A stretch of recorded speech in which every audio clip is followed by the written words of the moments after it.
Hello, hello, hello, everybody. Hello, YouTube. Hello, everybody in the Discords. Oh my gosh. Another workshop? Hi. How are you all? Yo, crazy. Okie dokie. So, for the new people, your camera is teleporting. What do you mean my camera is teleporting? We'll deal with that straight away. What's wrong with my camera? It might wobble sometimes. It's attached to a desk, and when I do this, it yeah. If I it's got some wobbles going. Yeah, it's a little bit wobbly. It do be like that. Yeah, it is what it is. It's like that every time. One day I'll get one that is just like stood on its own and it won't wobble. But right now it is not. It's not like that. So occasionally you'll see me shaking around. But yeah, so for the new people here, welcome to my voice modification workshop. We do these every single Saturday, 7 p.m. GMT or UTC or whatever one you use. We'll be going over the entirety of trans voice, gender affirming voice, with your masculizing, feminizing, androgynizing. We'll go over the lot just from start to finish. So, firstly, some workshop rules and etiquette. This is for the people in the Discords. Just make sure you're being respectful of your learning environment. Make sure you're being respectful of your fellow attendees and keep things on topic.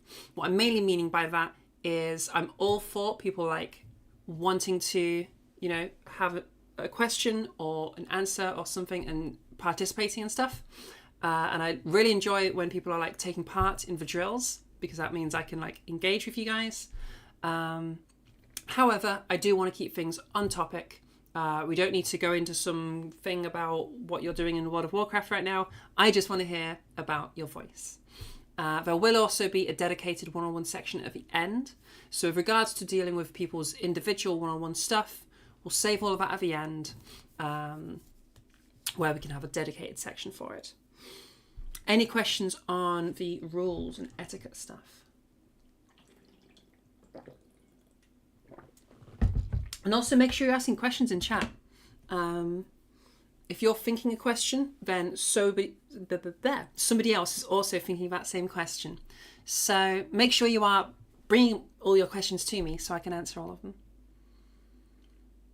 Because I do miss stuff sometimes. I do these every week. So sometimes something gets missed or something gets forgotten. And your questions keep me right. Okie dokie. So, who am I? Why am I talking to you? Why are you here? What's going on? My name's Dara. Hi. I've been working on my own voice. I need to update that because it's more than a year now. It was October 2023, I'm pretty sure. Something along that. Should we be muted except for the one-on-one section? Yeah, probably it's best to stay muted and until there's. If I say you can unmute, then you can unmute. We'll go over that as a rule. But there will be plenty of opportunities for you to jump in.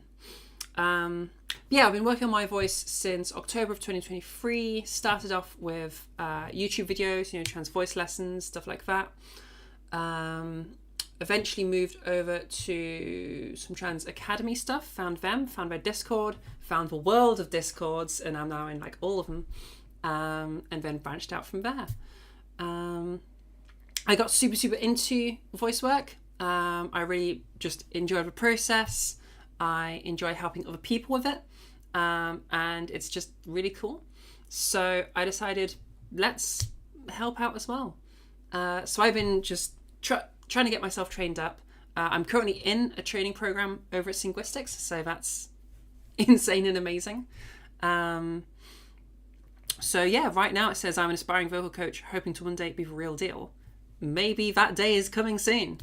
I've got about a month more of training and then, we're kind of, insane. It's crazy. But yes, that's super exciting. You forgot to come to last week's session. Will you die? Yes, you will.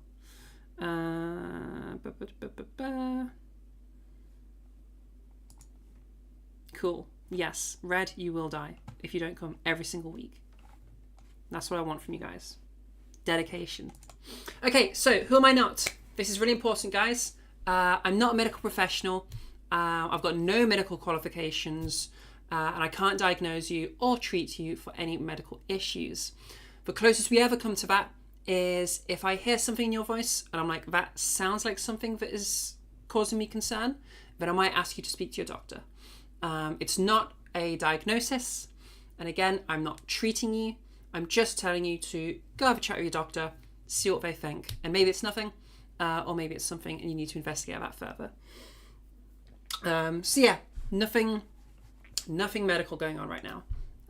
All we're doing is a little bit of training. Any questions on that before we move forward? Because that bit's important.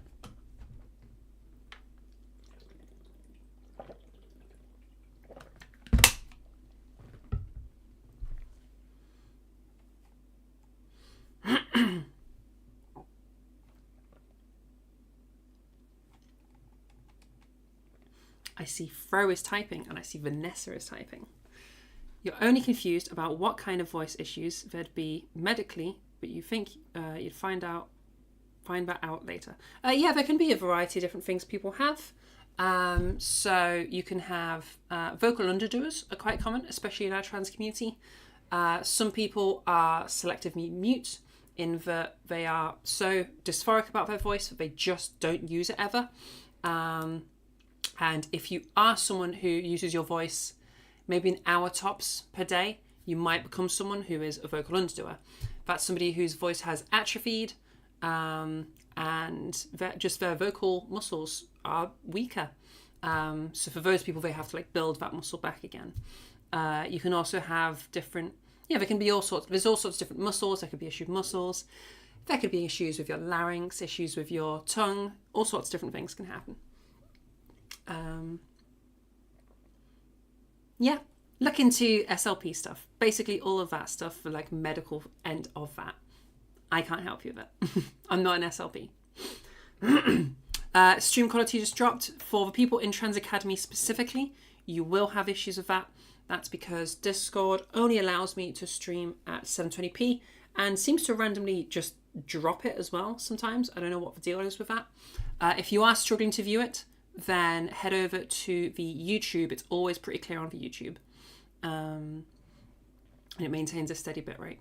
So watch from the YouTube and listen from here if that's easier for you to follow. Okie dokie, let's continue. So let's talk about some of the basics of voice. We'll start off with some vocal health stuff because that's going to be important as we go through the workshop and just for you guys at home in general. So first thing, as I just demonstrated, is staying hydrated. For the vocal folds and for the vocal tract in general, staying hydrated is really, really important. It keeps everything nice and limber. It keeps everything really safe. You'll be maintaining proper mucus levels. Just all of the protective stuff kind of requires hydration. So make sure you're staying nice and hydrated. It'll avoid vocal injuries. You just need to be hydrated just in general to be alive. So be hydrated. It's good. It's good for you. There's a reason why we say stay hydrated. If you're drinking 2.5 litres a day, that's probably fine. If you're on spironolactone, maybe a bit more because it does dehydrate you. It's a diuretic, so it makes you pee more, which means you're going to need to top that water back up. Thank you for linking the Discord to each other. That's super helpful. So keep drinking lots of water. Good for you. Other things, keeping relaxed is a really important thing for everything we're doing. I don't want anybody forcing their voice. I don't want anything to feel super strenuous or difficult. Keep things nice and relaxed. It's going to help you stretch out more. You'll have more access to your greater range. And things are going to be more comfy. You're going to be avoiding injury more. And your voice will just be in its prime when everything's nice and relaxed. Okay, warm-ups. They're also really important. They, again, help you keep things relaxed. They'll increase blood flow to the area. That's going to provide all the hydration that your vocal folds need, because that's how your vocal folds are hydrated. You drink water, it goes through the digestive system, enters your bloodstream, that blood comes through to your vocal tract, and then it starts to get hydrated. You don't get directly hydrated through drinking. That goes through via the hole, the pharynx. So yeah, make sure you're drinking in plenty of time, and doing your warm-ups are also going to help you with the hydration stuff.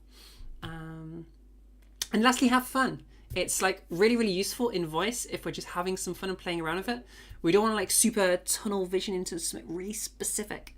We want to be exploring and playing around with what our voices can do.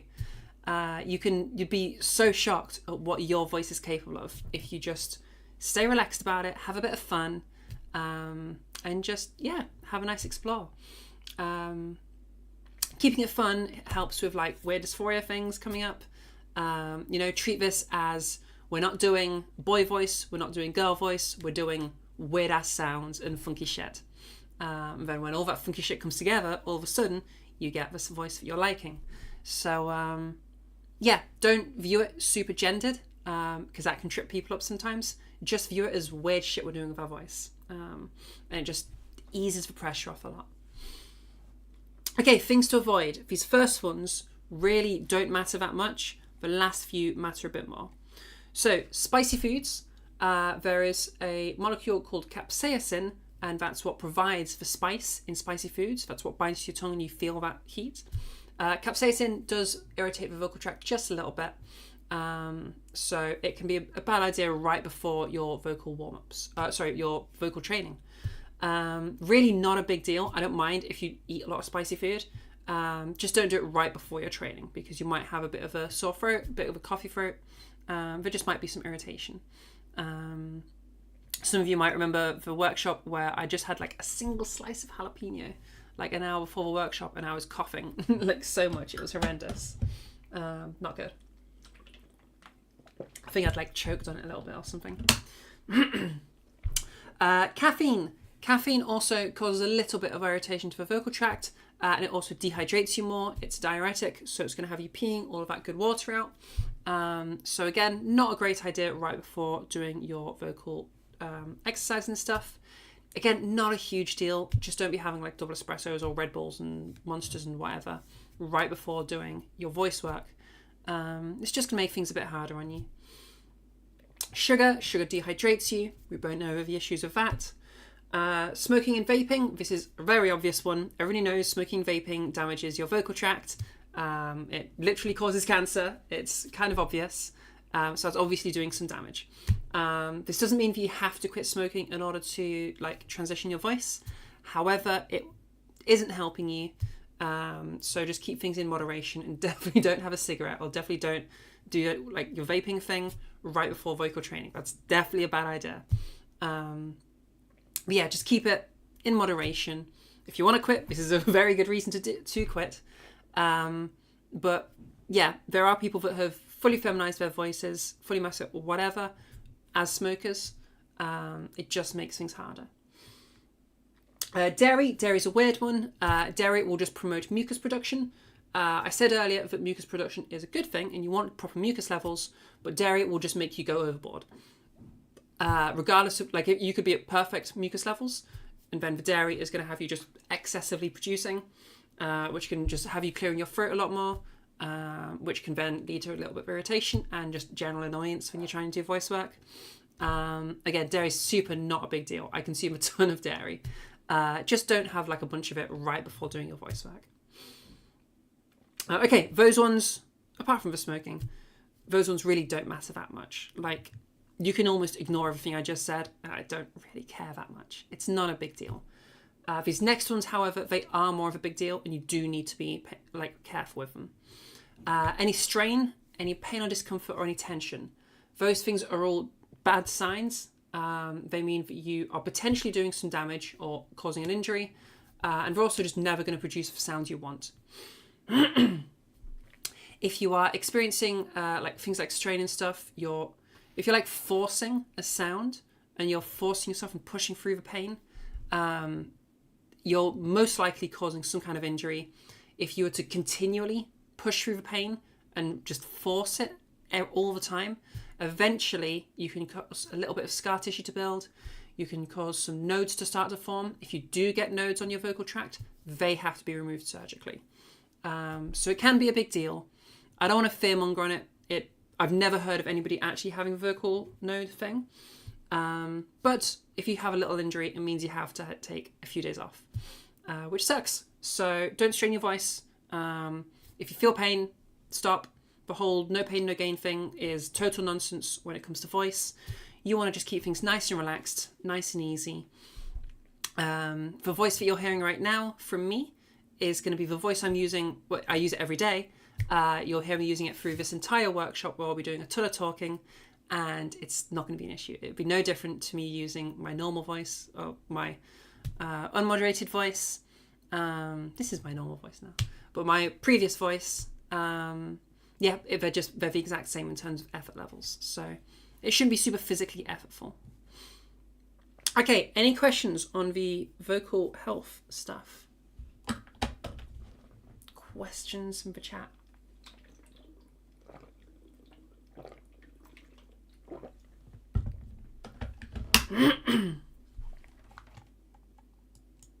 You need to get some water. You do need to get some water. Go drink. Water's good. What do you think the odds are? This is a 2-litre bottle. What do you think the odds are of me finishing it by the end of this workshop? We're currently half an hour in, and I've got about 20% of it drank. It's supposed to last you all day. I'm definitely going to end up drinking 2 litres. Probably more.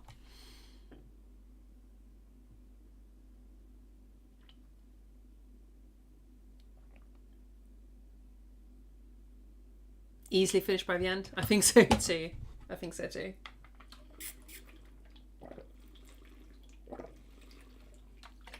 definitely haven't been drinking enough today as well, so I'm going to be super thirsty.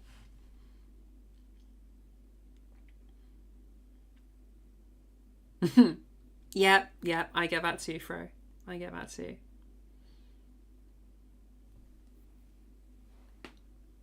Where is the main chat she's reading from? Okay, so I am currently in 3 different Discords and streaming to YouTube. So we have 4 chats that I'm reading from. We have Trans Academy, we have Trans Voice, we have my Discord, Trans Network, and we have the YouTube chat. So I'm looking at 4 chats simultaneously, and that's what I'm reading from. Used to vape a couple of years ago, but quit to work on your voice. Will there be any difficult training now that you've quit? It will only make things better. Yeah, the fact of quitting is only going to make things better.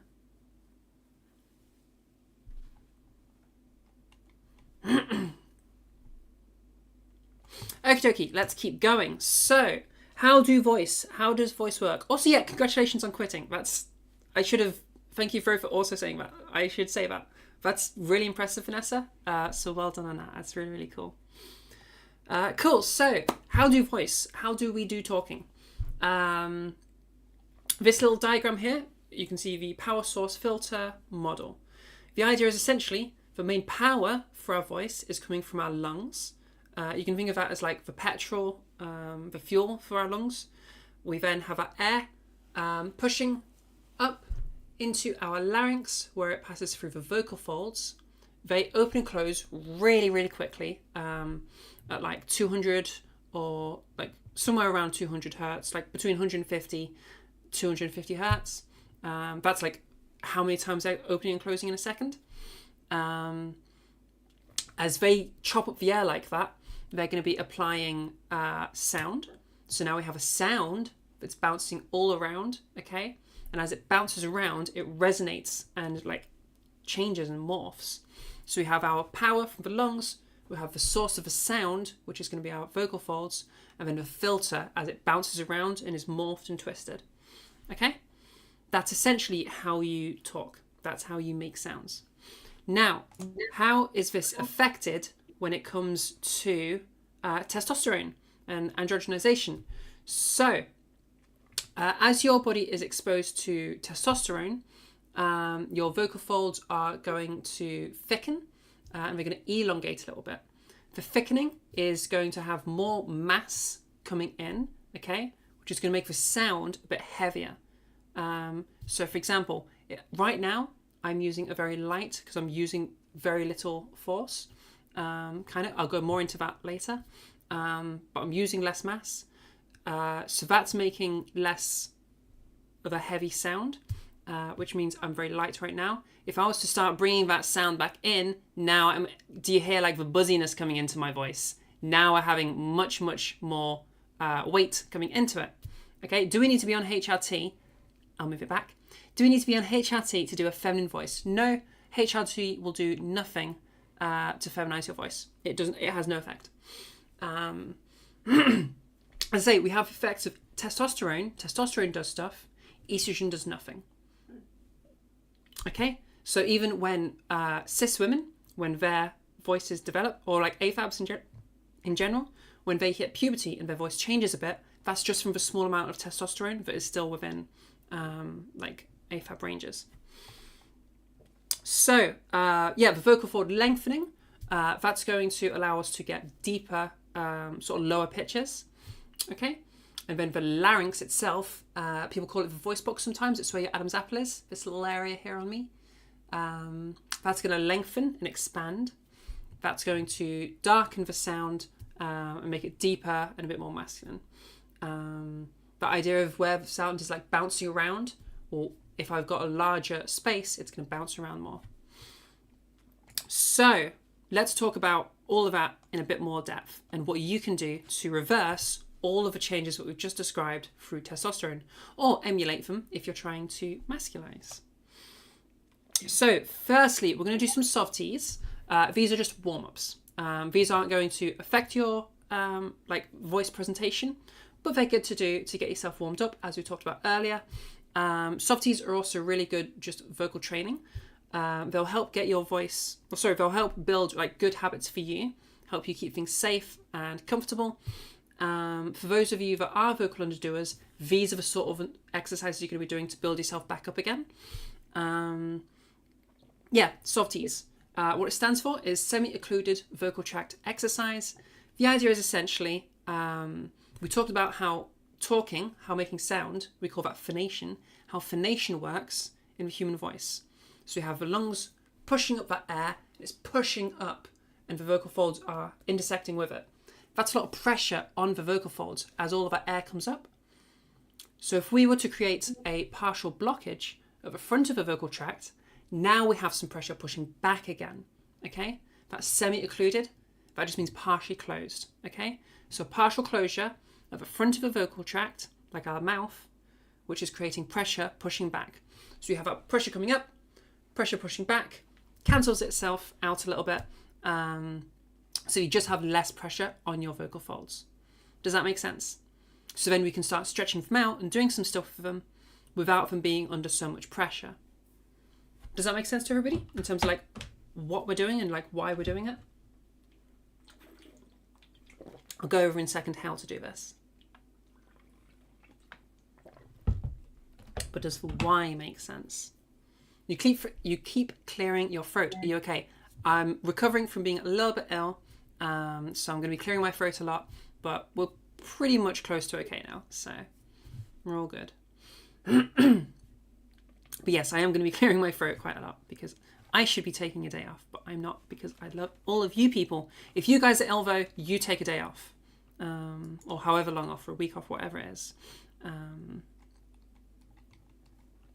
Yeah, do as I say, not as I do. Okie dokie. Does larynx affect pitch or resonance? Always forget. We'll go over that in a couple of slides.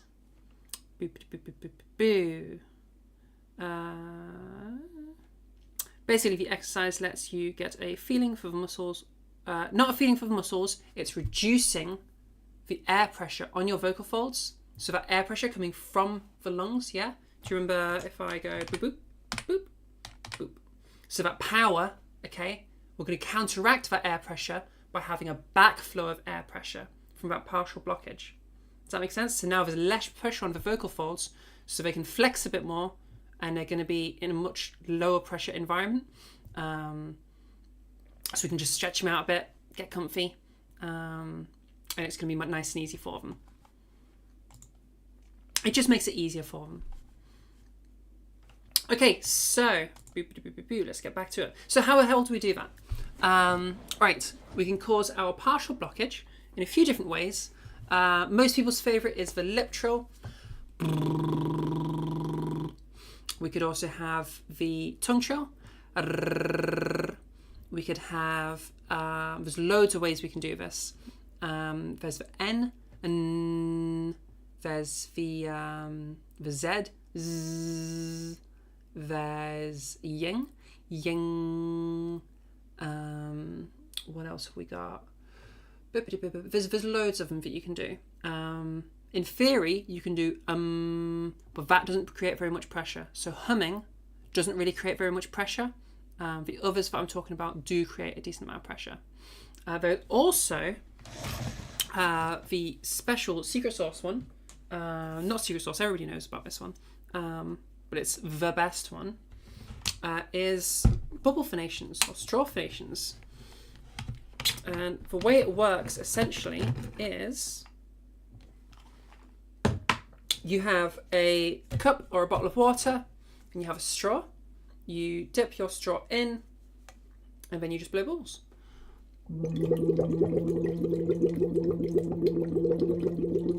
So you blow bubbles and make some sound through that, and then now you have that partial blockage.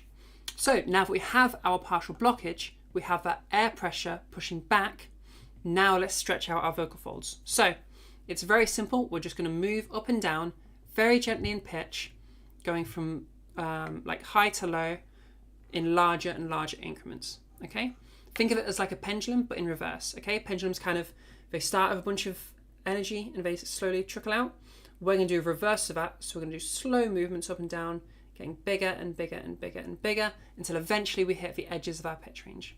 Okay, so if you want to follow along as I do it, we can do some softies. So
and that there hits about the edge of my pitch range.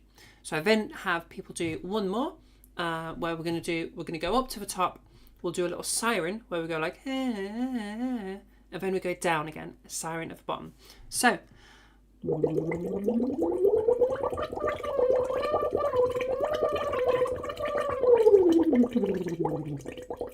and then the same thing going down.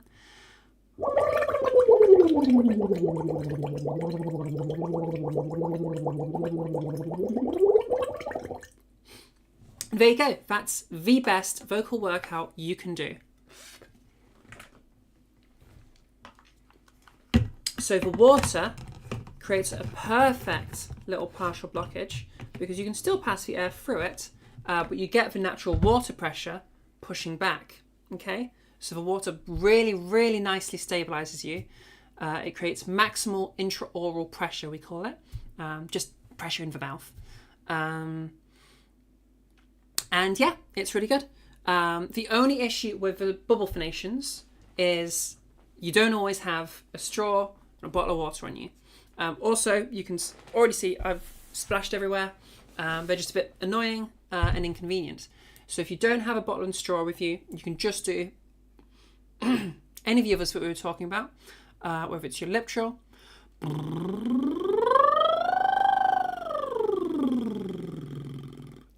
whether it's your tongue trill. I totally messed up.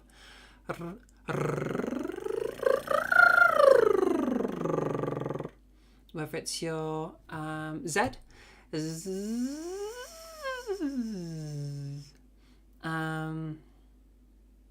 whatever else you're doing. The point is you're going up and down in pitch. It's really simple. And just do that for a couple of minutes. So in terms of your practice routine, if you are brand new to voice work in general, if you're brand new to gender affirming voice, I usually stick students on this for like a week or so. I'll have them practicing this, doing it several times a day for the first week. The idea is essentially I want you to build some good habits and get yourself just a nice vocal hygiene place for when you move on to actual voice work. And this is going to help you with that.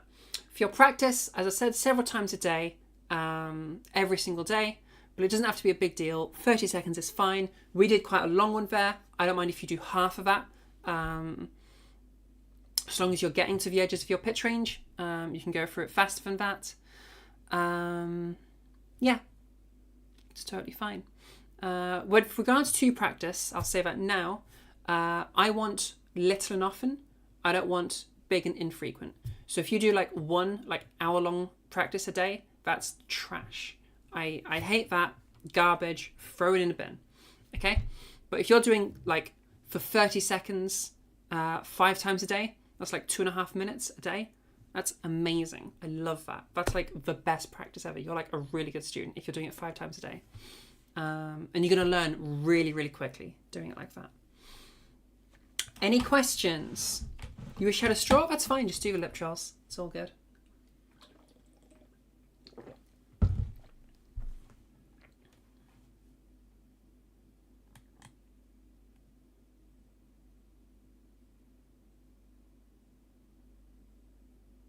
Seems fun compared to struggling with a lip trill? Yeah, do that. If you're struggling with any of the other trills, I would highly recommend doing the bubble phonations to help you learn to keep things in a more relaxed state. Is that a question from you, Kavina?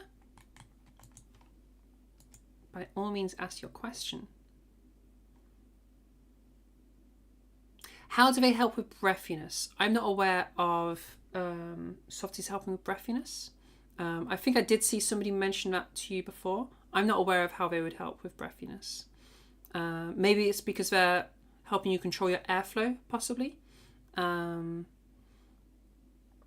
that would be my best guess as to why someone might have said that to you. What is the goal of the exercise? So the idea is, firstly, it's a warm-up. So just increase blood flow to my vocal tract, which is going to have everything being provided with plenty of water, hydration. It's going to stretch things out nicely. It's sort of like the warm-up of any other warm-up that you do. And the reason we do it in that specific way is, as Fro says, we're reducing the air pressure on the vocal folds by having that partial blockage at the front. So that when we do our warming up and stretching, okay, we're under a lower pressure environment. All right, our vocal folds are just not being hit quite as hard. Yeah. Should you be making sure not to lapse in falsetto? No, you can lapse into falsetto. That's fine. In fact, I would encourage it. By all means, lapse into falsetto. M2 is what we properly call it. It's just a different way of vibrating your vocal folds. We're trying to stretch everything out anyway, so that's totally fine. You're probably going to be going into M2 at the top range. So yeah. Can't do the lip or tongue exercises, though the one where you sound like a B is more doable for you. The Z. Yeah, that's totally fine. If you're really struggling with lip or tongue, I would imagine you're going too hard. The bubble phonations will help you to modulate that better.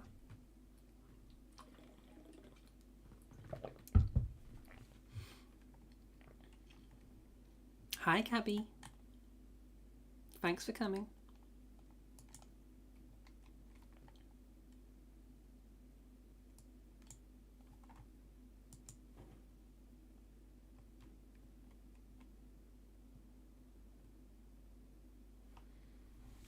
I see a lot of people typing, so I'll wait for them before we move on. Got your tumbler next to me. A tumbler is going to be an interesting way of doing it. I imagine you're going to get water everywhere, but you can try a tumbler if you want to. At the end of the day, you just need a container filled with water, or like half full or something. But yeah, definitely, definitely have napkins on hand for that one. That's why I really recommend a bottle, because you can just unscrew the cap, or some of them, if they have like a big hole, you can kind of just stick the straw through the hole, so you don't get water everywhere. But that's up to you. I'll leave that for you to figure out. Yeah, taking notes is absolutely okay. Also, if you arrived a little bit late, if you want to, we are currently live on YouTube, youtube.com/@trans_network. So if you want to, you can rewind and then watch at like 1.25 speed, and eventually you'll catch up to us if you want to do that. Otherwise, just carry on as we are. The VOD will stay up forever, so you will absolutely be able to like rewatch stuff if you need to.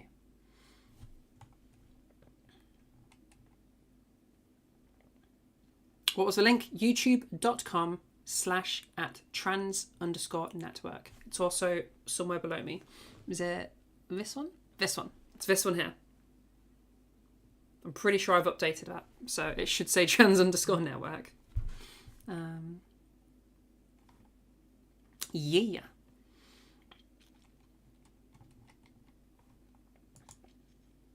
Also, does it matter how deep the straw is? I notice it's harder the deeper it is, but it also splashes more. Yes, so kind of yes. What I basically want is I want it to be deep enough in that you can feel some like you have to use a little bit of effort to do it. Like you can feel some pressure, but it's not like super difficult. That's like the line you want to have. Because if you're a bit higher up, then it's going to be almost just like blowing normally. So I want you about that far in is usually a good depth, but have a little experiment. And as you get really strong with your vocal folds, maybe you can go a bit deeper. But we are just using this for talking. We're not trying to be singers or anything here. So unless you happen to want that, that's not what we're doing right now. So you don't need to be like building to be like super crazy strength. Like we're just talking. It's not a big deal. Yes, the entire straw all the way to the bottom is definitely too much. I'm going insane. Where are these people they're talking to? You previously were in one of... Oh, no, you weren't. We are currently in 3 different Discords as well as streaming to YouTube. So I have 4 chats in front of me right now. We've got Trans Voice, we've got Trans Network, which is my one, and we've got Trans Academy as well as YouTube chat. So there's lots that I'm looking at all at the same time.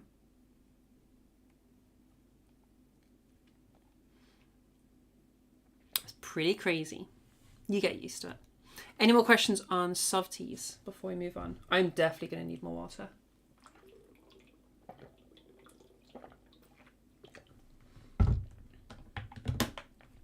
I'm hoping to add another Discord into this as well, but I think I'm going to need another screen for that because 4 chats on a screen is about the max I can fit. Straws at the bottom of your tumbler, depends how deep your tumbler was. If you're struggling though, then it's too deep.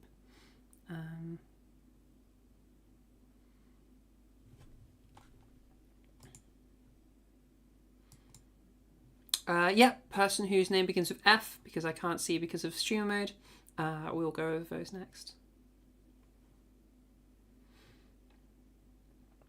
In fact, we'll go over those right now. Get your salty questions in before it's too late.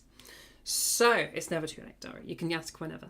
Alright, so let's move on to some actual voice modification stuff. The one you have is a metal straw. So, yeah, metal is totally fine. Doesn't matter what your straw is made out of, whether it's paper, card, whatever, metal, plastic, whatever it is.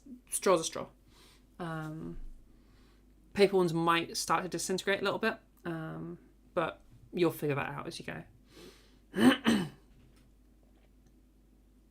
Yeah, I'm leaving on streamer mode just in case.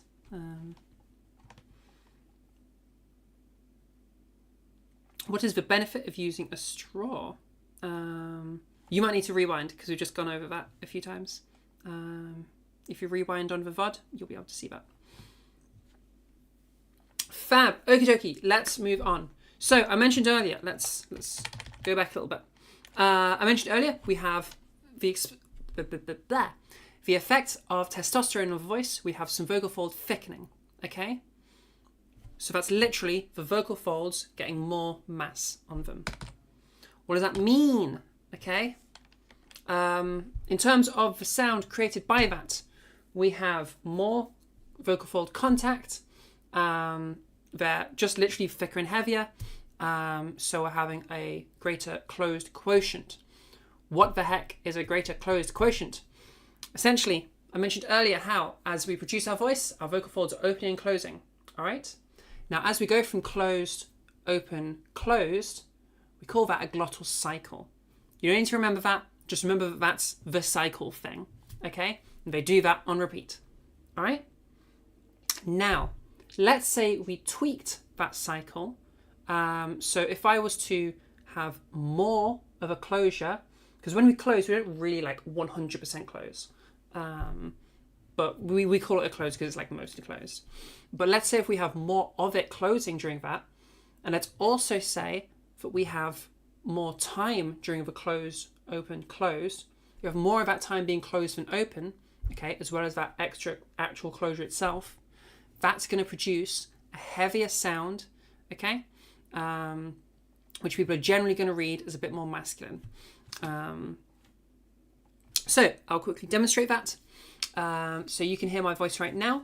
Right now I have a more open quotient, so I'm more open during those glottal quotients, during those glottal cycles, sorry, and that's producing a lighter weight in my voice. It's not very buzzy.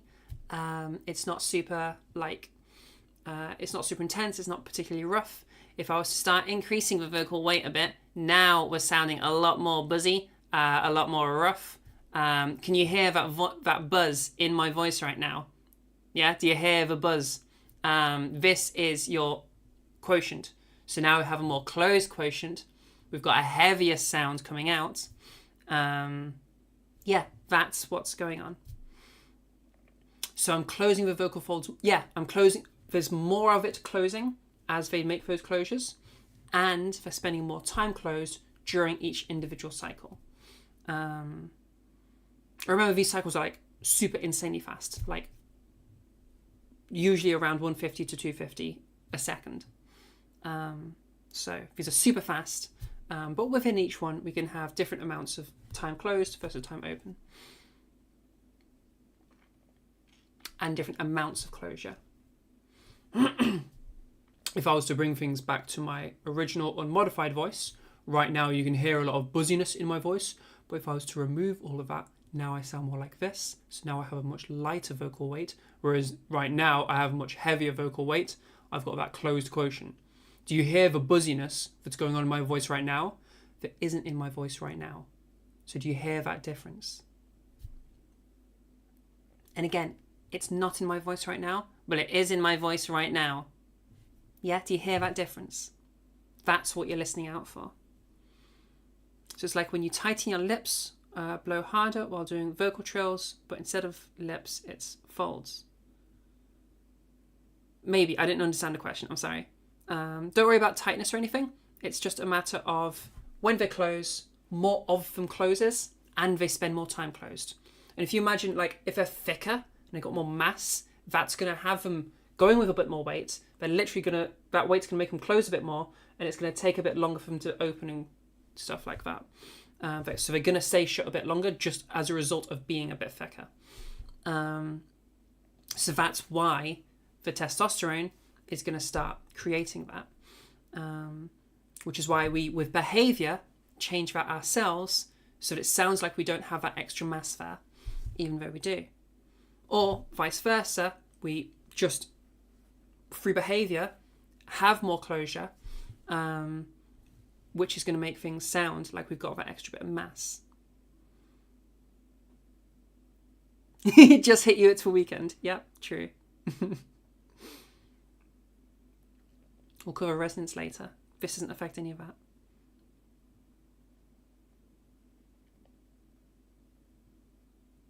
So, how do we do this? okay? Because you don't know how to control your vocal folds. I don't know how to control my vocal folds. That's not like a thing that people do. You don't just be like, oh, I'm gonna move my vocal folds. You know, we'll vibrate a little bit faster today. You know, that's not something we think about. We just think about go higher pitch, go heavier weight, go darker resonance or whatever. So, okay, a couple of things that you can try out to play with this. A really nice one that I quite like that is pretty universal is imagine you're doing like a really cartoon sigh, just like a and I want you to start from a really, really high pitch, okay? And then as you bring that down to your bass pitch range, take that into some speech. 1, 2, 3, 4. Now be careful to not carry that breathiness into it, because you can hear, I've got a whole bunch of breathiness there. So I don't want you catching breathiness in. I just want that lightness to it. Light and breathy. Sorry, light and not breathy. Okay? Very gentle, very relaxed. You can like melt into each other, like super, super relaxed. Okay? So nice and relaxed. Get it nice and light like that. We can also try the reverse of that. Okay? Because when you go higher in, I should add, going higher in pitch, if you remember, having more closure and more time closed is going to make it heavier. But to produce pitch, as we go higher in pitch, they need to just do the glottal cycles quicker, okay? So if there's more mass coming into it, it's going to slow you down, all right? Which means if we're going super heavy, we're going to struggle to go higher pitches. And if we're super light, we're not going to be able to go to those lower pitches. So we can kind of take advantage of that to force ourselves into the right weight or glottal quotient. So if you move yourself up, a high pitch equals faster glottal cycles, literally yes. So if you've seen like hertz, like 220 hertz is like an A2, yes, A3, one of those. A3, I think. So yeah, literally, like those hertz is the amount of cycles in a second. 180 hertz, 180 cycles a second. Sifrin's gotta leave. Thank you so much for coming, Sifrin. We love you. Aw. Thank you, Sifrin. Yes, so let's move a bit higher in pitch and use that to carry us into a lighter weight. I want you thinking about that lighter weight that you've heard me do and aiming to produce it as you go higher pitch. And hopefully you'll get a feel for it. So we're literally just going to go really, really heavy to start with, like as heavy as you can, as buzzy as you can, okay? And a low pitch, okay? And then we're going to move higher in pitch and start reducing that vocal weight, all right? A more open quotient. And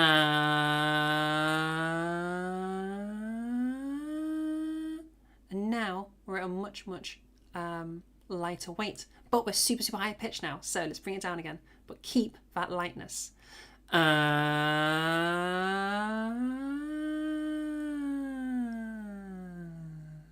now we continue with this lower, this more open quotient, this lighter weight, and we've achieved some light weight. Okay.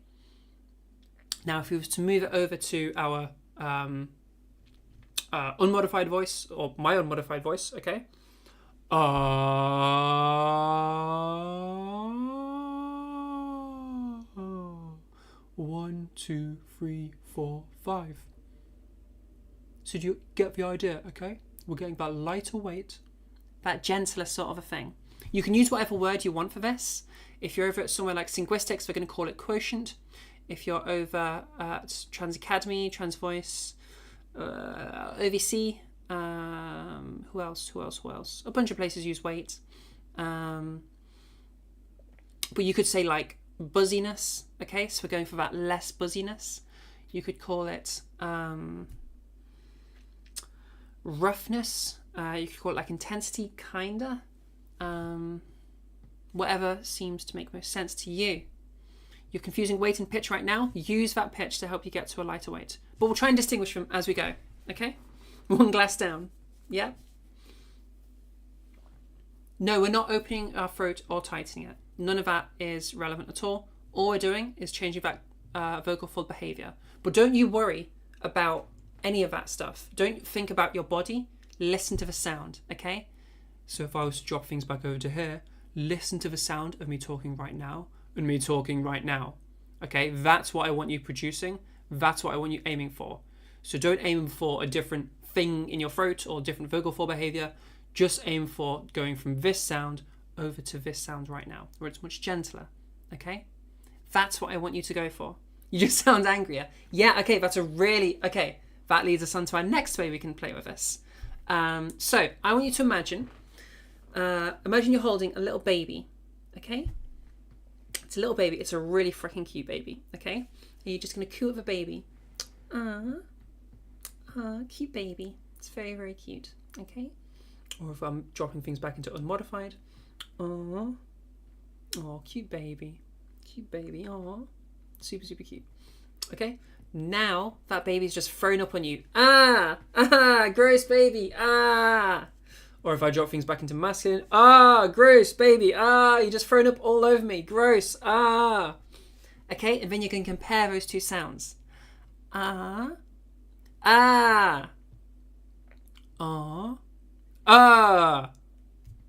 Compare those. You've got a lighter one where you're cooing and your heavier one with your grossed out. Okay? So when you say it sounds angry, there is a connection there. Okay? Usually people use heavy weight to signify like an alert. Okay? This is possibly a thing that is like an evolutionary thing where humans will immediately just pay attention if they're hearing a heavier vocal weight. Because we use it as an alert thing, like, oh my gosh, your predator's here.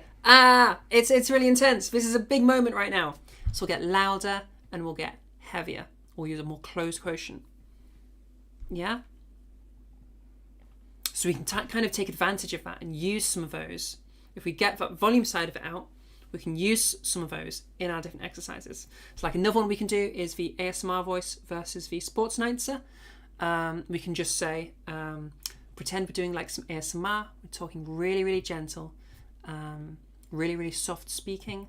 And we're trying to just not make it like super alarming or super like intense for the listener. It wants to be really relaxing, really enjoyable to hear. No like sudden crazy sounds. Just keep things really relaxed. Whereas at the other end, we can imagine we're a sports announcer. Oh my gosh, sports, things to do with sports. I don't know anything about sports, but back of a net, freaking home run. Oh my gosh, sports. Yeah? Whatever the hell sports announcers say. Yeah, it helped a bit. Play around with that one then. You don't need to get all of these exercises. As long as you get one, that works. Does falsetto matter in this case? It matters in that I don't want you doing it. So falsetto, it kind of sounds lighter. It kind of sounds more open quotient. Problem with falsetto is it is a totally different vocal fold behavior. Okay? Do you remember earlier I was saying how we have like the closing, opening, close? Well, there's a lot of variation in how we can do that. And falsetto is we kind of like do a really tight, like small hole there. We just kind of like open and close real quick like that. So it allows us to reach really high pitches. And it kind of sounds like almost airy and stuff. That's what's going on in M2. Falsetto. Sounds like a normal sports announcer thing to say. Yeah, sports. Things to do with sports. Heck yeah. Heavy weight. Yeah, and then gentle. Things that are gentle is going to be our lighter weight. Thank you, Fro. Whenever you try to work on vocal weight, it seems like I'm opening my larynx rather than decreasing my voice. I try to do an under full voice, but I might just be I might be opening my larynx rather than doing less weight. Okay. Here's what I want you to focus on. Drop all of the stuff to do with your body. Don't worry about what your throat's doing. Who cares? I'm going to use some of those terms so people know what's happening and can understand the science behind some of this. and can know why we're doing this, because some people like that extra context. But in terms of you figuring out how to do this, I don't want you trying to like control your body. We don't really learn like that as humans. We don't really do movements like that as humans. If I think, take a drink, I just think, pick up bottle, flip cap, drink. I don't think about any of the muscles that went into that. I just pick up bottle, press the button, drink. Okay? Instead, so what you're describing is me going like, manipulate all the different ligaments for my fingers to wrap around the bottle, contract my bicep, and relax my forearm muscles. Yeah, that's right, isn't it? And then same sort of things for the thumb thing. Like, that's crazy. So humans don't really think like that. We just go, do thing, and then our body figures it out for us. So what I want you doing, okay, is I want you listening to the sound, and you're telling your body, make this sound, okay? Make ASMR voice, or make cooing at a baby, okay? Or slide up in pitch, okay? While getting a bit lighter and gentler, okay? Any of those sorts of things, that's what I want you thinking, okay? For the pitch slide, make sure you're like going up, but then going down again, so the pitch is like balanced out in the end. Because this isn't a pitch movement we're doing, it's a weight movement or open quotient thing. Okay, hopefully that made sense. If I miss any questions, by the way, just like do a little reply to your question and then at Zara, so that I can find it.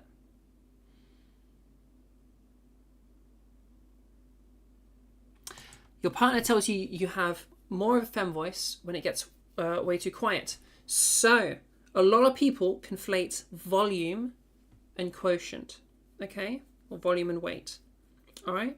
So I want you to specifically aim to bring that volume to the same level, all right?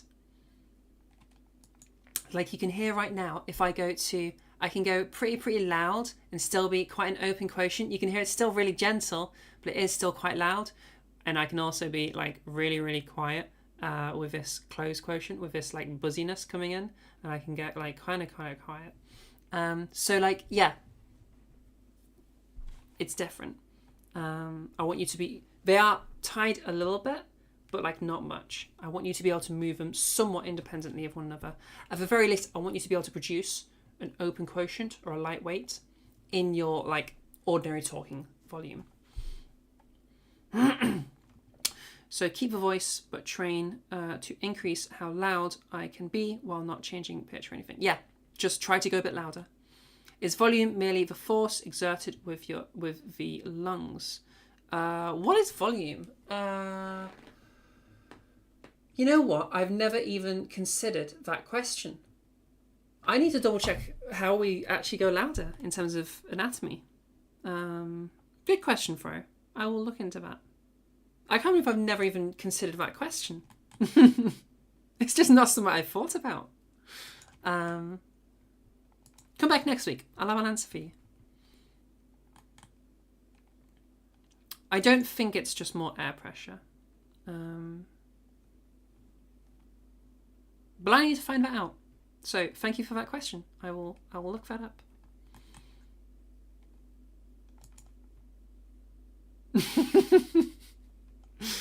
Red responding to, I'm going insane. Where are all these people? Zara is hallucinating. Yeah, it's true. I actually don't have any chats in front of me. Right now, I'm just on my sofa.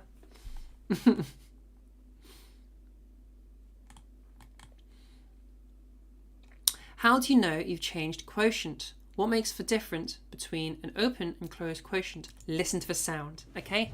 So I want you to listen for that gentleness. If I was to bring things back into my masculine, listen for how gentle my voice is right now. Listen for how it doesn't sound buzzy. It doesn't sound rough at all. It's just got that, it's a little bit hollow. Whereas if I was to add some closed quotient, if I was to have a heavier vocal weight, now it sounds a lot buzzier, okay? It sounds a lot rougher. Yeah, this is going to be that heavier, and this is going to be that lighter. So I want you to compare those two, and just, yeah, listen to your sound. That's going to be what you're after. The voices, Mason. That's numbers, isn't it? You'll try to join next week. Hope work doesn't stop you. If you have issues with like not being able to attend at the right times, then you can always rewatch the VOD. It stays up always. There's a lot of VODs on there. So yeah, that's available to you. Also, you can join in Discord. I do loads of different stuff in the Discord. We have regular makeup and beauty workshops now. Very monthly thing. We just had our first one yesterday. So that's really cool. The last Friday of every month. And I'm there all the time, so you can just ask me questions and stuff. And I'm there, and we just have a really cool community, so that's pretty cool. So yeah, join me Discord. It's sick over there.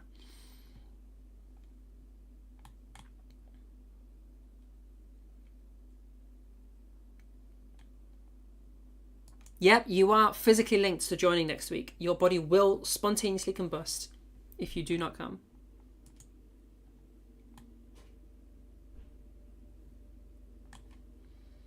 Which Discord are the makeup ones in? That's my Trans Network one. It's the one next to my YouTube. It's here. Link there. Link there.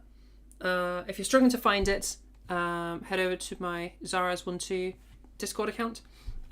It'll be in anywhere where you are right now. You probably saw it moments ago.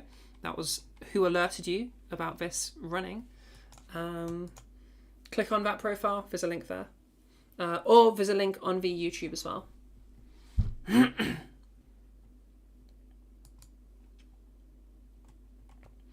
Okay, do we have any more questions on light focal weight or open quotient? Is there anything that I've missed? There's been a lot of questions this time, so I might have missed somebody's question.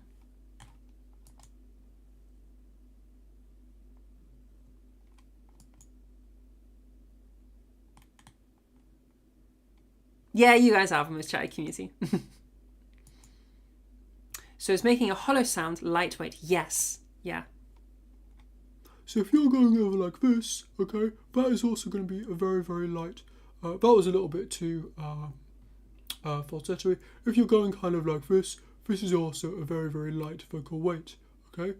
We'll go over why it sounds weird in the next slide, okay? But this is also a very, very light vocal weight. Like if I bring things back to my normal state, we're still in a really, really light vocal weight right now. Okay, or if I was to bring things into my feminine, we're still in a very light vocal weight. Can you hear the thing in common? As I move my voice, listen to what stays the same, okay? So I'm talking right now, and I'm talking right now, and I've still got that same thing in common, and then I'm talking right now, and I've still got that same thing in common. So can you hear how that's there throughout all of them? Yeah, that's what I want you listening for, and what you mimicking. You can make the hollow sound, but everything else is beyond you. Well, everything else is what's coming next. We're learning the hollow sound right now. Or we're learning the light vocal weight. So if you can just get hollow, that's fine. We'll fix that in the next bit. And also if you're masculizing, you're doing reverse of all the stuff we've just been doing. Yes, I'm afraid my Discord is no minors. It is 18 plus. Reasoning for that is I'm just not satisfied with Discord's protective measures or lack thereof. It just doesn't protect anything for anyone. So yeah, that's why it's 18 plus. There's nothing NSFW or anything. It's just I'm not comfortable with the lack of protections on Discord. For minors though, you are still welcome everywhere else in our community. You're welcome at the workshops. You're welcome over at YouTube. It's just for Discord where I keep things adults only. Hollow can be a useful way to train. I prefer things being in your one change at a time. So in your normal voice. That said, it can be a good entry point if you need it. Which actually lends us into our last one for lightening. Okay, if you're really, really struggling, you just give a big yawn. Okay, give a really big yawn and then carry that into your talking. So this is like as I yawn, I bring that into my voice, and now I'm talking with that yawn. Okay, this is bringing me to a very, very light vocal weight, a very open quotient. Okay, because literally just when we yawn, everything opens up a whole bunch. We get a more open quotient. We get just everything opens up because it's just a huge passage of air.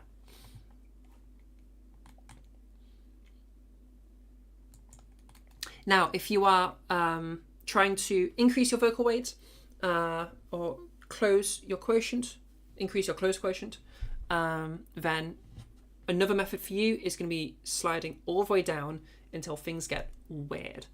What that sounds like is essentially if I go,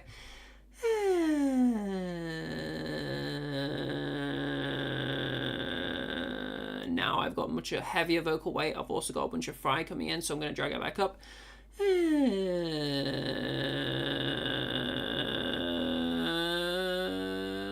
Now I've got that heavier vocal weight in.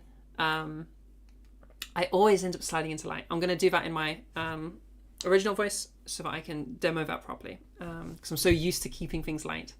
And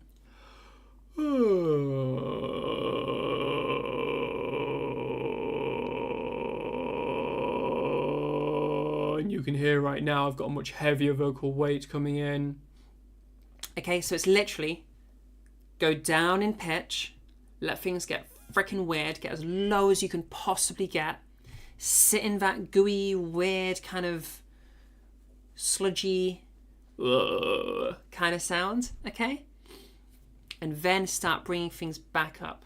You'll notice in that sludgy kind of mess, you've also got a really close quotient, a really heavy vocal weight. So if you just start, keep that weight as you slide back up, okay? The fry will start to drop out, or the muddiness will start to drop out. Keep that heavy weight, okay? And now you're in your normal configuration, but with a heavier weight, okay? Have a good play with that one. It can be a little bit tricky to get get a hang of. Even I'm not amazing at that one. However, it's a really, really good exercise for just maxing out that quotient. So I'll do it once more, just to make sure we're getting it. I'll try to keep things in firm this time.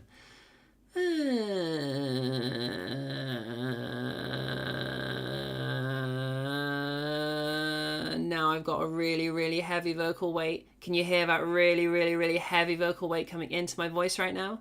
And it slowly drifted off a little bit at the end. So that's what you're going for. If you're masculizing, bring in that really heavy, really close quotient of that.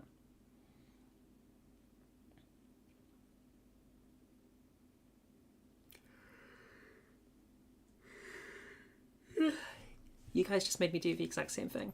We just had a chain over in Trans Academy of like somebody saying that made me yawn, and then somebody reading that and that making them yawn, and I just read that and that made me yawn. It's horrendous. Okay, so a common conflation that people often have is breathiness. People think that a breathier sound sounds much lighter, okay? But can you hear how I've never been doing this when I've been talking in any of this? None of my drills have incorporated making this kind of a sound. This is breathiness, or if I move things over here, this is breathiness. I'm literally outputting a ton of air as I'm talking, and that's having that breathy effect. That's not what we're going for. That's just a totally different thing. Often confused with lightness, because it kind of sounds kind of lighter, but that's breathiness. It's a totally different thing. So make sure we're not getting super breathy. Keep things the exact same as our normal with regards to that. Okay?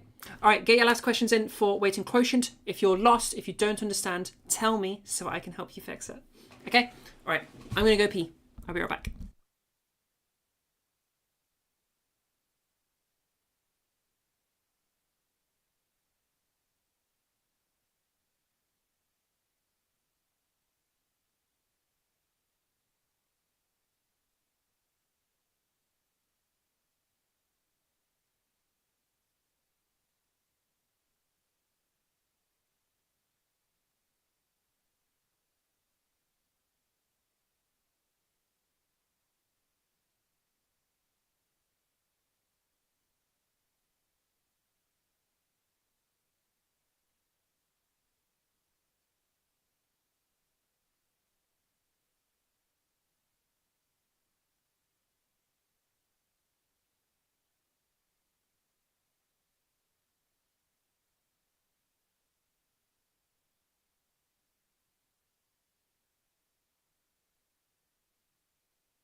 Yeah, I totally just kicked my bass. What the heck?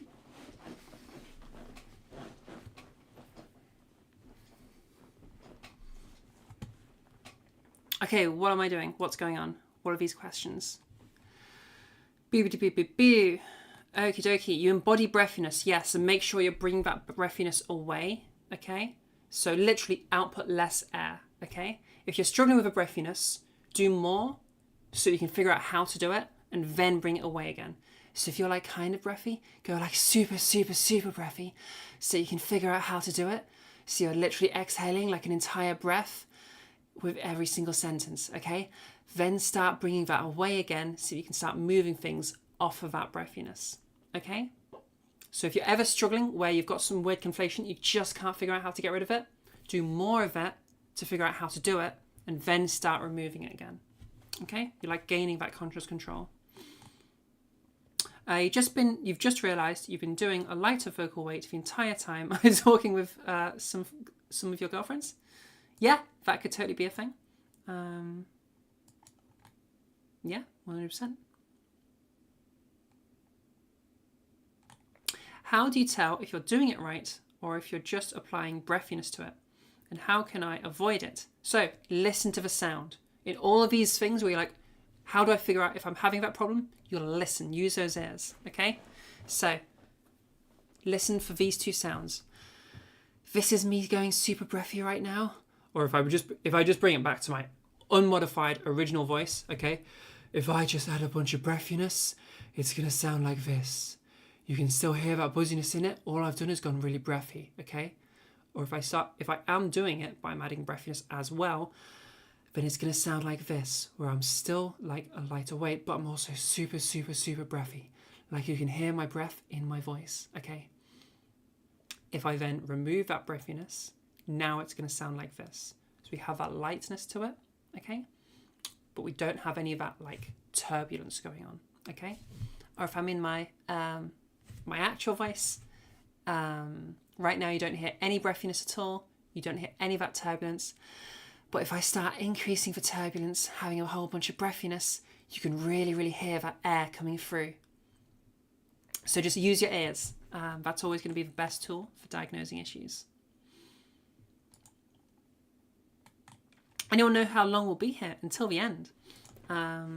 This session doesn't have an end time. It just, once we finish the workshop, I do, like I was saying earlier, I take volunteers from the audience and we just keep going until either I like pass out or something, or we run out of volunteers. The longest has been like 5 hours, so it can go pretty long. Usually they go about 2.5, 3 hours though. I'm really loving this session. I've been struggling with knowing how to practice, well I'm glad you're learning from it. When you try to reduce breathiness, you sound like Sid the Sloth or Stitch. Okay, you're doing some weird mouth shit. Okay? So you're kind of going like this, okay? Don't do weird mouth shit, okay? Your mouth shouldn't be moving in any way that is different to how it normally moves, okay? Literally, for reducing breathiness, you just want to breathe out less, okay? That's it. That's all it is, okay? So right now I'm breathing out more, and now I'm not breathing out more, okay? That's it. Again, if you're struggling, do more of it so you can learn how to control it. So go super breathy, where you're exhaling an entire breath within every like 3 or 4 words, and then start removing that again. Okay? She will not pass out. I'll try not to.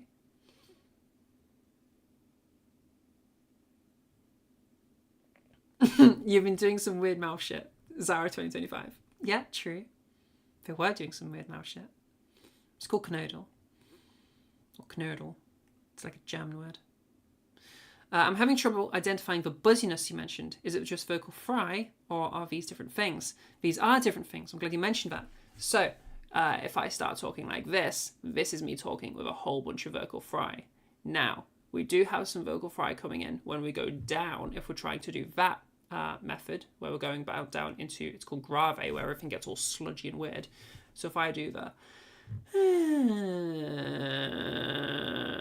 the popping you're hearing in my voice right now is the vocal fry. Those like pop, pop, pop, pop, pop, pop, pop, pop, pop, pop, pop. That's for vocal fry, okay? But do you hear how that's different for buzziness? So right now, I don't have any vocal fry in my voice. I'm just very buzzy and I don't have any vocal fry right now. Right now I have like a whole bunch of buzziness, okay? So do you hear, I have a whole bunch of vocal fry. Do you hear that vocal fry as a separate thing? You'll hear it in like little bits of my talking as well, because I use a little bit of vocal fry. I just do that.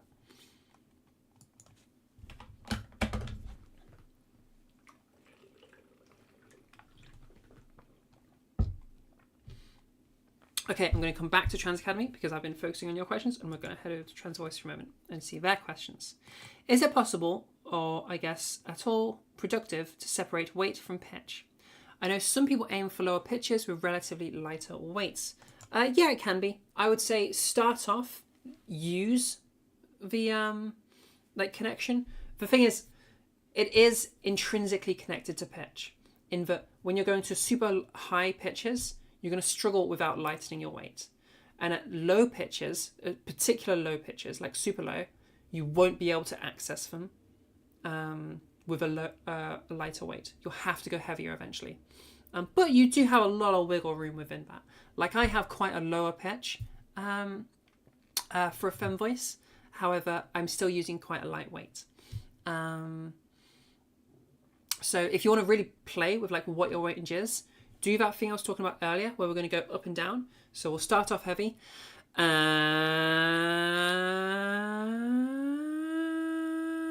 then bring it down again. Now I'm at kind of this kind of an area and I'm going to keep going lower. Now, yeah. Do you hear eventually it just cut off and became like a whisper? That's because I didn't have enough weight to support that low of a pitch. Okay? And that's why our going down thing works, because to get that low, you have to add some weight. But this is like further than I imagine you're probably going to be going. So for months you thought you had already mastered resonance, we'll go over that bit next, but was really just lighting your vocal weight. Oh, okay, you conflated the two. You have no idea what resonance sounds like. Don't worry, we'll do that in a bit. But at least you do good weight. Good, good.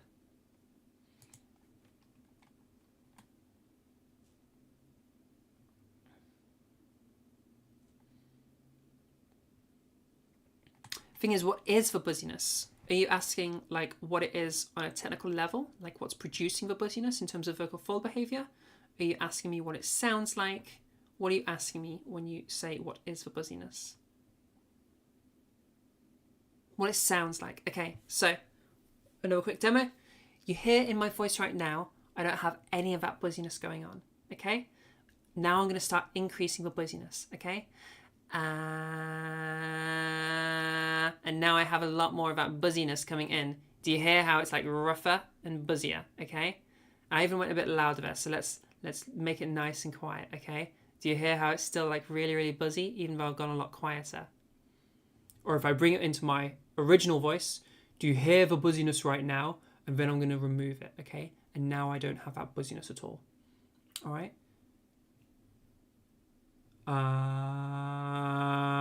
And now I've got that buzziness again, okay? And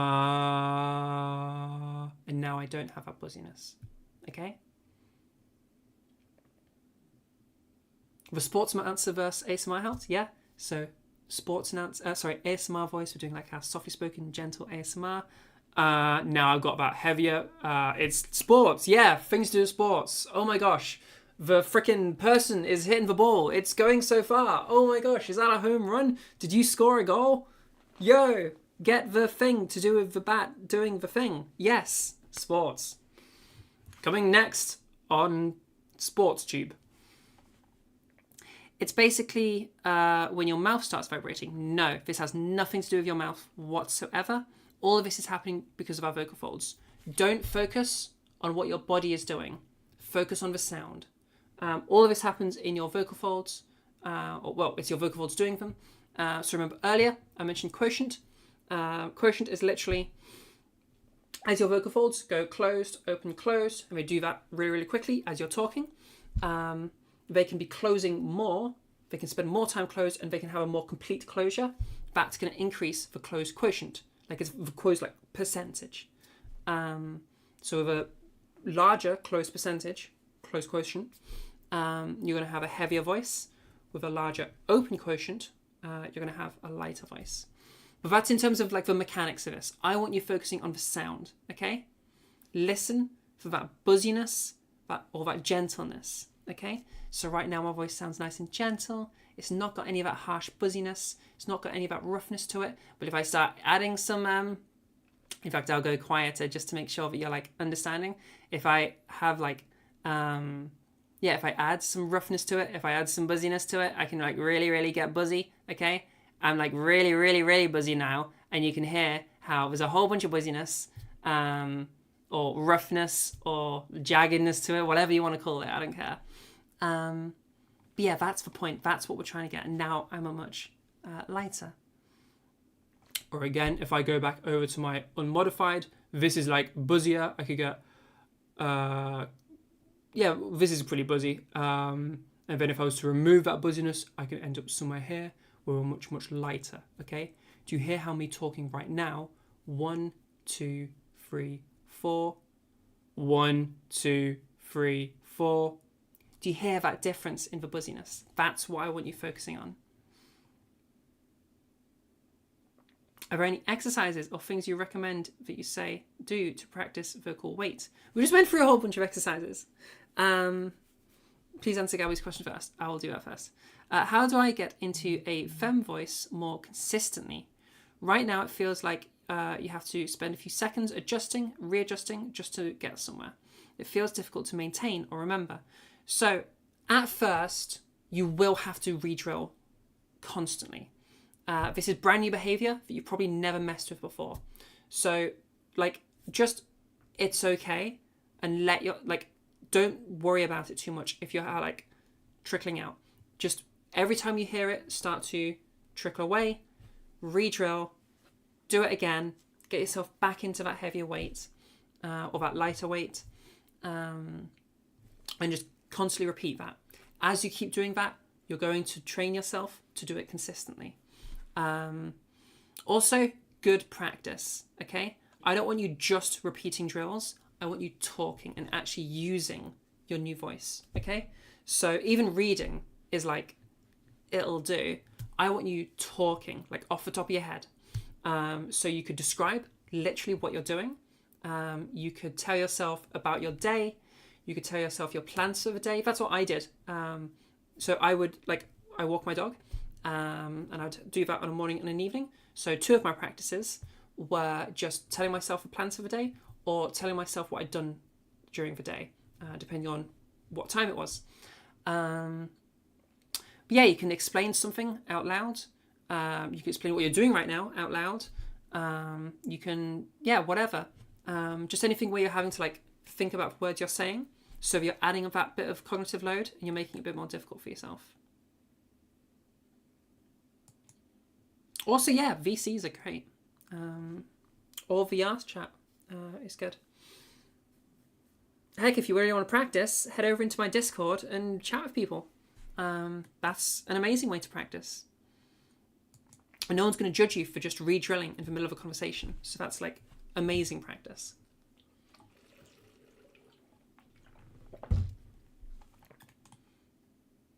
Building that muscle memory.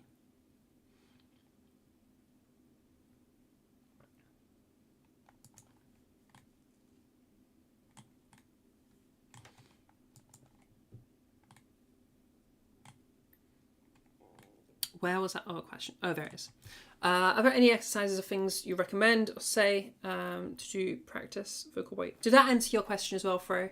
So you're doing these drills to like get yourself in there, and then from those drills, you're going to be bringing it into speech. Yeah? Use the silly voice when you're walking your dog. Absolutely. Your dog will never judge you. 100%.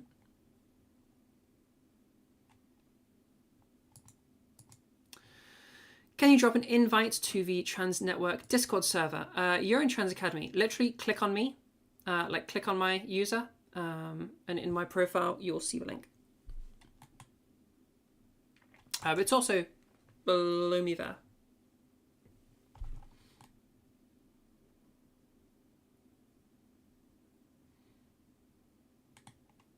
Yeah, I can't invite other people within Trans Academy. You can't do that. But yeah, just click on my profile. You'll find it.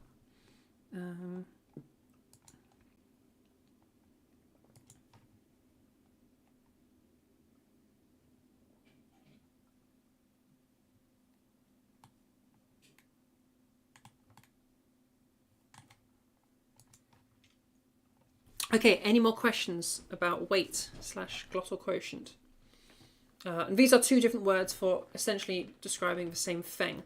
So if we're saying glottal quotient, we're like talking about it from the lens or from the perspective of the behavior you're doing. If we're talking weight, we're talking from the perspective of the sound being produced. It's the same thing, it's just looking at like two different angles, you know? So yeah. The stream is low res. Oh, yeah. If you're struggling with the screen being low resolution, this is mainly going to be for people from Trans Academy. Head over to the YouTube, and if you watch through YouTube, you'll be able to see it in a higher quality.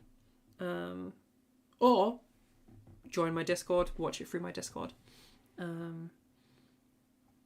Specifically Trans Academy, I can't have as many people in here at once if I'm doing it with my camera. So I share screen, but Discord's built-in screen share is a little bit rubbish if you don't have Nitro. Being in 3 different Discords at once means 3 different accounts. That's a lot of Nitro. I ain't doing it. So yeah.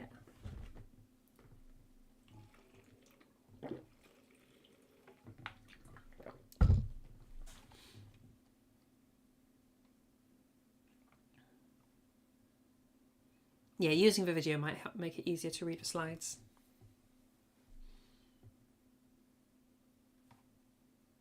Okie dokie, let's move forward.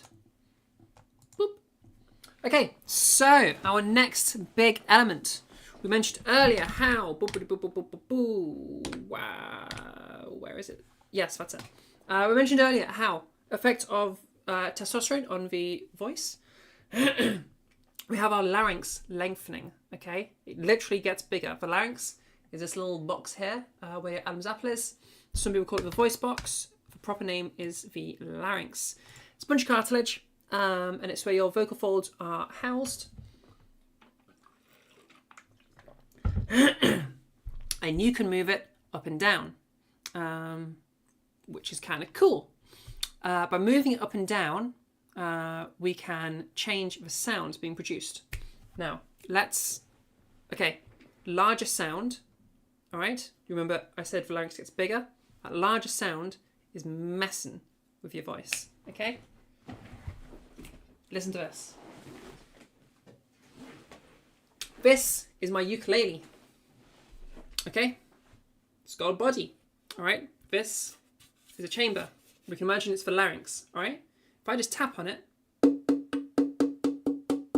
makes that kind of a sound, all right? Now let me get my guitar, okay? This is way bigger, all right?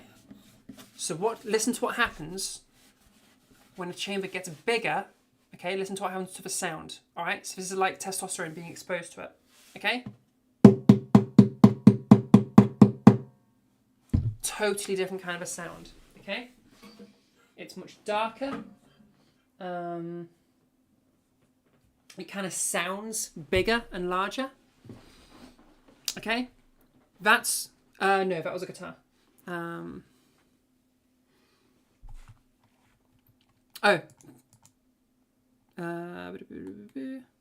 Oh yeah, that was a bass that knocked me entering the room. That was my acoustic bass at the end there.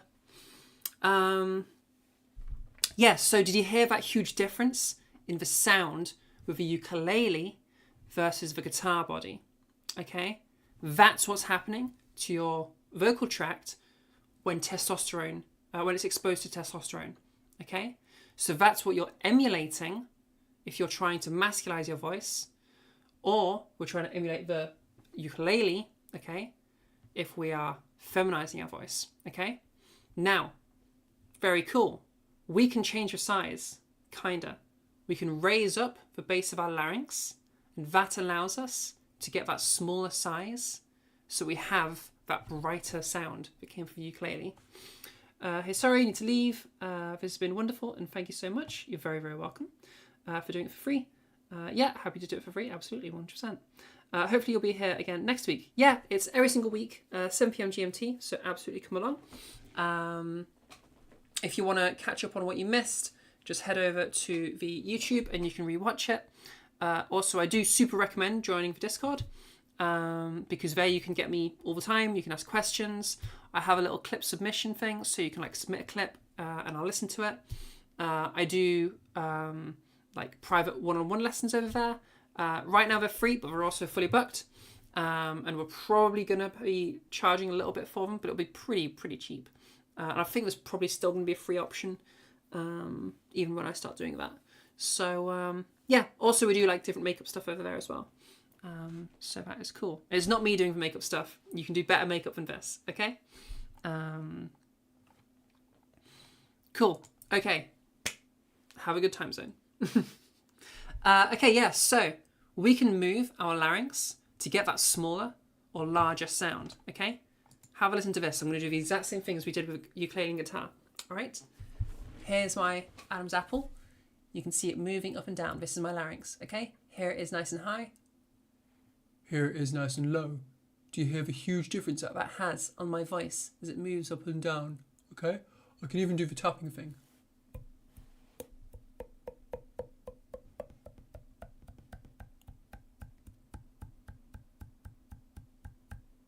Do you hear that movement, that change, okay?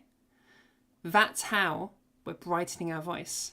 We're just raising up that Adam's apple.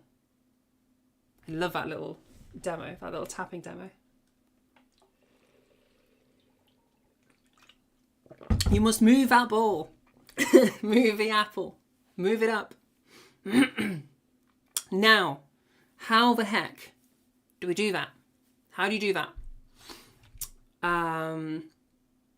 Yes, okay, there's a handful of ways we can do that. The main thing is we're going to be doing stuff when we're whispering, okay? When we whisper like this, our vocal folds stay open. Okay, now because they stay open, we don't have the same sound being applied, all right? We don't have all the same pitch things that we do when we're talking normally. So, by whispering, if we go up, the way we go up is by moving our larynx, okay? So for example, if I was to move things back down, watch what happens to my larynx. So I'm talking right now and then I'm going to make things really low, okay? Do you see how my larynx has gone all the way down here now? Or if I bring things back up, now it's gone all the way back up here. So the idea is we're going to use that to help us play around with this stuff. Really cool exercise that everybody really enjoys is for big dog, little dog, okay? Imagine you're a really big dog, okay? And you're going to pant like you're a really, really big dog, okay? Okay, that's like a big Labrador or a big Doberman or whatever. Now, I want you to imagine that you're a really little dog, okay? And you're going to pant like a little dog. And now, when you're in that higher position, you do a little phonation test. And then you bring it into talking. You carry that same raised larynx into your talking. Is it okay if you ask a question over voice? Yeah, go for it. Keep in mind, we are streamed live right now. But yeah, that's totally fine. Go for it. And thank you for asking first. Alright. A question I guess I would have is what's an effective way to know that like your resonance is higher? Because I tried to make a higher resonance and it just ends up like not sounding well. Like if I like increase my resonance currently right now, I do it through like the dog exercise. I'll like do like The big dog, small dog? and I talk more like this, like with a higher resonance. Okay. So if So firstly, I think you can get a smaller dog from that, okay? I definitely think you can if you play with it. Also, all right, did everybody hear the elements going on about voice, okay? Analyze that voice that we just heard based off of the weight and based off of the resonance or larynx height. Okay? Mm-hmm. If I was to imitate it, it sounded something like this. Do you hear how I have raised my larynx a little bit, but do you hear how there's another thing that's crept back in? What were we Vocal doing just weight? earlier? What was that, sorry? Vocal weight. Yeah. So give it Yeah. another I go. mean, Listen for that buzziness. I can combine it with vocal weight if I just like give me a second of like.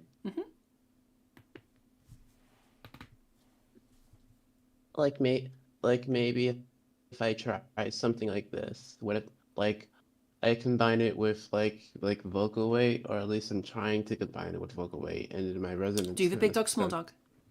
to slip back down. Yeah, my resonance starts to slip back down.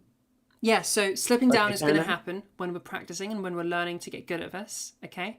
But also, I really want you going for a small dog, okay? Like, listen to how small I go.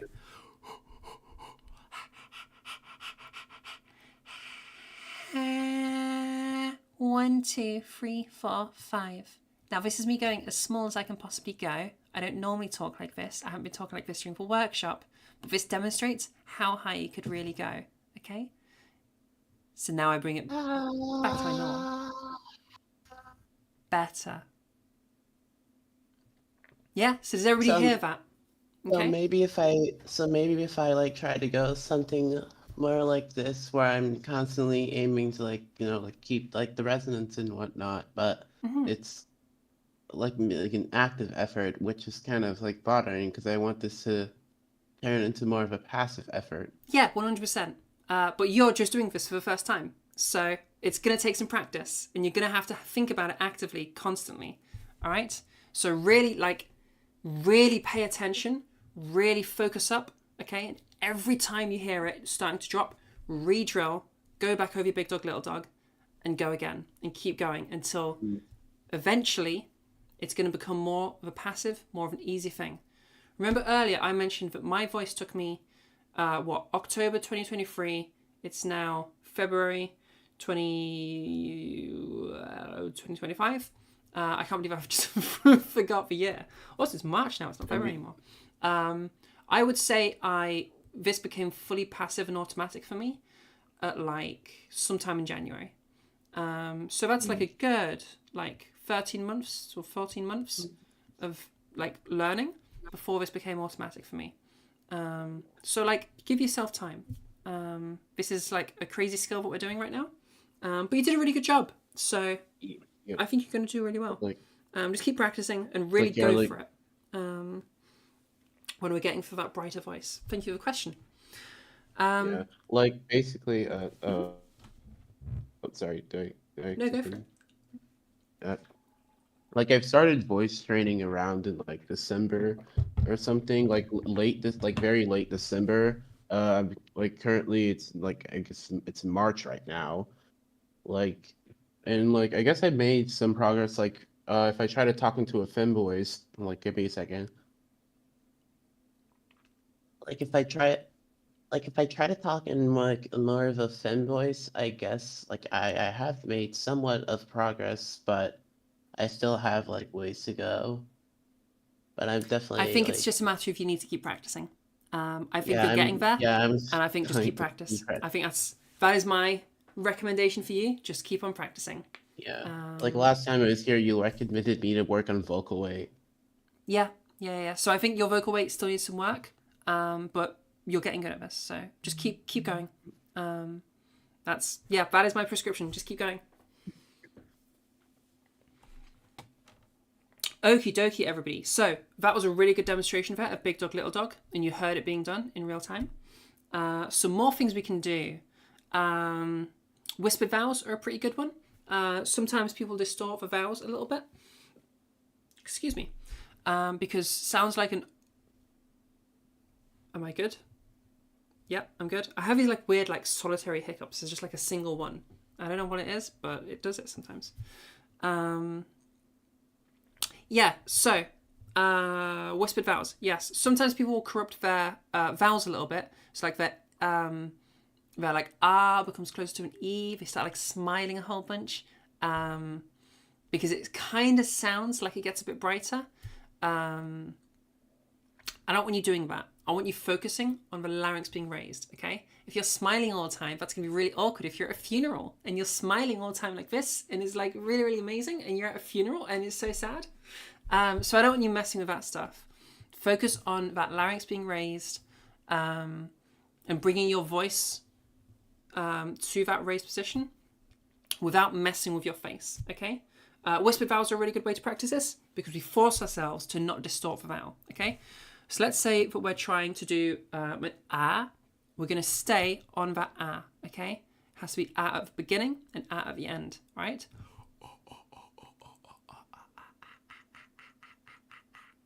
Do you hear how it stayed ah from the start to the end, okay?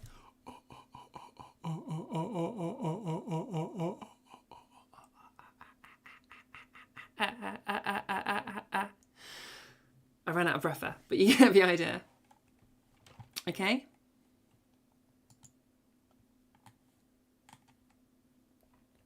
Oh, see you, Vanessa.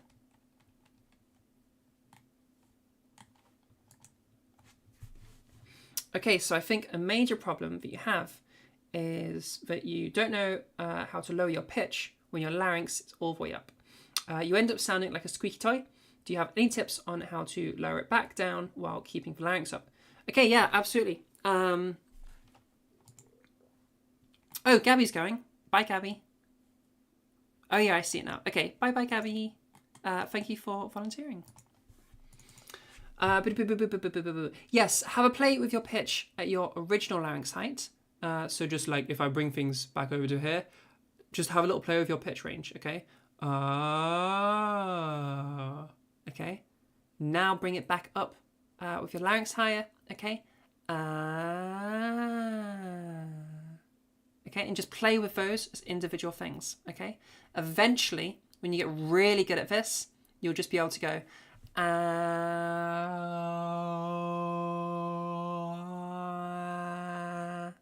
that's your larynx moving.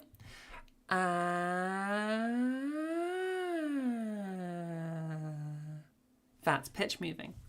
So you can hear they're two completely independent things, okay?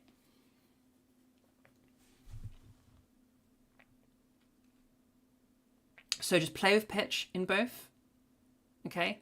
Then play with larynx while not moving your pitch at all, and try to identify how they're separate things, yeah? How high should the larynx be? For now, just try to go as high as you can. What I want you to do, like I'm not going to tell you where your larynx needs to be. I just want to teach you to be able to control it, going up and going down, and then you choose where you settle with it. I started off with much higher larynx than I had, well, not a little bit higher larynx than I do now, and I decided to lower it a little bit because in British voices, things are just a little bit darker, and so it sounds more normal to me if I just dropped it just a smidgen. So I did that, but you might find that you want different. So yeah, it's kind of up to you. So you feel like yours moves a little bit, but you don't know if you should be going higher. To start with, just try to go as high as you can, okay? If you're not sure, all right, this isn't something that I want you relying on. This is just a test to see if your larynx is moving, okay? The main thing is I want you to listen to the sound. But just as a brand new beginner, okay, if you move things back to their original position, okay, take your middle finger, place it right on the tip of Adam's apple. You're not pushing or anything, you're just like feeling where it is, okay? Right on the tip, index finger above it, ring finger below it, okay? And then do the big dog, little dog. That brings me to just below my ring finger. And that brings me to right above my index finger, okay? So that's about the level of movement you'll get.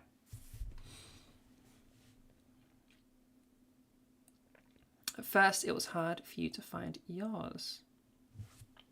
But yeah, just stick with the big dog, little dog. That's going to be your main thing. And just get as small a dog as you can. Play around with it.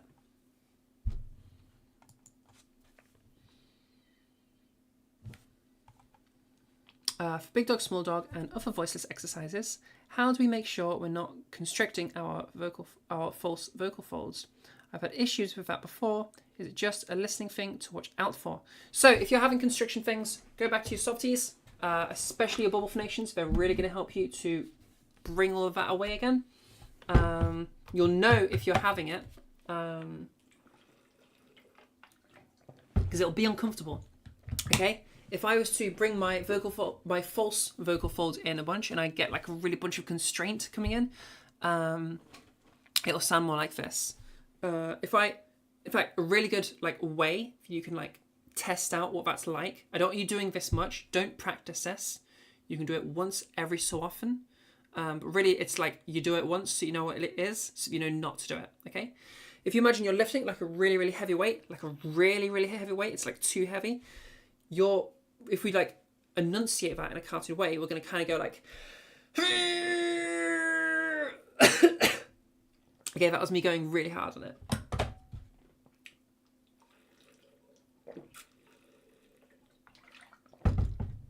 You can already see there, my vocal tract immediately will like, absolutely not. Please stop that right now, okay? That's false vocal fold constriction. Okay, if you were to go like, and then you were to try and kind of like talk through this and like talk with that strain, this is false vocal fold stuff. This is that constriction. That's the sort of stuff that over time, if you're doing that a lot, can cause a little bit of damage. So avoid stuff like that.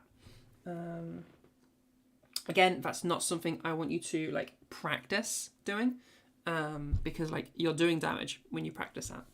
So yeah. Okay, that is whoa.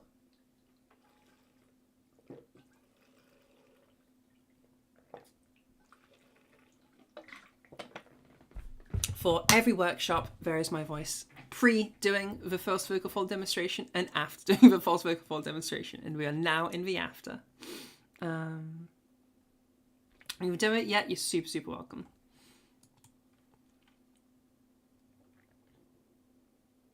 If you're trying to raise the larynx without the small dog exercise, then I don't know why you're trying to skip it. Don't skip it. It's really useful. Everybody tries to skip the exercises. Use the exercises. It's going to help you. It is, of course, possible. Right now I'm not using the small dog exercise because I've gotten good at this. So I can just go,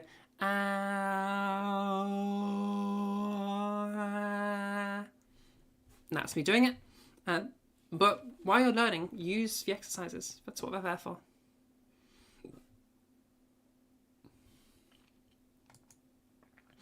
Yeah, if your method is working for you, then absolutely you can do that.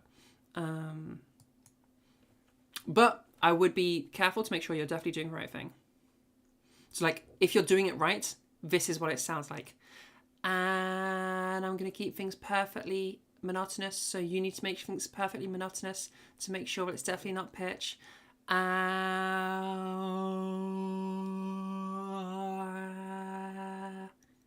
Okay, so that is the resonance thing. Yeah, sounds like that. Then yeah, you're probably doing it right. How do you avoid tightening your throat when raising your larynx? Sorry, I missed your original asking of that. You feel it move. Excuse me.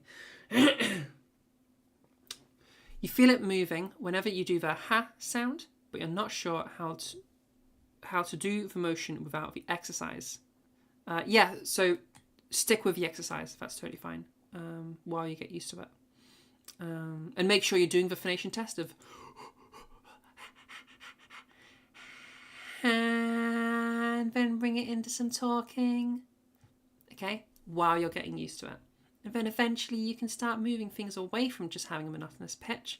But you want to have a really, practice for a while before moving it out of being monotonous. And we're just going to build upon that and build upon that until eventually it's just your normal talking. You're allowed to ping, that's fine. Anyways, how do you avoid tightening your throat when raising your larynx? So, that's a really common problem. Lots of people will have weird corruptions and weird conflations when they are raising their larynx. The main thing is people thinking too much about the raising thing and not enough about the sound thing. Okay?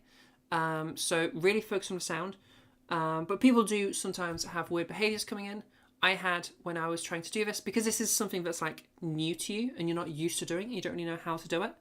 What sometimes happens is our brains will be like, one of these things over here needs to move. I don't really know which one. I'm just going to instead of doing like a sniper shot of like that muscle, I'm just gonna like shotgun fire it. Like, is one of you lot go up. And so you can have weird like muscles coming into it that are just totally unrelated. For example, when I was learning, I would get like weird, like the muscles in the back of my neck would like constrict super hard. They're not even used in talking or making sounds or anything. They're completely irrelevant. They're for like moving your neck around. They have nothing to do with the voice, but I was constricting them. Some people like screw up their faces a bunch. Some people like stiffen their jaw a whole bunch or stiffen their tongue a whole bunch and just do weird shit. If you're finding that you're doing weird shit, I would say occupy that muscle on something else. So the way I learned to stop tensing up my neck was to just very gently, okay, go gentle because I don't want you to like hurt yourself. Very gently just like rolling your neck and using those muscles. So now they're busy doing something else, they can't be tensing up. And then practice while they're busy doing something else so you can start to disconnect those behaviors. Or if it's your tongue and you stick your tongue out and then like, and now I've got my tongue stuck out, okay? And now I've got my larynx with the tongue stuck out. Now I can associate with behaviors so that I'm not doing this with my tongue. Or we can do like with our jaws, and we'll just kind of, obviously we're going to change the sound a bunch.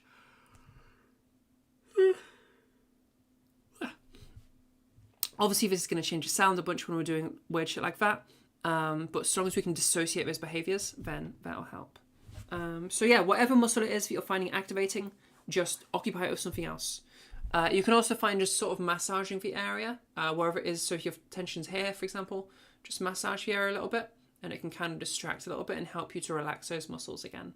So that you can isolate it to just your larynx going up. The actual movement of your larynx going up is like a super easy, like completely effortless. You don't even feel it. Like there is like zero effort in just, like it's less effort than a swallow. To give it like, it's so not effortful. Yeah.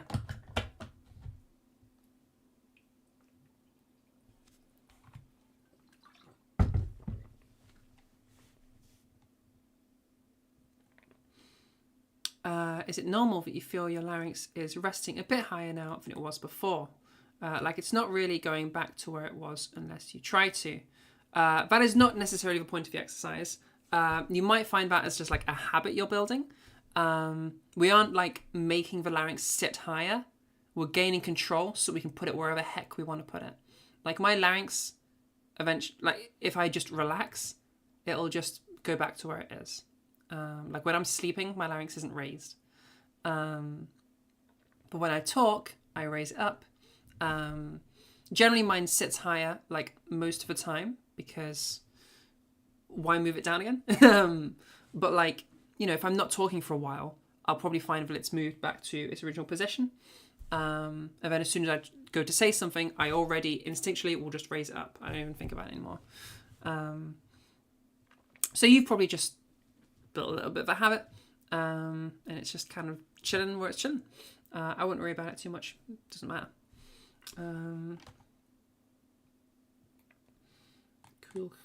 Cool. Okay, I'm almost caught up on the questions, I think. Again, if I've missed your question, ping me. Okay, trans voice.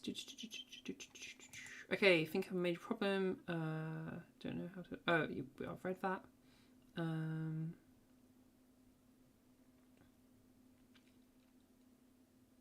Can you unmute and show a voice for advice? You always get to this point and just feel like something sounds wrong with the voice, like it's too brassy, but you can't pinpoint it. Yeah, go ahead. Winona.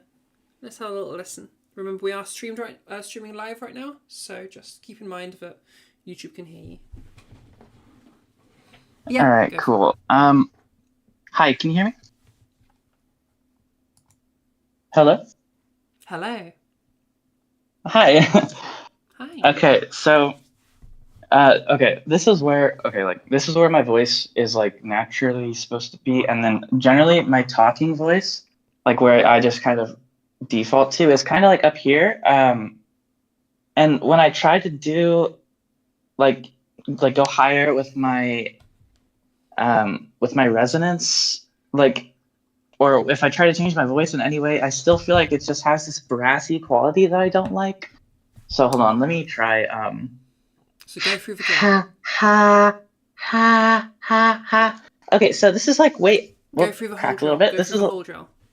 I want to hear the big the dog and whole- the little dog. okay. 1, 2, 3, 4.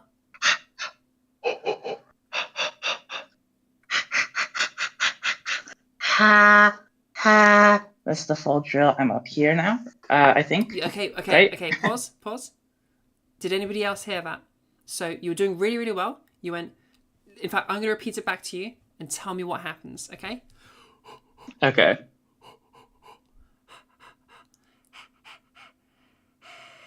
Ha.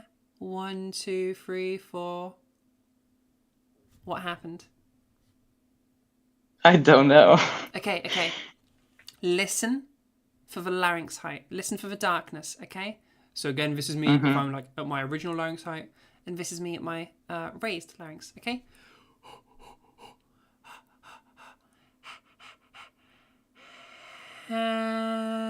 One, 2, 3, 4. Did you have a drop? Yeah. So as you went into your numbers, you had a big old drop. So that's going to be your first thing, okay? Be really careful as you go into phonation and then you go into talking. Keep that larynx at the same height, okay? Now, Okay. if you do make a mistake and it does drop, that's totally fine. I just want you to notice it. Notice it, try to fix it in real time, and in time you'll build that behavior. Just give it another go. And make sure you're keeping it high, or as best as you can.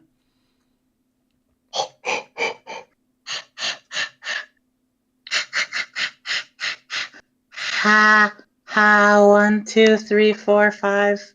Better. Okay, that was a much better attempt. It started to trickle off at 4 and 5, but you did a much, much better job there. Okay.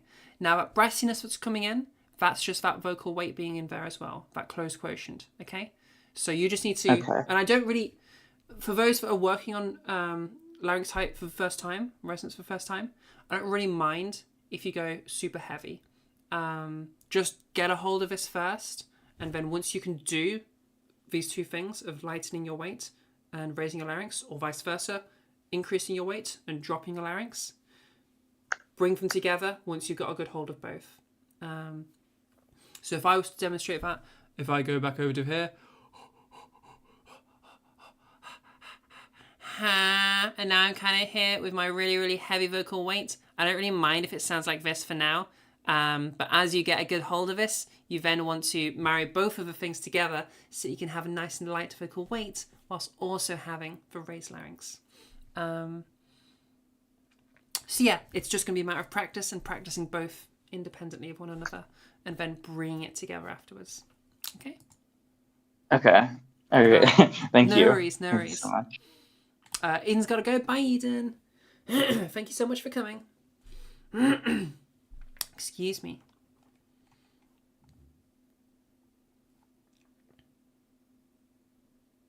If you get like a Pomeranian, your voice will sound better? Yes. What's the smallest dog? Like toy poodle? If you sound like a toy poodle, then you will be the most girl that has ever girled in girl. all toy poodles are girls. There you go. Or toy chihuahua, that's it. Toy chihuahuas, not poodles. All toy chihuahuas are girls. That is my new controversial statement. They are the most girls. When you become the most girl, okay, once you've maxed out on all the areas of your trans life, you will become a toy chihuahua. And you will live in a handbag. And that person from Legally Blonde will carry you around. That's the end for all of us. Okay? Just want you to be aware of that. Looking forward to it. Good shit. Okie dokie. So, how are people doing with this? All right. So, a reminder.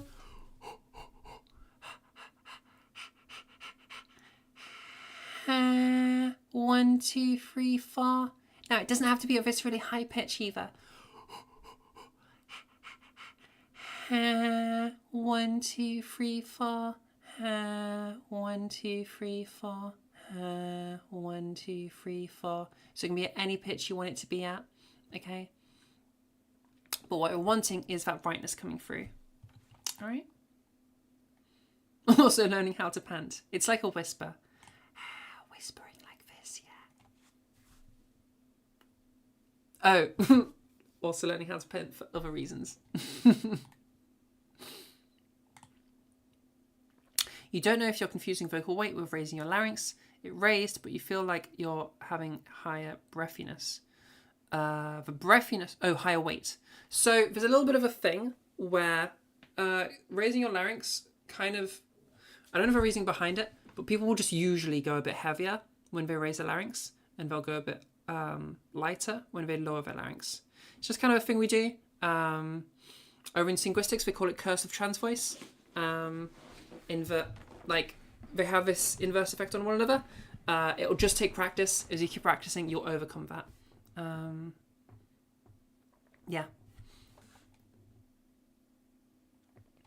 If we don't have a question, we're just doing general evaluation feedback. Wait till the end for that, and we'll do like everybody's for that. No worries. Okay. Anybody else? Any other questions? Do we understand why we're doing this? Do we understand why? Yeah, you've got one? Go for it.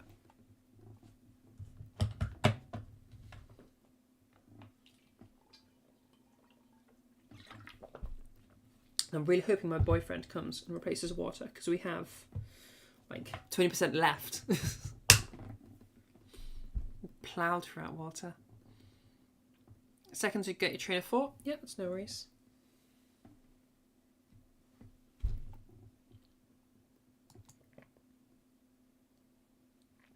We're doing this to be able to decrease our vocal tract size. Yes, correct. Perfect. Well done. Thus increasing how much sound bounces, thus increasing the resonance. It's not how much the sound bounces, just as it bounces, it's creating a different sound. I think. I'm pretty sure that's how resonating works. Maybe it does increase the amount it bounces. I don't know that. I don't know the physics perfectly well. I think it just bounces differently. But maybe it does bounce more often. We're going into a level of physics now where we are beyond me. But you know what? I'll note that down as well, and we'll get that answered for you next week. If this is your first time doing this, should you use some skills you learned in throat singing or that to mask? I have no idea. I am not a throat singer. If you are, that's really cool. I would guess you maybe have learned some quotient stuff in throat singing, but I truly have no idea. That's like way outside of my skill set. I don't really do singing stuff. My camera keeps mussing up. It's because my cable's not quite long enough. Okay, we're just going to be at an angle. I don't even know if you guys can tell we're at an angle. You feel like your throat is getting a bit sore. Should this be happening? I'm drinking a lot of water as you go. It shouldn't be happening. It means you've got some constraint coming in. I would say take a little break and then reapproach it.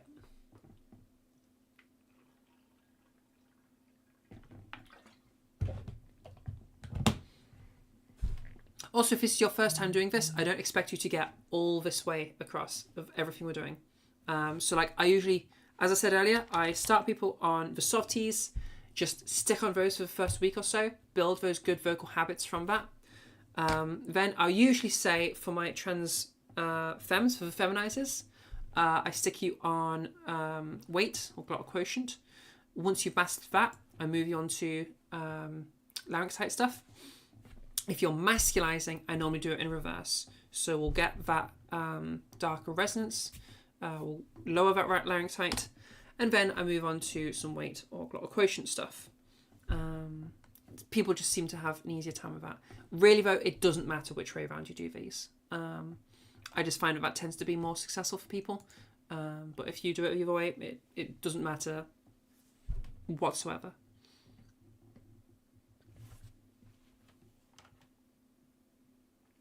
Also, if you're finding your throat is getting a bit sore, we have been going for a while, so it might just be that you've just been using your voice a lot and you've just worn it out a bit. So you might also just be a bit fatigued.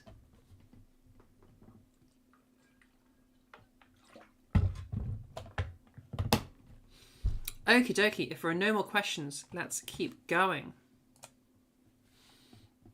Alright, vocal fullness. So, now at this stage, we have learned how to lower our larynx or raise our larynx.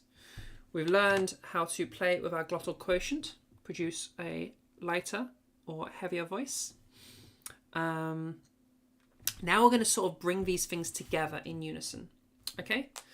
Vocal fullness is the concept of when things are more in balance, they sound more normal. They sound like what most people sound like.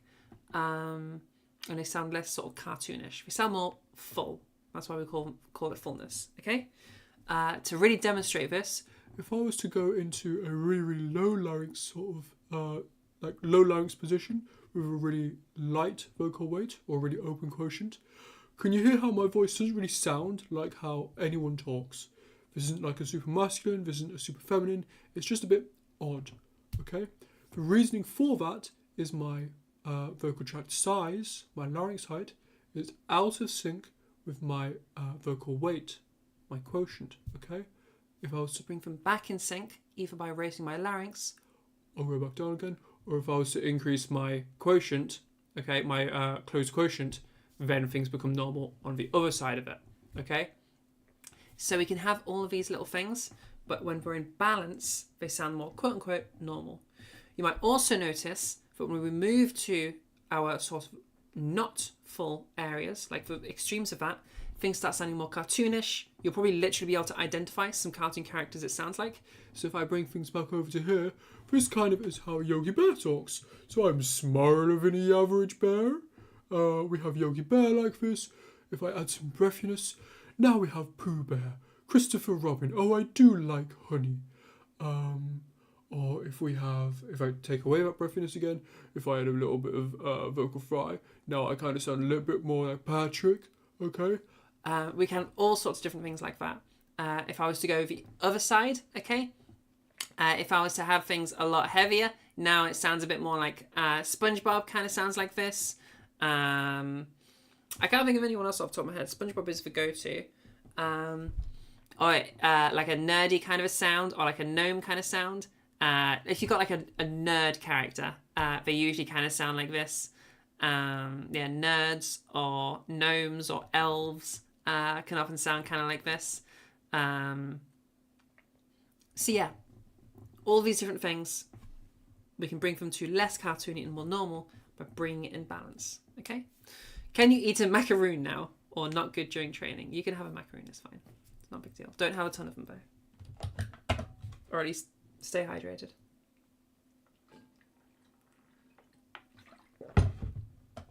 God, I haven't had macaroons in ages. Can I have one? Bring me some macaroons. That sounds fucking lash. Okay, so do you get the idea of fullness? It's just the idea of your weight or your quotient being in sync with your larynx height or your resonance. Okay? Nerd voice is just how you talk, so maybe you have an issue of fullness, and you need to either lower the larynx if you want to go for a more masculine sounding thing, or you need to reduce the vocal weight, open up that open quotient to get yourself into a more full femme kind of a voice. Now, this doesn't need to be perfect, okay? In my voice, this isn't perfect, okay? I'm not like perfect fullness. I'm a little bit hollow because in the UK, in Britain, we tend to be a bit more hollow, and it sounds more normal in my culture. If you're in like, somebody told me last week where in America, I think it's West Coast, like for Mean Girls kind of thing, Valley Girl, that stuff, they're like perfect fullness, okay? We've got that raised larynx, perfectly in sync with their glottal quotient. Other places, I think a lot of Latino places are a little bit more overfull. So we've got a little bit heavier raised larynx. It can vary a little bit depending on where you live. I would say just listen to the people around you. Yeah. And you'll get an idea of it in time. So the point is, you don't have to be perfect. You just need to be generally, like if you look at that graph, you need to be in that quadrant of whatever you're targeting.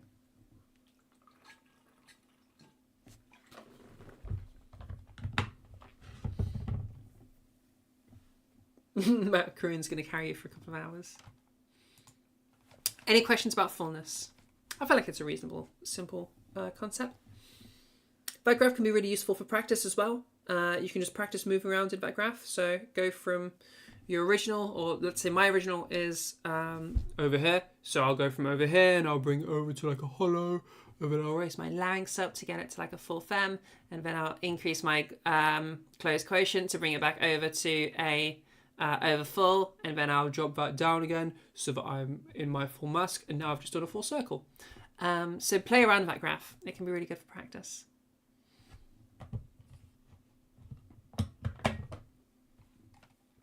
Boop, boop, boop, boop, boop,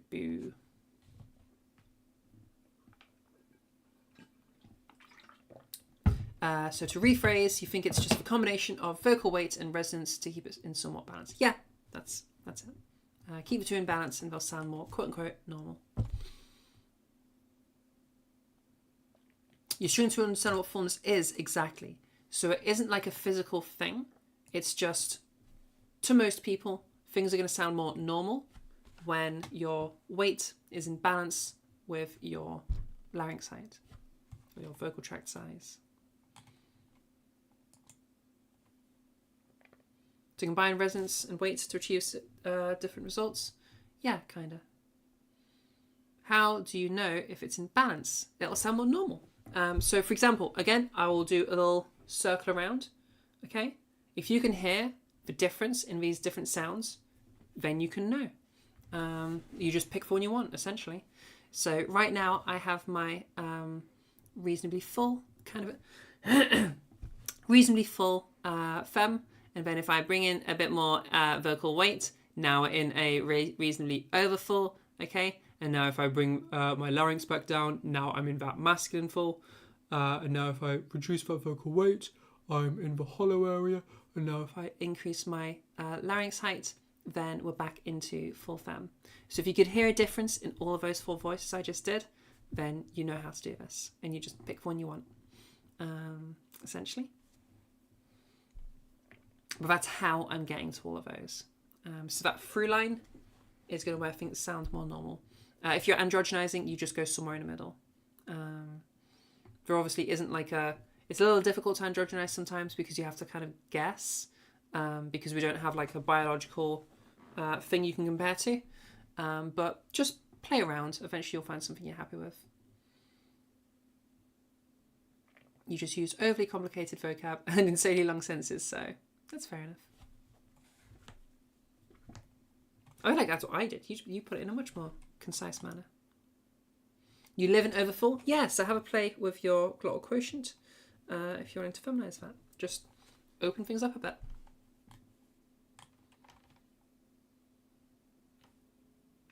Any other questions about fullness?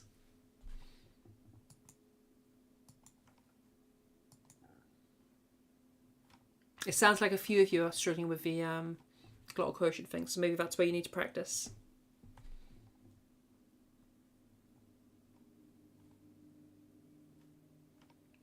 And just use your drills to go back through that.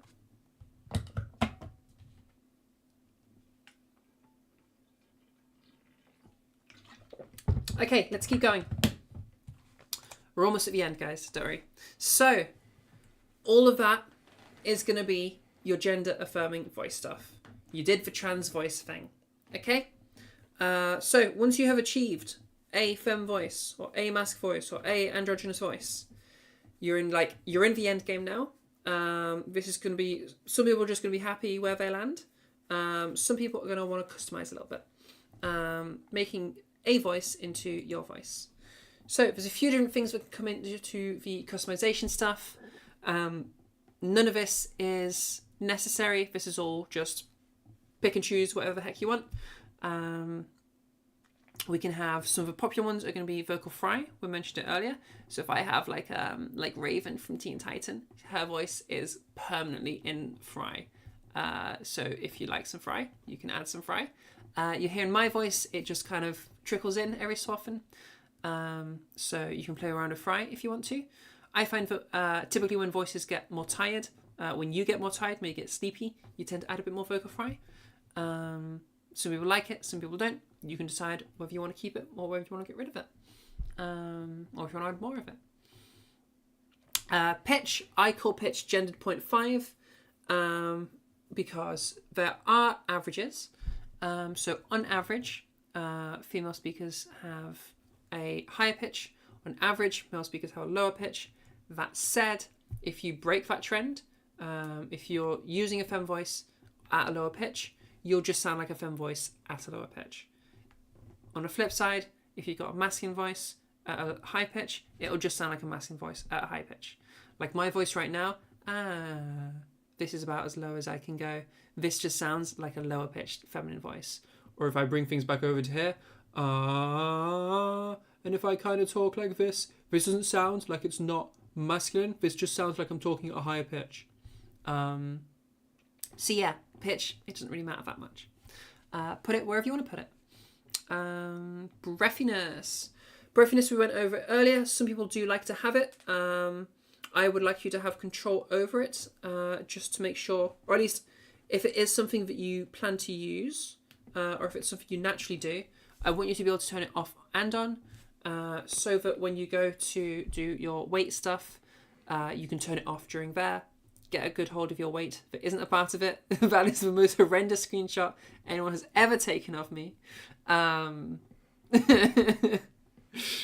Yeah, if it's really pixelated, you can watch via the YouTube stream. You might have a better time. That's such a bad screenshot. Oh my gosh. I'm going to copy that over so that the trans voice people know what we're talking about. And if you're on YouTube, then you should have joined the Discord. Sorry. That is horrendous.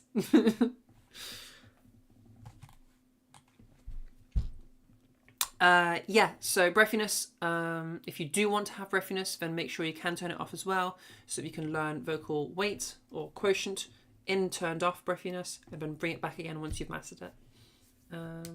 Yeah. Twang. Twang is kind of common in south of America, the south of America, like Texas and stuff is what I'm trying to say. The southern border, those kind of areas. Twang can be quite common. Twang will also give you a real big boost of volume and can kind of brighten things, but not in the same way as what we were doing earlier. It kind of sounds a bit more brassy. It sounds a lot more intense. If you emulate like a baby crying, like a really cartoon baby crying, like wah, wah, and then you bring that into your voice, now we got some twang coming in. Okay, it kind of sounds a little bit similar to that overfull, but it is different because this is twang. If I was to start bringing in like South of America kind of an accent, the deep South, it kind of ends up a little bit more like this. This is my horrendous Texan accent. And this is me. You can hear the vocal twang. It sounds a bit more normal in this like trash Texan accent. I'm so sorry for everybody from Texas, but I gotta demo it. I know it sucks. I'm bad at accents, but you get the idea. Oh, you didn't hear it? So, wah, wah, then bring that into your voice a little bit. I think some New Yorkers use this as well, but I can't do a New Yorker accent. But this can be something that people use in their voice every so often. I find it does distort things a little bit. But yeah, that can be something that some accents use. I mean, in general, accents can be a thing, obviously. Some people find that their voice distorts to be similar to their teachers. A lot of people find that their voice becomes kind of Valley Girl, kind of West Coast, I think it's called. Kind of like Mean Girls. Largely because we just have a lot of people that are from that area as vocal teachers. And so we've got a bit of a representation issue of everybody's moving American. So hopefully I'm helping with this and I can move you to Britain instead. And then if you're from Asia, then get screwed, I guess.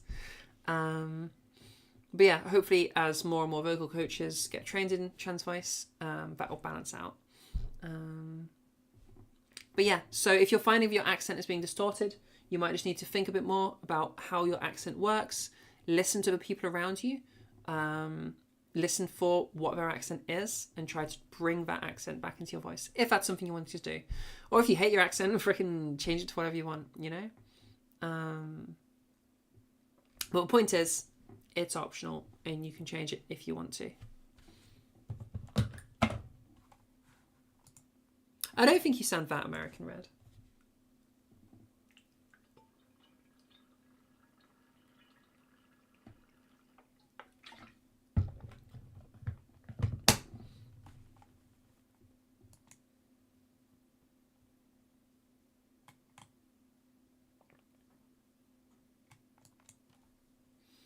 Any questions?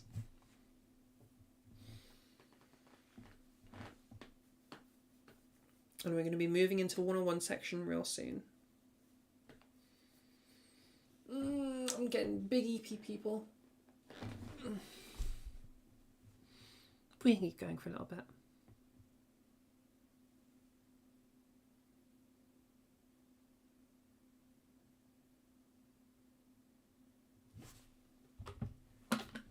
Also, when I went to the toilet, I told my boyfriend to come refill my water in like half an hour or an hour. He hasn't come. What the heck?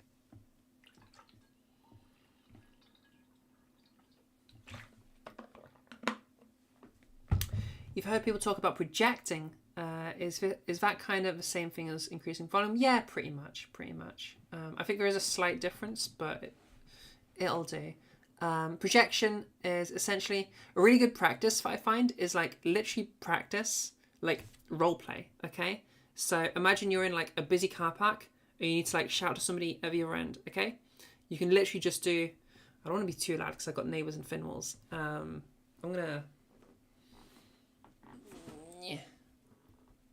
just grab that and I'll just put that in front of me so I'm not gonna be too loud. But we can literally just role play it and be like, hey, over there, hey, Zara, hey. Try to get my attention, okay? It's a really busy traffic flow. Hey, over here. And just sort of play around with that. Try to get that increase of volume without your vocal weight getting distorted, without your larynx height getting distorted, without anything getting distorted. You just go louder, okay? And there's a demonstration that you can be loud while having an open quotient, a lighter weight.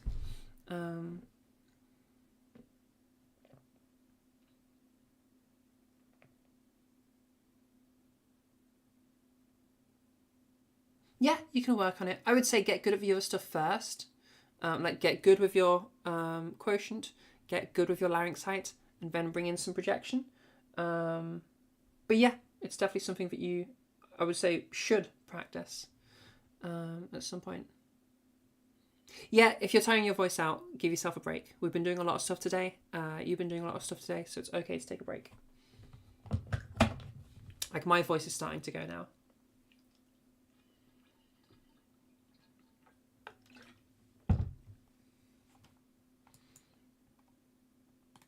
All right, any more questions about customization stuff?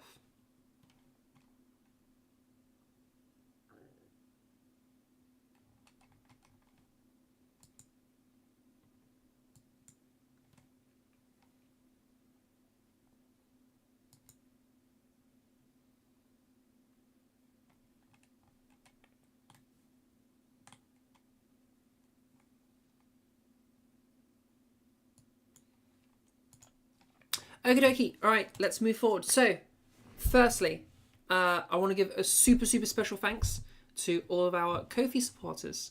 You can see below me, I have a little thing saying that you can support us over at Ko-fi, and we have people that are doing that, and they are the people that are bringing like these workshops to you. It's because of those people that I'm able to do this. We've hired a makeup artist over in Trans Network who is now there helping people. We did a workshop yesterday with them. So they are now part of Trans Network because people gave to the Ko-fi. So I super appreciate that. It's really amazing. If you want to support the Ko-fi, you can head over to Ko-fi, so ko-fi.com/transnetwork, and you can subscribe to any of the tiers, and that is going to really help support the channel. As I say, that has already brought us a makeup artist in. I'm hoping we can do more and more. Right now, the biggest limitation, the reason why we are fully booked is because I work full time. So the more we can build up the Ko-fi, the more I can dedicate time to you guys, and I can provide free stuff.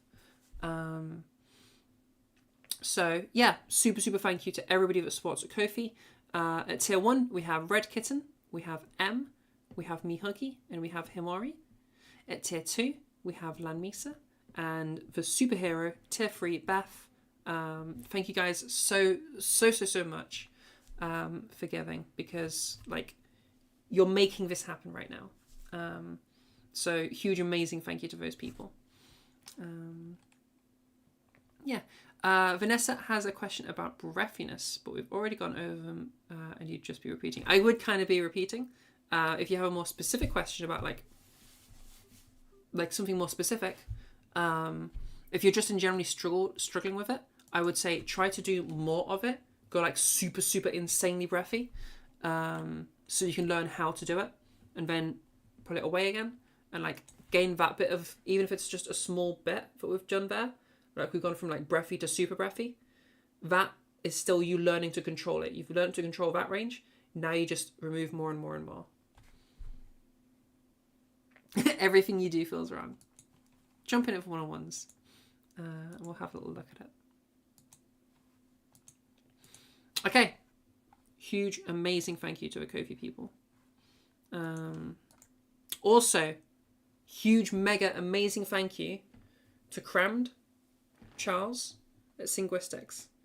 Crammed Voice Lessons over in Synguistics is currently giving me free teacher training, and literally training me to become a trans voice coach to help all of you people. So like a bunch of the stuff we're doing right now is stuff that he's taught me, and as I say, he's doing it completely for free. So huge, amazing thank you to Charles. For you people, if you want to pay something back, if you want to help me show Charles that I really appreciate all the support, if you want to show Charles that you appreciate all the free stuff that he's doing for us, then head over to Synguistics. There's a link in my server. There's links everywhere. If you just Google Synguistics, you will find the server. It's a big server. Head over there. Say that Zara sent you. Want him to know that we appreciate him, because it is like, it's insane that he is teaching us for free.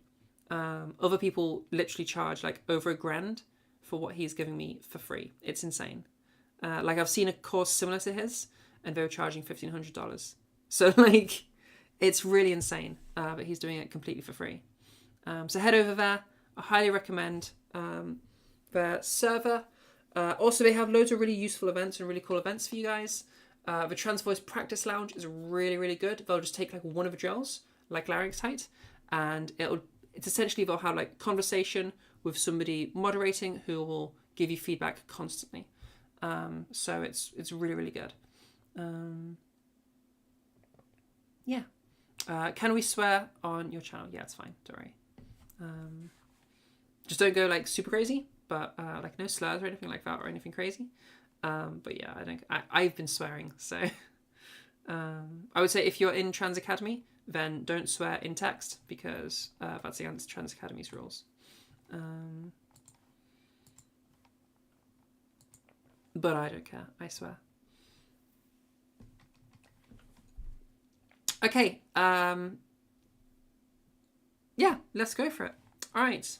Again, huge thank you to Charles, and I super recommend you heading over there. You can learn so much over at Synguistics. They've got just an insane bastion of knowledge over there. So yeah, okie dokie.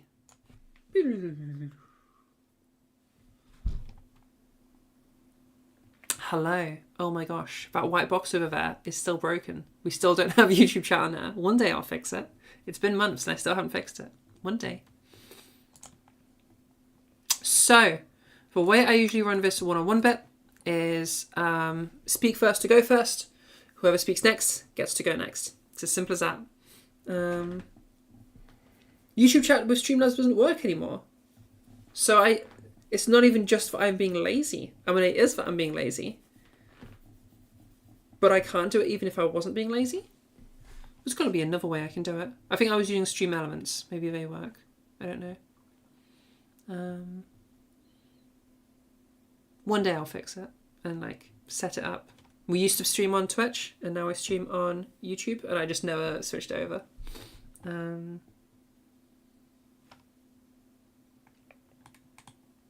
to see what wins, anxiety or dysphoria. Give it a go. No one's here to judge you. We are all going to be super supportive. I'm going to be supportive and I will help you as much as I possibly can. But as always, speak first to go first. Whoever speaks right now, speaks next, gets to go next. Go for it. Bring your bravery. Hi, Zara. Hello? It's okay to be anxious. You can just like be anxious. Go for it. Hello? Hello. Oh, can you hear me? Yes, I can hear you. Okay, so, right.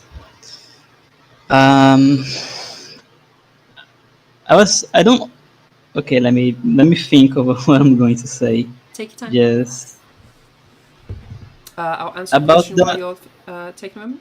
Winona, that is, so the person who runs that Discord, Singuistics, is giving me free teacher training, which is really amazing. So head over there and let them know that we appreciate them. Crammed from Singuistics. It's also just a really good server. I just recommend it. They do some really good community stuff, which I highly recommend. Trans Voice Lounge is like a really good practice environment, for example.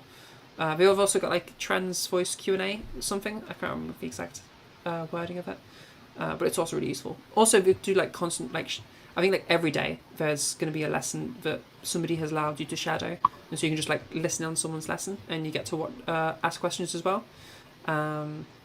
So whenever he asks for questions from the peasants, that's you. You're a peasant. Go ask some questions.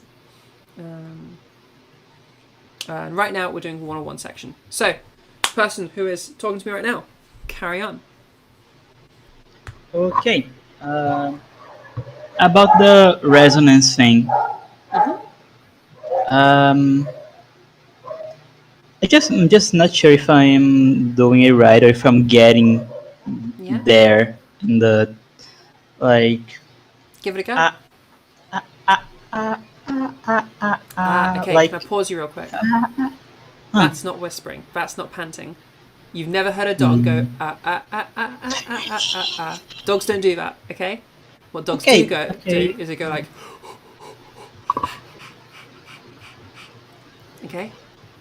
Go for it. Alright. Oh, I'll pause you real quick. Okay, anybody that wants me to help them with resonant stuff, I need you to go to your settings, okay? Firstly, next to the disconnect button, there'll be noise suppression. I need you to turn that off. Once you've done that, go into your user settings, and under voice and video, you'll be able to scroll down just a little bit, and there'll be input sensitivity. Make sure that's turned, make sure the automatic is turned off, and slide it all the way to the left so that it's not going to cut you out. Discord will cut out your whispers and I won't be able to hear them if you don't get your settings right. Okay. Okay, good. Go for it. So.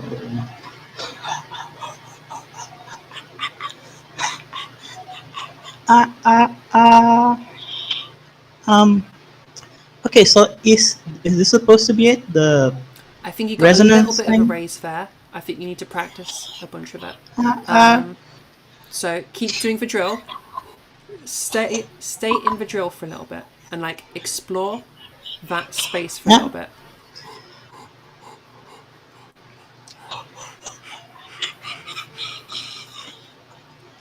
Really get a feel for the Okay, sound. so Yeah, like this there you then? Okay. Right. Now So you've like dropped down this. again. So now this is where you're going to have to practice a lot. So every time, Okay. listen for you dropping down and re-drill every single time. All right. I'm getting a bit out of breath now. Yeah, that's okay. That's okay. So absolutely take breaths in between, and make sure we have that phonation test as well. Okay.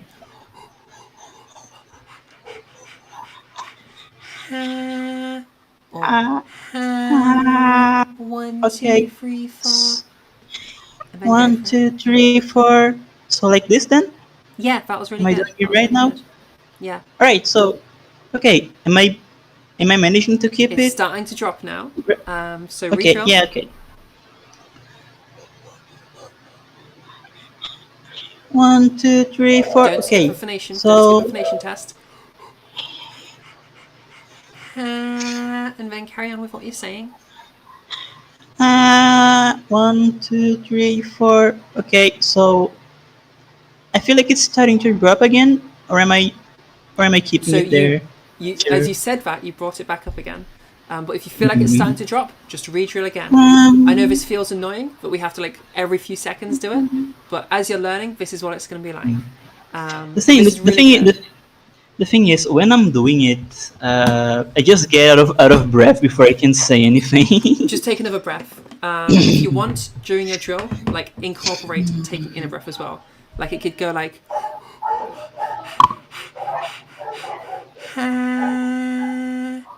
So you can have the breathing in as you're going up if you want to.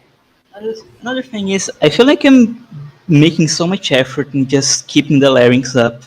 How Say that again, sorry? can I? Huh? What? Say that again, sorry, I missed the start of that sentence. Okay, so I think like I'm making too much of an effort to just keeping the larynx up. Oh, okay. So how can I mix keeping the larynx up with the vocal weight thing? How can I like right mix now- both of them? Right now, don't worry about it. Get good at each of them individually and then bring them together afterwards. So like really get good at each of them individually first. Okay. I don't know if you can hear it, but like I feel like I'm straining my voice a bit when I'm keeping the larynx up. I feel like I'm kind of I could start to speaking hear a it bit to like do this, that. you I know? didn't hear it normally, Yeah. but it might be happening and I just can't hear it. Maybe it's just not quite at Yeah. that level. So if you're feeling that it's tensing up, first of all, I heard that as you said that, you then demonstrated it. So that means you have some control of it. If you can do it more, But yeah, you can do it less. Does that make sense? I guess, yeah. So consciously just try to bring that away a bit. Also, you can try massaging, like whatever area it is that's tensing up. You can try massaging it a little bit to help you just relax it again. You can your softies. Softies will super help, especially the bubble phonations. Or if it's something where you can, then like work out the muscle that is tensing up. Like if it's the back of your neck, gently roll it so it's occupied with a different task. Obviously, that's not always going to be relevant if it's depending on where the strain is. But yeah, hopefully that's a handful of things that can help. The strain, I feel like the strain is happening like at the top of my throat. Okay, I would say your softies are probably going to help you with that, especially the bubble formations. Okay. No worries. Okay, who's next? Talk next to go next. Hello. Hello there. I literally have no idea how to do like this kind of like vocal feminization. I literally have no idea. There's not so much resources available in my native language, so I'm just sort of like trying to do something. I literally have no idea how to feminize my voice, so sorry about that. Yeah. Okay, what did you catch from the at what point did you join the workshop? How much of a workshop have you caught? I just randomly popped in because like I don't know. Sorry for being here. No, it's but, okay. like, It's okay. It's totally fine. It's totally fine. Okay, so I think you've missed the earlier bit. So okay, this is going to be perfect for you. If you go over to the YouTube, youtube.com/@trans_network, you'll see I'm live right now. click on it and rewind. We'll go through the entire process and I'll make it real simple for you. Obviously, it's a big workshop. It'll take a few hours to watch, but it goes through it all. It is in English all. I don't know any other languages, I'm afraid, so I can't help you with your It's okay. with your language. But yeah, hopefully that can help you. In general, you're looking at the weight stuff and you're looking at the larynx type stuff. That's how we do trans voice, essentially. Yeah. Okay. I hope that's helpful. Well, thank you very much. Yeah, no worries. If you want, you can join my Discord, so I can give you like feedback. Like if you have questions after you've watched, join my Discord, and then you can ask me questions after the workshop, and I'll get to it as soon as I can. Okay, thank you very much. Yeah, no worries. Okay, I'm going to read through chats for a moment, and then I will do another speak next to go next. Beep, beep, beep, beep, beep, beep, beep. I have no clue how you managed to, how you're able to manage a bunch of people speaking at the same time. I mean, most people are pretty good at just figuring out their own sort of going one at a time. Boop, boop, boop, boop, boop.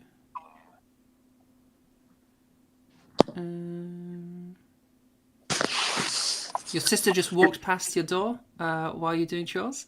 Wonder what she thought. Oh, that's something that we can talk about. If you have a This situation... link is sort of like expired, sorry. Sorry? What was that? The invitation link it's expired. Oh. Yeah. What? It's literally it's expired. It says it's expired. Which one was that? Is that the one on screen right now, or is that the one from my profile? It's Trans Network. It says you're being invited to join Trans Network. Accept invite, and then it says, "Oh, there it goes." So now it happened. Thank you very much. Oh, did it work? Okay. Are we good? Yes, thank you very much. Okay, no worries. I don't know what happened there. I will check, and I'll double check that everything is working there after the workshop. So thanks for letting me know about that.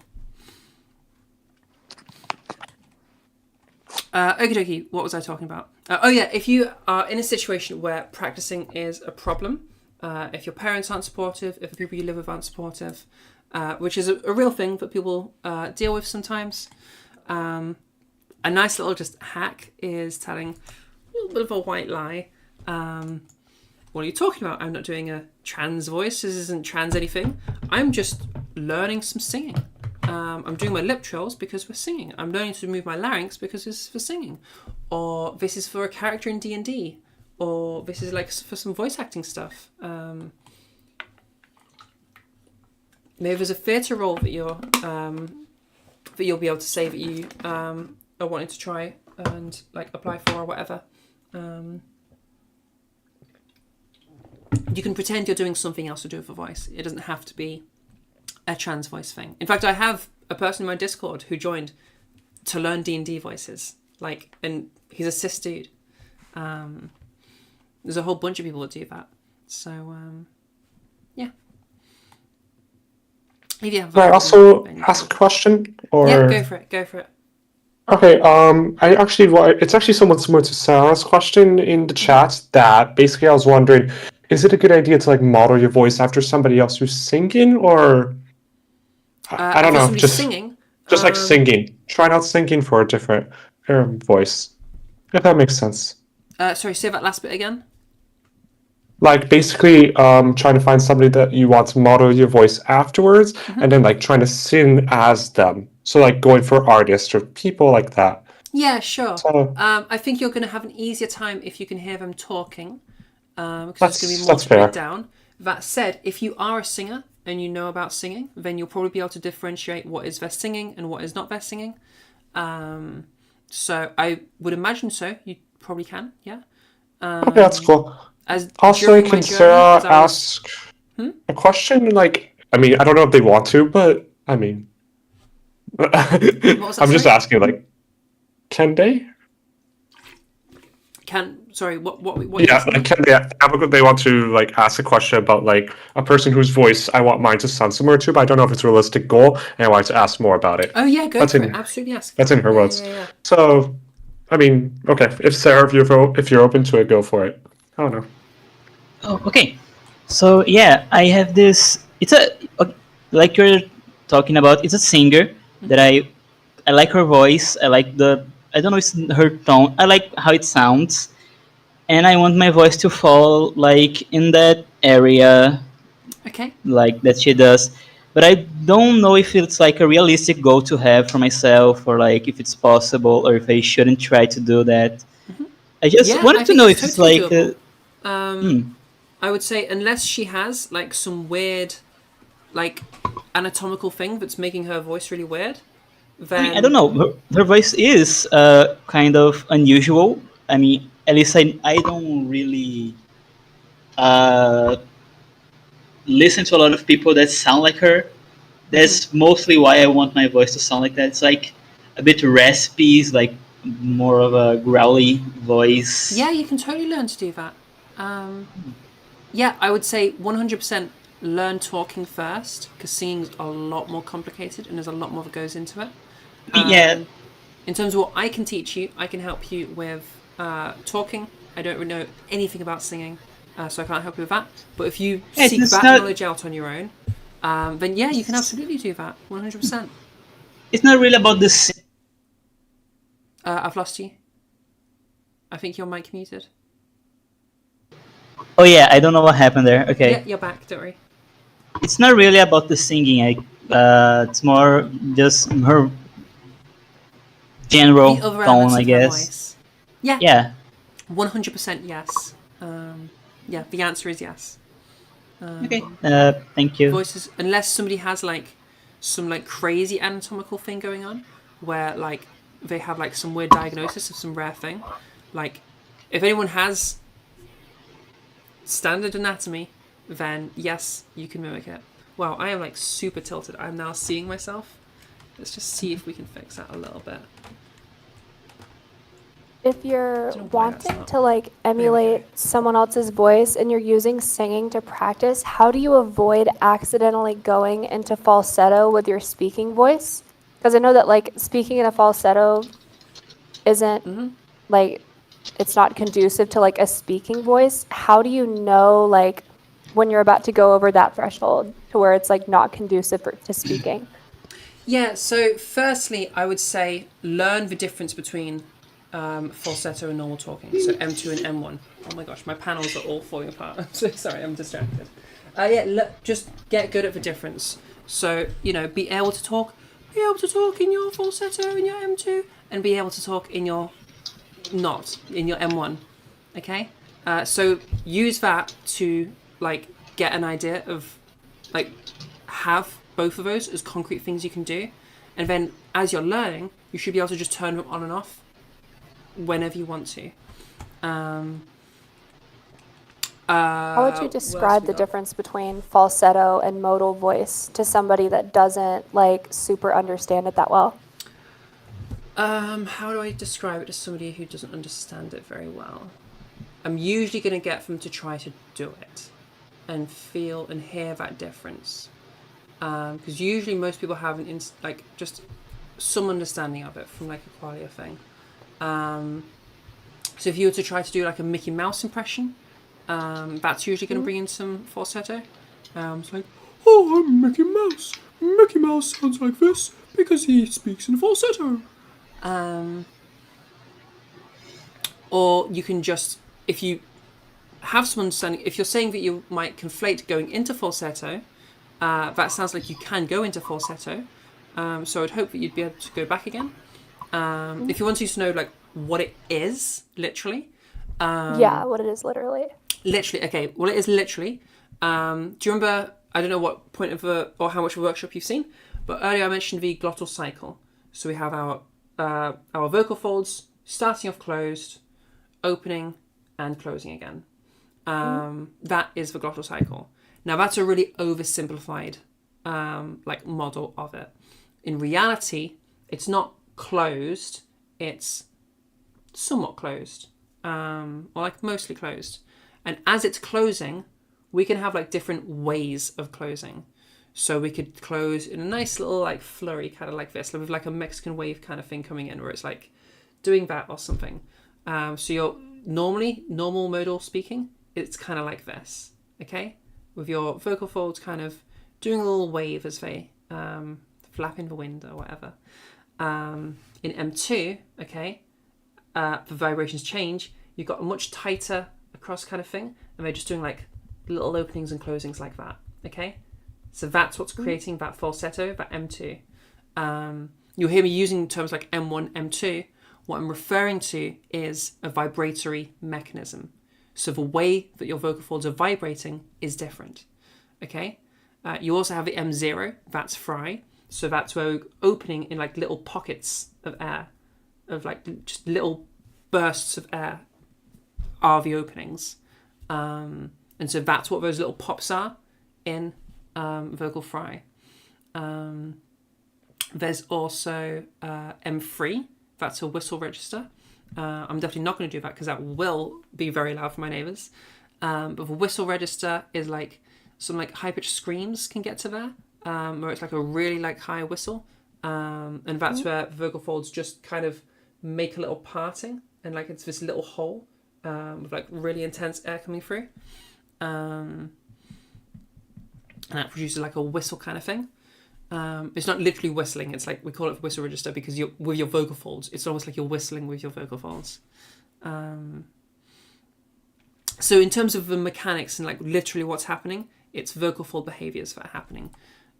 If you wanted to Google it, you can absolutely Google vibratory mechanisms or vocal fold vibratory mechanisms, and you'll get a whole bunch of information. It's a pretty well like noted thing.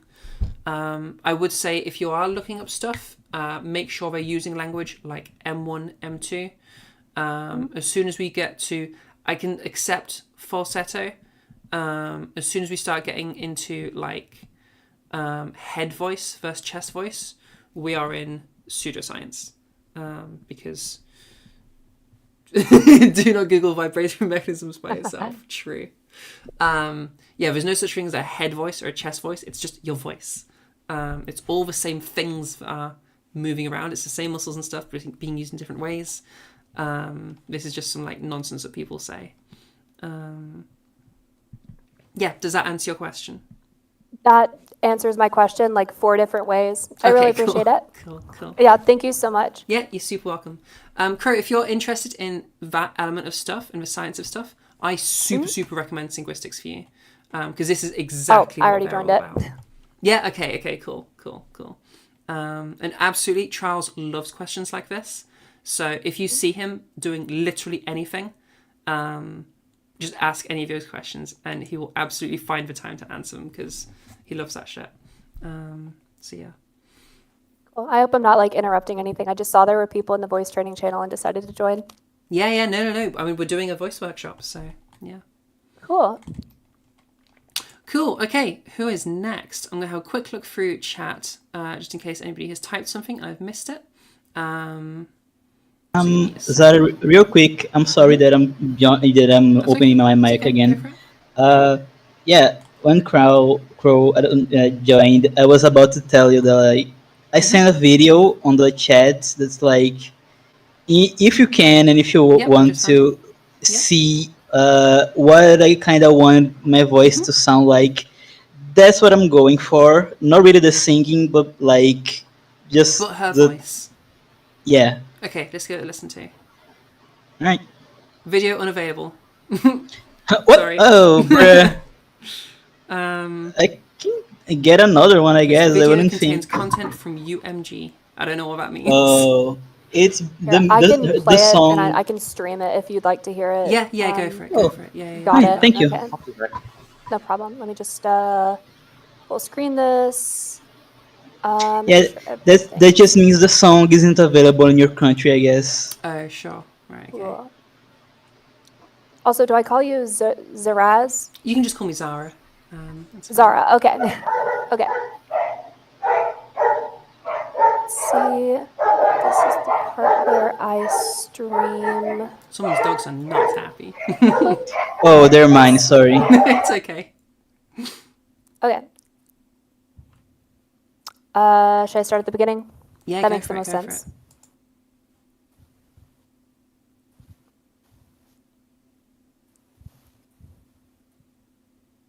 it. Oh, I haven't got Oh, sound. that's so Make nice. sure when you're You have no sharing, sound? if you turn off the share screen and then turn it on again, there'll be a little ticky box. Make sure that that's ticked. Got it. Let's see. Boop.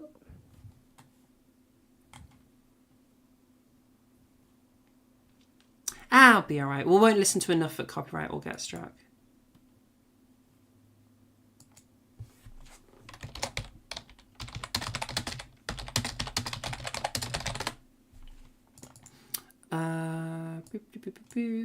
Oh, hang on. I need to... Okay. Let's see. I'll see if you have audio. If it doesn't work this time, then it's fine. No, I'm not getting anything. Nope. Okay, doke. No worries. Alas. Okay, well, tell you what. I can't see people's names. I can't actually...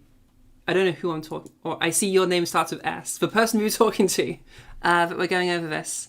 Join the Discord. Let me know over Discord.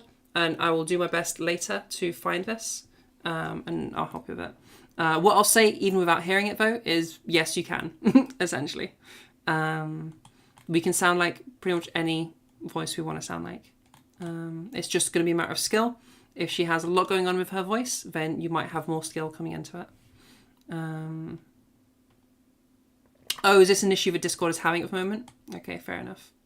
Okay, I'm going to read through chat for a moment.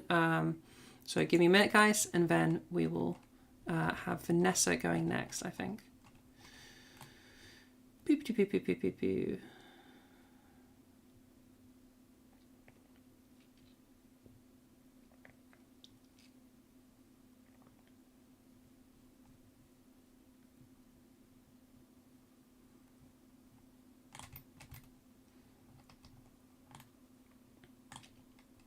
Okay, I don't think I've missed any questions. Winona, I'll let you go after Vanessa.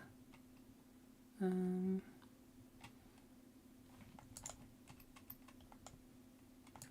boop, boop, boop, boop. Yeah, the tilt wasn't a stylistic thing, lol. That was just my camera being poo-poo. I use my phone. In fact, do we have the bottom of the screen now on? Ugh. So essentially my camera is my phone, and I have like a little clip thing that attaches to the desk and attaches to my phone. And that's how you see me right now. But it's a little bit of a nightmare to work with.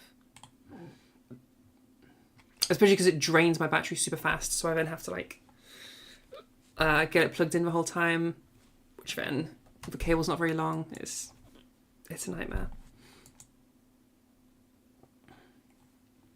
Okie dokie. All right, Vanessa.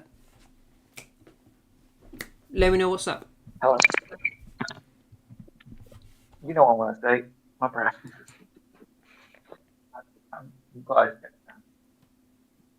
I can like barely hear you. Where is my... I assume Vanessa's sorting something out right now. Can you hear me? Oh yeah, there we go. Okay. I don't know what I fixed it, but alright. It's a little bit quiet, but it's not too bad. I'll turn you up a bit. I'm just going to take the effort out and use my phone. I don't care if I wake anyone up. Your internet might be struggling a bit. It's just difficult to make out what you're saying. Hello? Oh, that's way better. Yeah, I took out my earphones. And Okay, now I'm that's just using my a phone. million times better. Okay.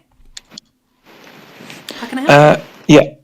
Breathiness, as always, because nothing makes sense, so I'd rather just Yeah, 100%. 100%. revise straight conversation. So, firstly, okay, can you give me a really breathy voice? Hi, hey, hello. How are you? Sounds pretty breathy to me. And can you give me a not breathy voice? I accidentally just turned off my phone. That is a good non-breathy voice, though. Okay. Okay, so, what's the problem? Breath. Every time I'm talking, everyone's like, when I'm sending recordings in, they're saying, you've got breathiness. You can't work and wait as well if you don't sort out breathiness. Okay, so can But every time you I give me, try something... can you show me your breathiness drill that you've been using and bring it into some speech? I don't know. Every time I don't understand them when they're presented to me. Okay, so Like, I want you to imagine right now oh, you've got a little yeah. baby in your arms. Okay, it's a real cute baby. We like this baby. Okay, I want you to just cue it with I a do little not. baby. All right, like an nice baby. Here Ah, we go. A bit more, just so I can hear a bit more. so cute. Sounds pretty good. Bring that into some more speech. Very nice baby. Zara, look at this baby. Isn't it so cute? Give me some like sentences. I do not like babies. Oh, okay. Do you like dogs? I also don't like dogs. No, I hate everything. You hate everything. Okay, great. All right, let's go for a different thing. You ever listen to ASMR? Not really. No. I'm useless. Okay, Making let's this try. funny as Right. possible. We won't use a cultural connection. We'll instead go for. All right, I want you to copy what I do. All right, we're gonna start really heavy, okay, with a really low pitch. Right. Really, really, really heavy. Hello. And then we're gonna start up in pitch, and we're gonna lighten our weight as we go.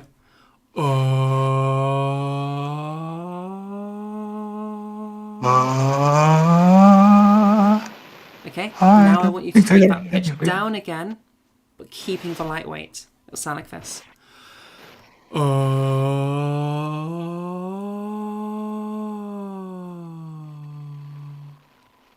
It sounds like it's just getting quiet. I can't tell the weight. That would be me running out of breath. Oh, okay.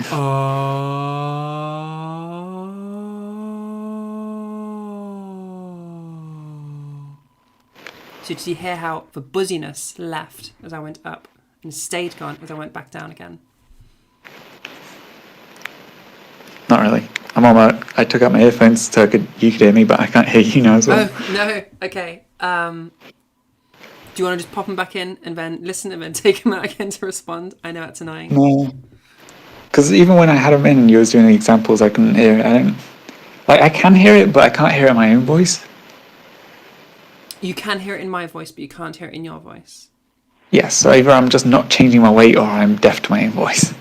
Okay. Let me think for a second. Oh, excuse me. Can you give me a really like over dramatic, almost cartoonish kind of sigh, like a or like a go again, sorry? Okay, that was super breathy. Yep. Okay, but it was also light. So, do you remember earlier you showed me breathy and you showed me not breathy? So can you do that exercise, breathy, and then do it again, removing the breathiness? And let's just see what happens. You said I did it non-breathy, but all I did was talk, and I don't know what I did. Yeah, well, your normal talking isn't very breathy. Do you so listen to and feel the difference of you talking when you're super breathy versus when you're talking normally? Like, can you tell that you're doing something different when you do that? I can tell when I'm doing it super breathy, but I can No, also I want you tell to I'm intentionally breathy. go super breathy. I can hear the breathy, but I can more feel like I'm out of breath. Yeah. When you go super breathy, you're using more air. You're going to run out of air quicker. You only have so much. Okay? So that's good. But when I'm trying not to breathe as much, I'm just holding my breath and then dying. Yeah, sure.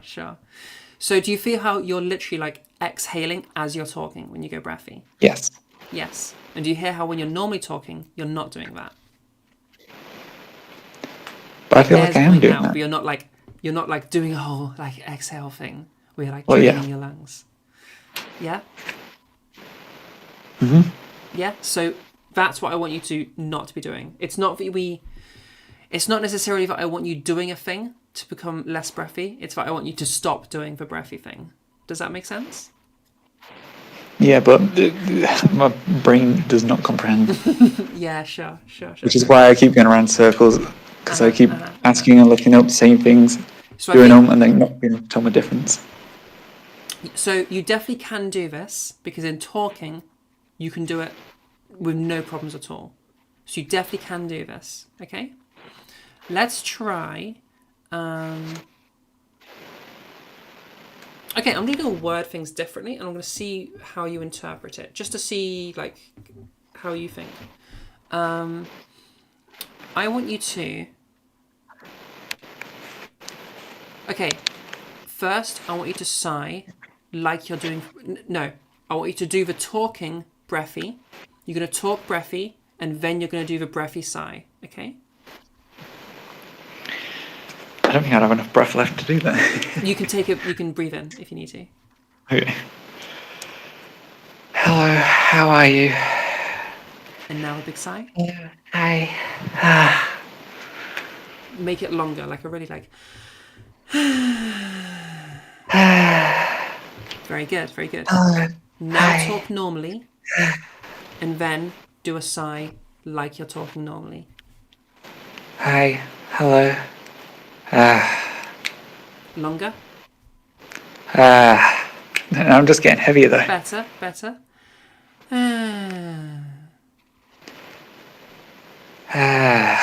No breath. At the Do a end. longer. Sighs are moving breath. in I don't pitch. get it. I always interpret sighs as just breath. I don't get it. Don't worry about size right now. Bing bang bong. Okay, I really want you to practice going from talking into a sigh. You can take breath if you need to, like, breathe in, without that breathiness being added. So, like, I want you to feel that talking and then bringing it just into a sigh. Like, I'm talking right now, I'm just going to bring a big It's not going to have that same feeling because we're not doing, like, the breathy thing, which is normally part of a sigh. But we can do that sort of movement of a pitch. So we're talking right now, and then we're just going to go for a big Okay? Try that. I don't know what you were trying to make me do just then. I don't think I understood. I'm trying to do the sigh with zero breathiness. So imagine that your sigh is part of your talking. Yeah? So continue that talking into the sigh. So I'm talking like this. I don't have any of that breathiness, which you're really, really good at. Like, you're good at talking normally. Okay? So we're then going to take that normal talking and then just bring it into a...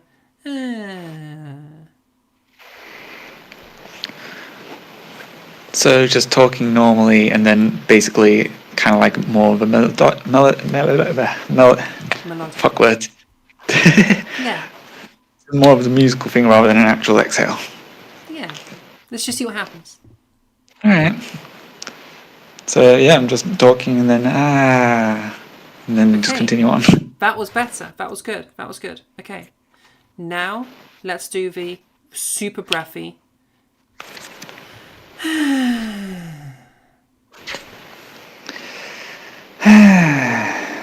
Very good. Okay. Back to the zero breathy at all. Good. Good. Good. Good. Good. Good. Okay. You're getting some control over this now. All right. I feel like I'm just adding more noise rather than taking away the breath. The breathiness is probably like when we go super breathy, it's hard to get a bunch of volume. We can do it, but like you're gonna struggle. Like I struggle to get like really, really loud as I'm also breathing out a whole bunch as well. I almost start to get like a bit of strain. You can do it, but like it's a skill thing. But yeah, I think that's fine. So from here, let's try, now that we've had a little play with turning breathiness off and on, let's go back to our original drill.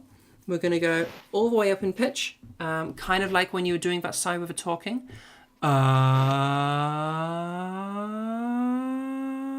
And then you're going to bring it down again. And it's going to be more like the talking thing that we did. Yeah, the more melodic thing. Alright. But have that weight modulation as you go. So start really heavy and then reduce the weight as you go up. As you go down again, keep that lighter weight. Okay? Go for it. Alright.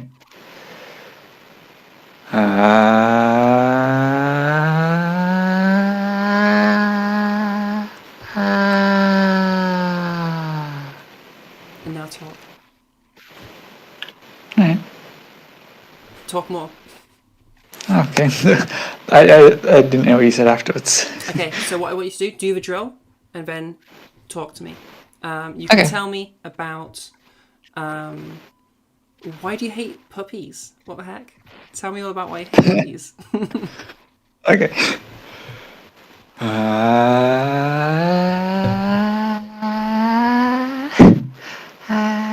No, I don't know what.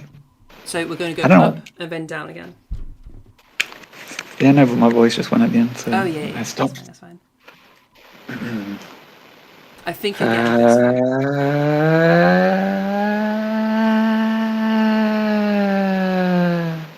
Hi. Hello. I don't, Okay. I'm just in normal voice. That's The what. breathiness came back in as you started talking, but in the drill, you kept it perfect. Okay? You didn't add any extra breathiness during that drill there. You did a really, really good job. So if you can just, I'm going to use the language melodic because that's what you used. We're keeping it in that Yep. melodic kind of a way instead of a breathy way. Okay? I feel bad taking up everyone's time. I knew that. You're fine. Take We up keep, most. like I said earlier, we keep going until everybody is satisfied. Once more, I want you to do it again. Yep.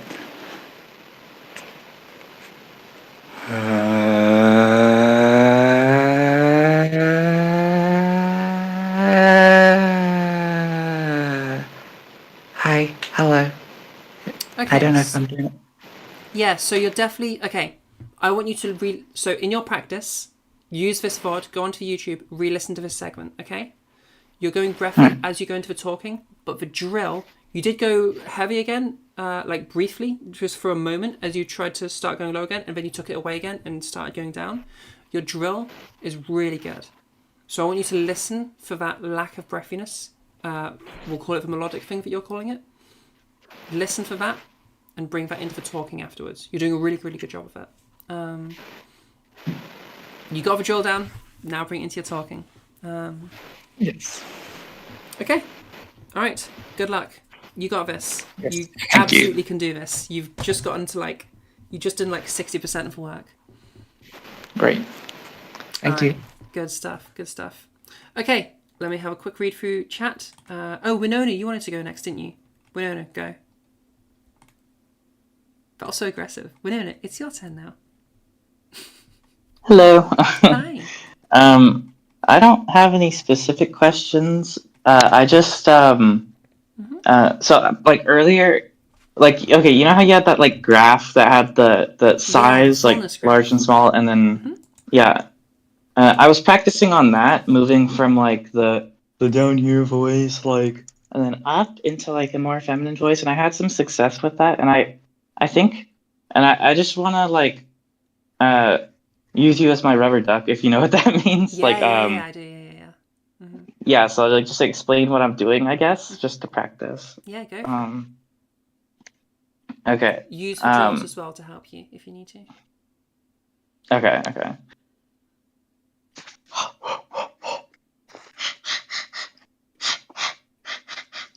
Ha. Okay. Okay, hold on. Wait, I didn't even do it. Wait, I have to start from the low, don't I? Okay. Go for it. Okay, so I speak down here, and then I move up, and I go ha up here, and I think that's a little better. I don't like having my larynx super high, I feel like, but from what I've tried experimenting, because I've been playing with it for over 6 months now. I don't know. Would it be okay I still feel if like I heard it's a for little super brassy. high, just so I can make sure that it is a larynx thing that's happening, just in case there's something else going on there that is what you're not liking, if you're comfortable with that? What was it? What did you say? So you just said that you don't like it when your larynx goes super high. Would you be comfortable with me hearing when you go super high, just so I can check in case there's something else going on in there that's making you not like it? Just in case. Yeah. Okay.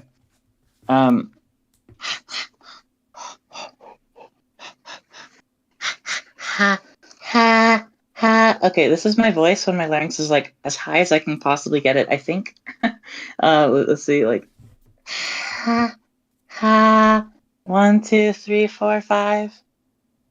Okay, so what I mainly heard was as you went into the talking, there was definitely a pretty significant drop. So it sort of went like this. Ha, 1, 2, 3, 4, 5. Like there was a big drop off. So I think that's something to practice. I think I heard you in when you did the drill before as well. You definitely had that big drop off. So just watch out for that. I'm gonna try again, I guess. Yeah, sorry, I've got distracted by something there.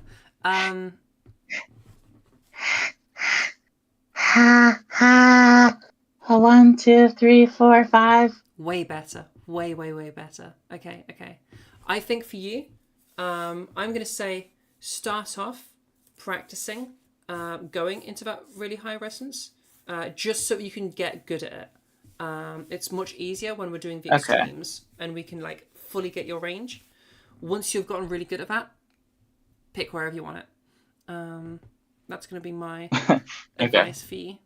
I think you definitely can get to like to what I'm like vibing out here. You're definitely going to be getting to like, I reckon your max brightness is definitely brighter than what you're wanting. But learn it just so you have that full range of motion.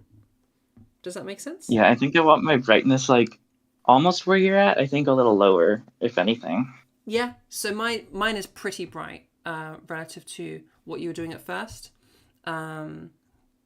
Like if we were looking at that chart, it's like, you know, max out. I think you can eventually get to where you're at like the top of the L on full, and I'm at like the bottom of the L. Like it's only a small drop. But yeah, so start off getting those extremes and then filling out the in-between, if that makes sense.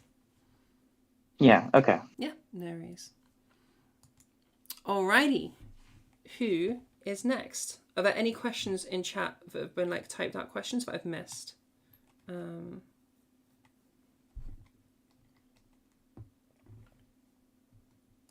if you have typed a question, let me know. Hello? Yeah, go for it. Hi. So for context, I have 2 concerts coming up. One on Tuesday and one on Friday. And I feel like I kind of want some help with my voice, if that's fine. Yeah, so I don't really do singing stuff, so I can't give you singing advice because I just don't have knowledge. But if it's to do with talking, I can help you. No, I thought you also did singing. I'm sorry. No, I'm sorry, I don't do singing. No, it's okay. But, I'm trash at singing. Like, if you heard me sing, you'd be like, how the hell does this person teach voice? It is what it is. I said the same thing to myself when I got a solo, so... Yeah. No, it's cool. It's cool. Well, good luck with your concerts. I hope they're going thank you so much. Is it fine if I stay in here and just listen to, everything that's going on and maybe take some notes? 100%. 100%. Alright, thank you so much. No worries. No worries.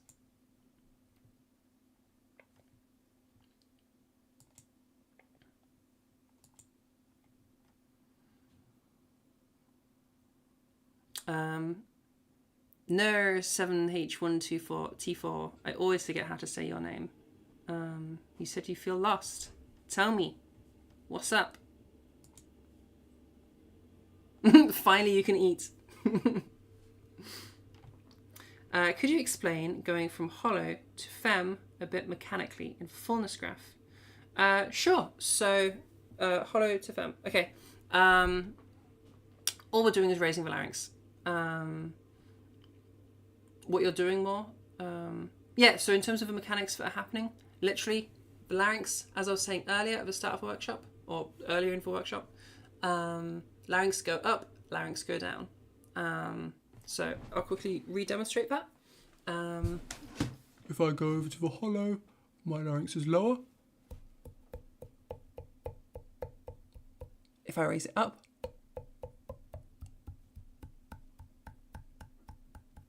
yeah, that's all that's happening.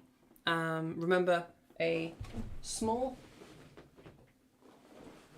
chamber sounds like that. A large chamber sounds like that. So the bigger a chamber, the darker the sound being produced. Same thing happens in our voice. So if we raise our larynx, we make that chamber smaller, making the sound brighter. And of course, testosterone increases the size of your larynx, so we need to behaviorally bring it back up again to reduce that vocal tract size. And yeah, you can absolutely rewatch that portion where I go into a bit more in depth. Yeah, no worries, no worries. If you wanted to, if you have YouTube, it's youtube.com/@trans_network, where I go over that in a bit more depth. Yeah. Do I play VR chat much? I don't, sorry. I do have a VR chat. I don't remember the name. It's probably Zara's one too. I just did that so that I could go to a Trans Academy workshop, and I haven't been on it since. I don't really do VRC.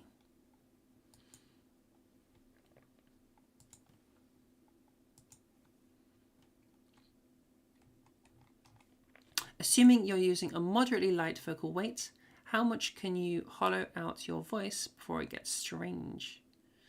Assuming you're using a moderately light vocal weight. Oh, like how low can my larynx go? Before it gets... Oh, I understand. So you're saying like how hollow can I get while it still sounds like normal, quote unquote. Like it still sounds standard femme. That's going to be something to sort of play around with and practice. Like it's not like we have units of measurement here. Oh, thank you. What is this? Oh, it's just water.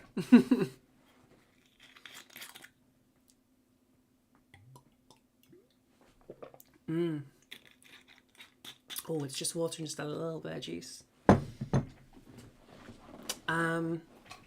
Yeah, it's something you're going to need to experiment with. If you get good at larynx height and you get good at quotient, just literally go like, ah, and then try talking like this. Is this something that you like? Do you want a bit lower?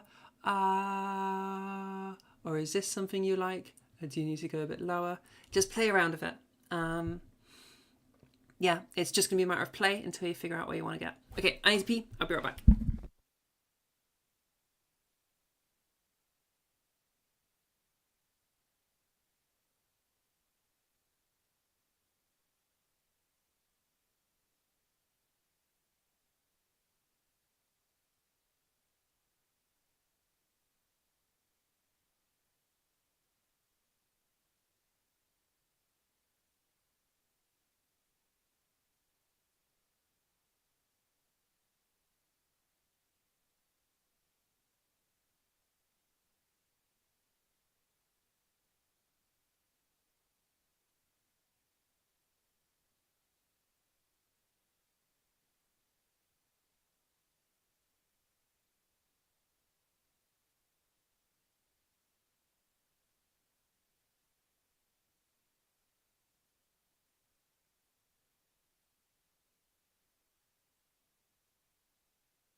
I can't believe. I didn't unmute. Thank you, Madeline. Thank you, Madeline. Well, you missed me laughing at Winona's gif and saying, what the fuck is that? You missed me saying, did I answer your question about going down towards hollow while still sounding reasonably full? If you do not feel like I fully answered that, then by all means rephrase your question or just tell me you didn't understand, and we'll figure it out together. You crashed out listening to your voice in a VOD. Yeah, that'll be like that sometimes. Just, be accepting of your voice and where it's at the moment. Allow yourself to sort of be on the journey, and do goofy voice. Like, try not to think this as masculine or feminine. Try to think this as weird voices that we're making, until you get to a place where you're happy. You're watching on your Xbox. That's so cool. By sort of Vanessa, who's going to switch to YouTube, watching on her Xbox. That's so cool.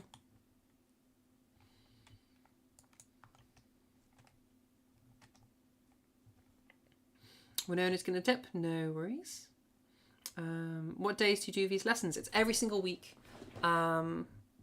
Saturday, 7 p.m. GMT. And I host them in Trans Voice, Trans Academy, Trans Network, and YouTube. We also, in my server only, we have, so in Trans Network, we have monthly makeup and beauty workshops. Lee, our beautician, is going to be going over masculizing makeup, feminizing makeup, all of that sort of stuff. And is currently taking suggestions on what the next one's going to be on. So yeah. Also, you'll be able to hire Lee coming up soon for private consultations in terms of makeup and stuff. And what else we got? I do free private lessons with people. Right now they're fully booked. Realistically, they're probably not going to open up again until after I finish my training, at which point I'm looking at doing something like, and this isn't set in stone yet, I'm still figuring it out, but something like some kind of paid private lessons or still free public one-on-one lessons, where it's like an hour lesson or whatever. Is what I'm looking at the moment. So still the potential to get one-on-one lessons for free. If you head over to the Discord. Okay, do we have anybody else who wants to go? Speak next to go next. Toodles, Winona. See you soon. See you next week. No one left. Did we get through everybody? That's crazy. Are you wrapping up? Probably, yeah. If nobody else wants to go, then we'll wrap up.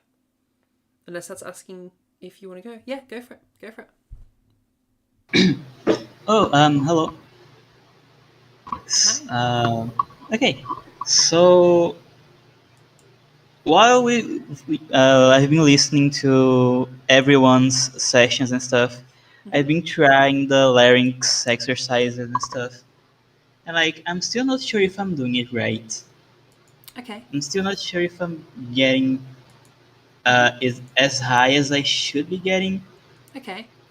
So I don't know. I guess can you just listen to it a bit? Yeah. Tell me. Okay, so right.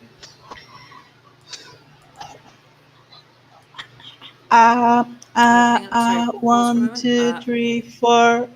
I couldn't hear you panting there. I think you got your settings right, but I think something else is going on. Either you're not close enough to your mic or... Okay. Okay, better. 1, 2, 3, 4. Okay, do you think I'm doing it right now, or am I doing anything wrong? I think you are getting a bit smaller. I think you could get smaller still. It's a little hard to hear your pants, so it's a little difficult for me to help. But my suspicion is you go further. Tell me if this is any better. I just removed the pop filter from my... Okay. Okay, so...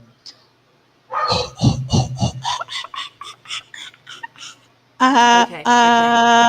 1, 2, 3, 4. That's way better. I can hear you so much better. I think I know what's happening. things are getting really strained as we're going up there. So it kind of sounds more like a... Yeah. Okay? Yeah, you... If you look... I don't know if you... Oh, okay. Sorry. I don't know if you remember, but I told you that I thought my voice was getting a bit strained as I was getting up there. So yeah, that's probably what you're hearing right now. Yeah. So if you like look at me when I'm doing it, like look at my camera, this is what I'm hearing. Let me know if this is happening.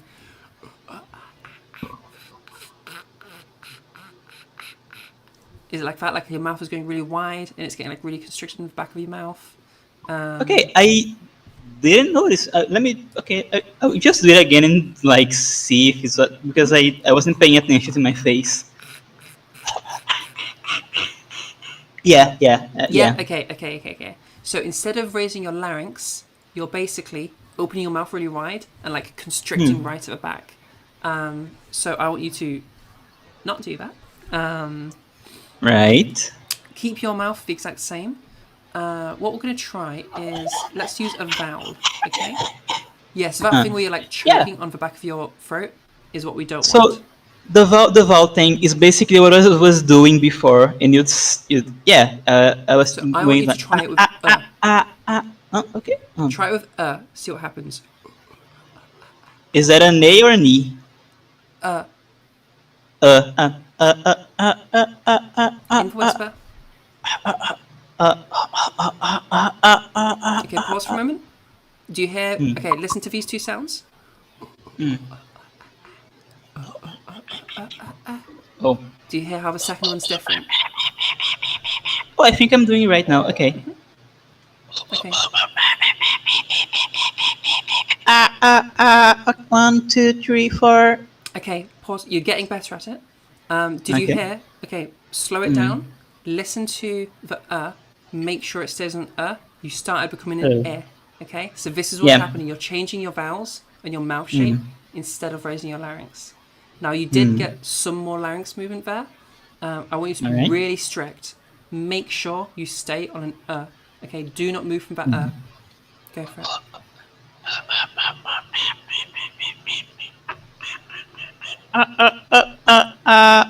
1, 2, 3, 4. So did you hear what was happening there? We kind of were a bit all over the place with that. We were like... Yeah, no, yeah. I started choking a bit midway through it. Yeah. Yeah, so that choking thing, okay, that movement, we can get rid of it entirely. It doesn't need to be there. Also, your vowel correction is going to be a big thing. I think as you really strictly stay on that you're going to be moving things more and more to being just a larynx movement. There's all this other stuff that's coming in. We're trying to make it so we can't do that. Thing is, when I try to add voice to it, I don't know. I don't know what happens, but just it doesn't work very well when I try to go from the whisper to like speaking. Yeah, I think this is just going to be a practice thing. Stay in your whisper space for a little while. Get used to it. Get used to keeping that as an better. We didn't go very high there. That's not whispering. So when we're going up, we're staying in the whisper. We only leave a whisper once we're already high.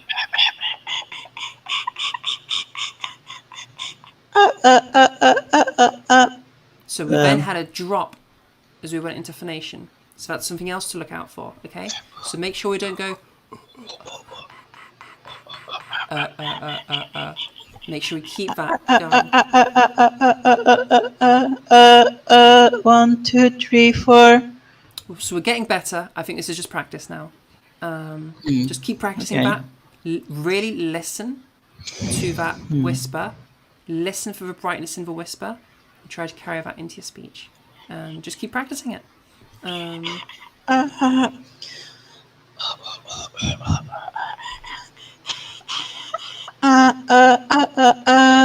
2, 3, 4. Yeah, so I definitely think you have some other stuff coming in. That back of the throat thing, we need to get that not happening. Okay? So make sure things are feeling nice and clear. I'm not really aware that I'm doing that, honestly. You're hardcore doing it. You're like almost to a point I don't where you have to feel yourself. it though. I don't feel it though. I don't you know I don't know.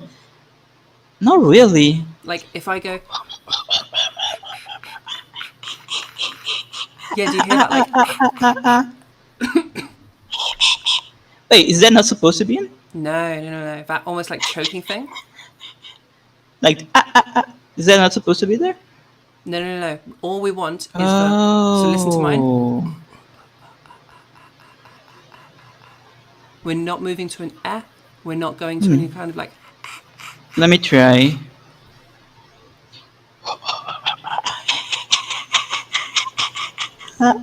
What vowel were we on there? Huh? What vowel were we on at the end of there? Didn't sound like an sound like an Eh. Yeah. So this is what you're going to need to practice.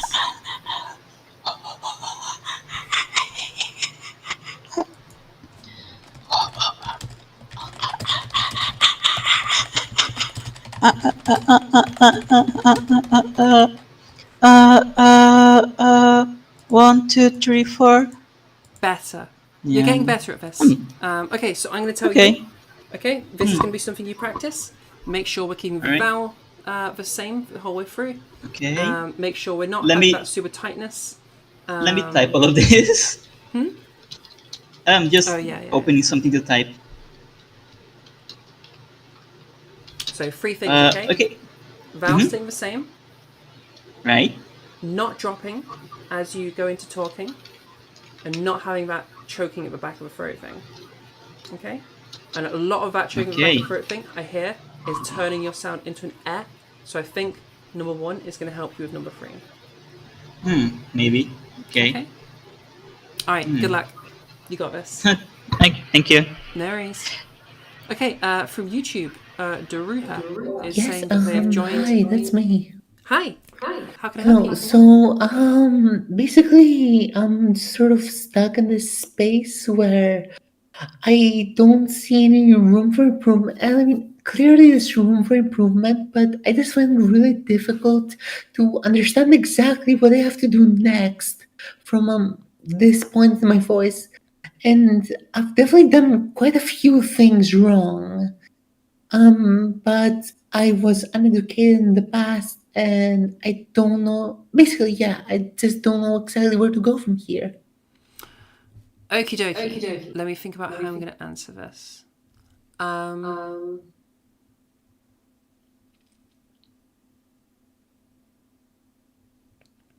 Okay, here's the problem. So, Yeah. you have been working your voice for a little while. Yeah, about a year, I think. My guess is you have a pretty decent understanding now of resonance and weight. It's pretty average. Like I can give you an example if you'd like. So my absolute bass is about right here, and I can go about pretty much here.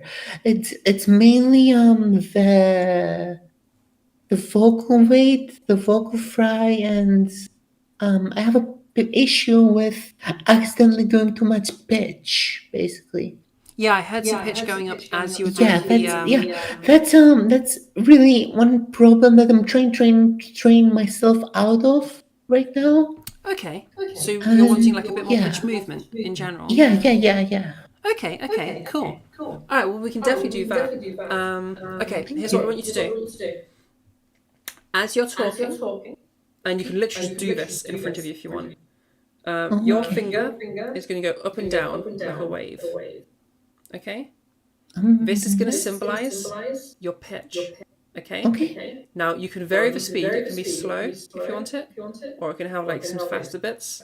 Okay? You can do what you want with that. I want you to match your pitch to the finger movement. It'll sound something like this. So you're going to be going up like this, and then you're going to be going down like this.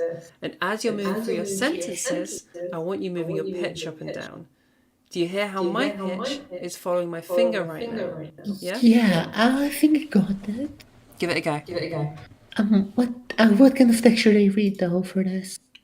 Just talk to me. Okay. You can tell me. So I'm beginning from the bottom and going relatively high, and once again lowering it, and once again up at the top.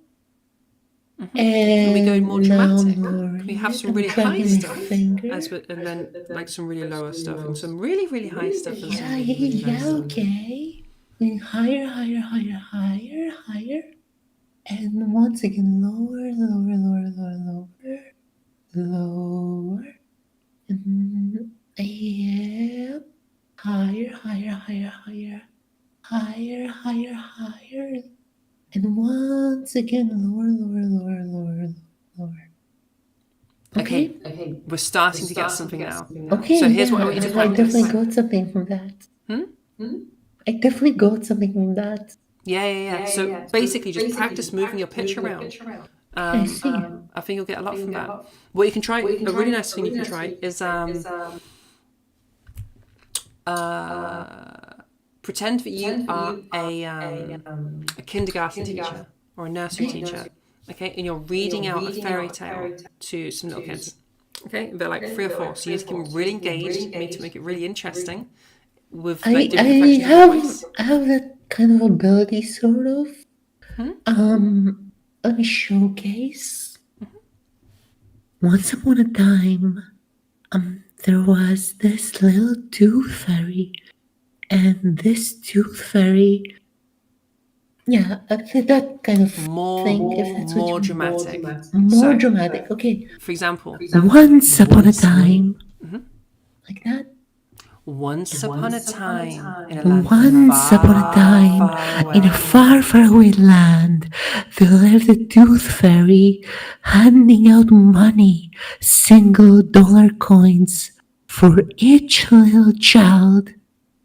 That was good. That was good. Okay. So now I want you to bring more of that expressiveness and more of that movement of your pitch into your talking. We don't need to be as insane as we are for the when we're doing the nursery thing. But in the same way that I did it for my finger, right? yeah, you can use your finger as a guide if you need that to help you. That's just like a visual cue. Yeah. Okay, so once upon a time there was a tooth fairy. This fairy, per time, went to a far, far away land and slowly started handing out single-dollar coins for each child's teeth. More dramatic. I want really More dramatic, okay. Once upon a time, there was this magical fairy. Once upon a time, there was a mighty, extremely old tooth fairy. This tooth fairy, she was 1,000 years old, and for those 1,000 years where she had lived, she had been giving out single-dollar coins for each single child's teeth in this far, far away land. Sort of like that? Yeah, so then just try to bring some of that pitch movement into your normal talking. So you can hear how in my voice, my pitch kind of goes up and down as I'm talking, as I like inflect. Yeah, I'm noticing that. Bring some of that. The main issue I have, I'll try exploring with what you said right now, but what an issue I have is when I try to stabilize my pitch, it sort of goes monotone. Yeah, it goes monotone. This is what we're working on. We're fixing that monotony. Oh, okay, I see. Once upon a time, I am talking to you right now, and I am having a lot of fun in this voice training session and conversation. Yeah, good stuff. Yeah, keep doing stuff like that. We don't always need it to be like once upon a time. Yeah, I understand. I'm just doing it for the bit. Yeah, for sure. But yeah, just increase that expressiveness, increase that pitch movement, and that'll break up that monotony that you seem to not like. That was tons of help. Yeah, good. And again, if you're ever like just feeling a bit lost, just go like that. Yeah. Thank you. Yeah, good Have a stuff. nice night. All right, good luck. Okay, fab. Anybody else? Talk next to go next. It's also fun to wave your finger around like a lunatic conductor, for sure. It's productive for helping you move around in pitch. Yeah, sometimes people will go a bit monotonous, and some people don't like that. If you don't like the monotony, break it up a bit. Have some pitch movement. Get expressive with it, you know?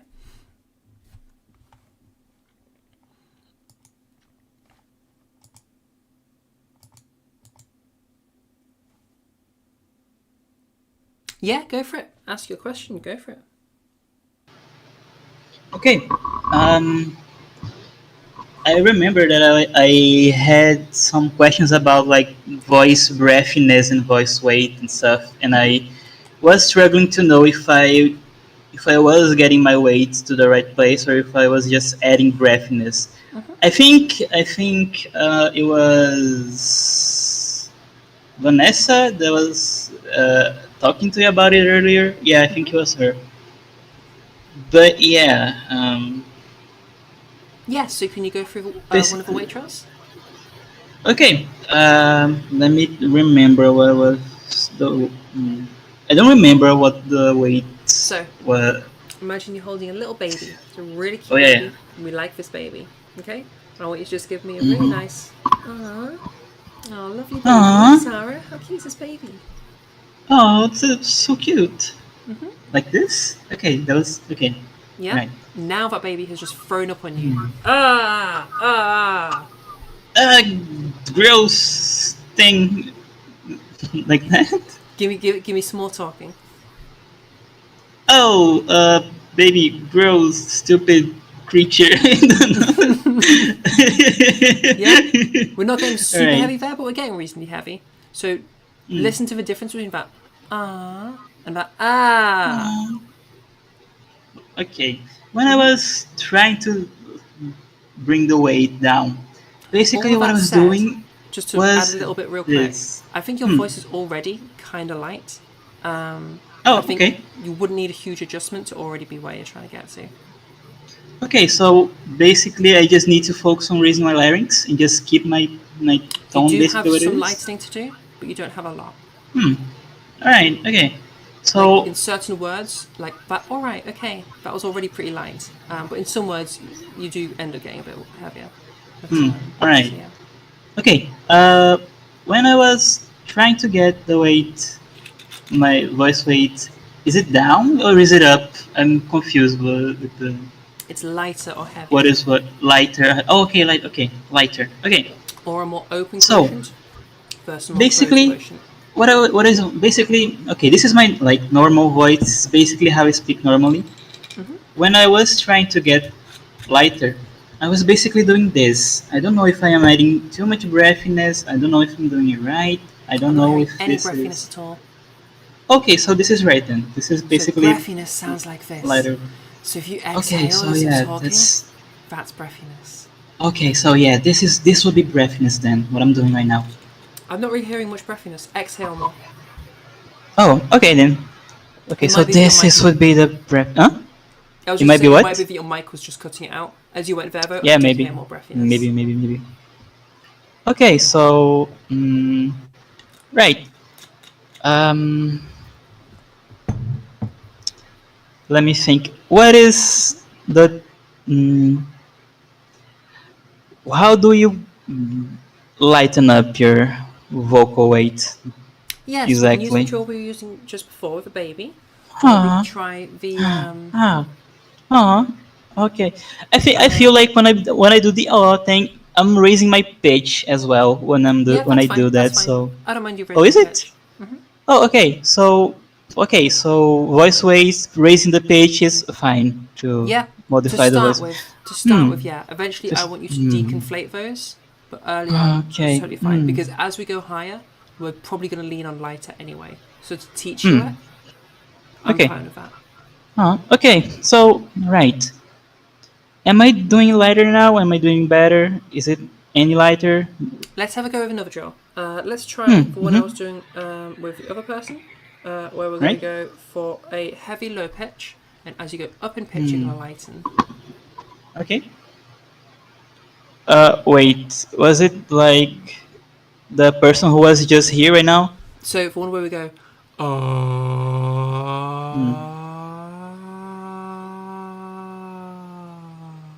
then we're kind of going to talk a little bit with our new lighter weight.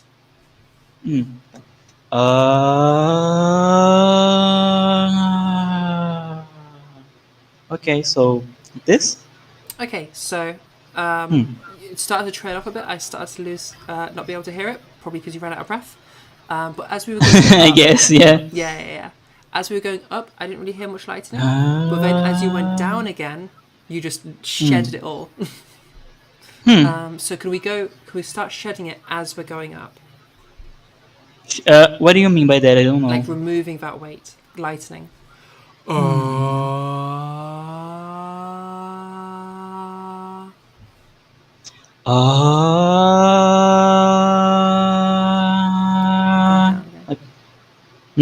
And then down again, but keeping that lightness.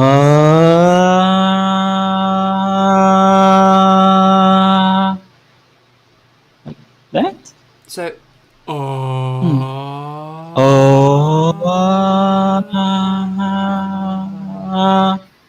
You need to go down pitch again afterwards. Listen to me.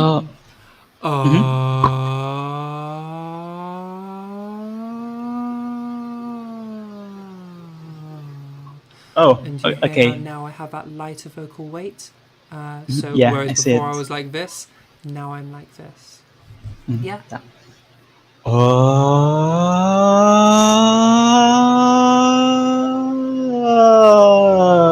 So You've still got like, quite a lot of that weight in there. It's still sounding quite heavy to me. Can we do? Yeah. We'll do it in a few just individuals. So we'll go like.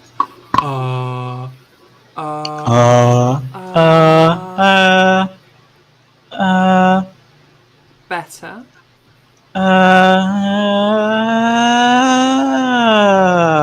Like So that? I want us getting lighter as we're getting higher. I think we're getting closer though. Okay.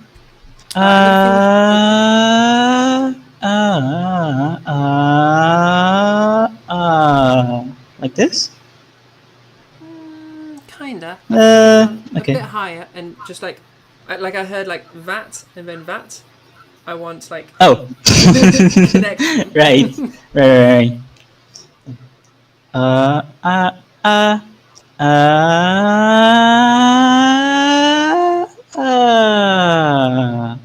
Yeah, we're not shedding much weight in those. So I'm going to try a different drill with you. Have you ever listened to ASMR? Why is no one listening to ASMR here? I don't listen to it. I know what it is. You know what it is. That's I've seen clips of it. I don't really listen to it. Okay. All you need to get on the ASMR train. It's great stuff. Okay. Right. So I want you to talk. I want you to pretend that you are the ASMR artist. Okay, you're the person making the ASMR. Go for really, really nice and gentle. You're not. You don't want any like big and like alerting sounds that are going to make me like, oh, that was in my face. It just wants to be really relaxing, really chilled out, and really just like I'm doing now, or it's really chill. Or if I bring it over to her, it's going to be really chill. It's going to be like not big and in your face, just nice and calm, nice and gentle. Your turn now. Okay, so this would be my ASMR voice, I guess. This is what I think I should be trying to do. I don't know. This is what ASMR voice sounds to me. Okay, sounds good. Now, give me the opposite end. Okay, sports announcer. Ah, yeah, sports. Things to do with sports. I've hit the ball. Okay. Sports announcement voice. I have no fucking idea what sports is, but more intense, let's keep more going. heavy, big, boom. Okay, so yeah, this is. Fuck it, I don't know what I'm doing.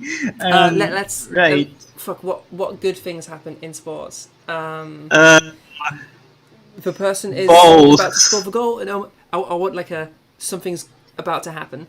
Right. Like, oh my gosh, he's about to score the goal. Oh my gosh, and here he comes, and he's getting around the person, and now the thing is happening, and now he's kicking the ball. Oh my gosh, he scores, or whatever. Okay. So yeah, sports announcement voice. People running and stuff, and sport. Whatever happens in games, I guess. Neither of us know about sports.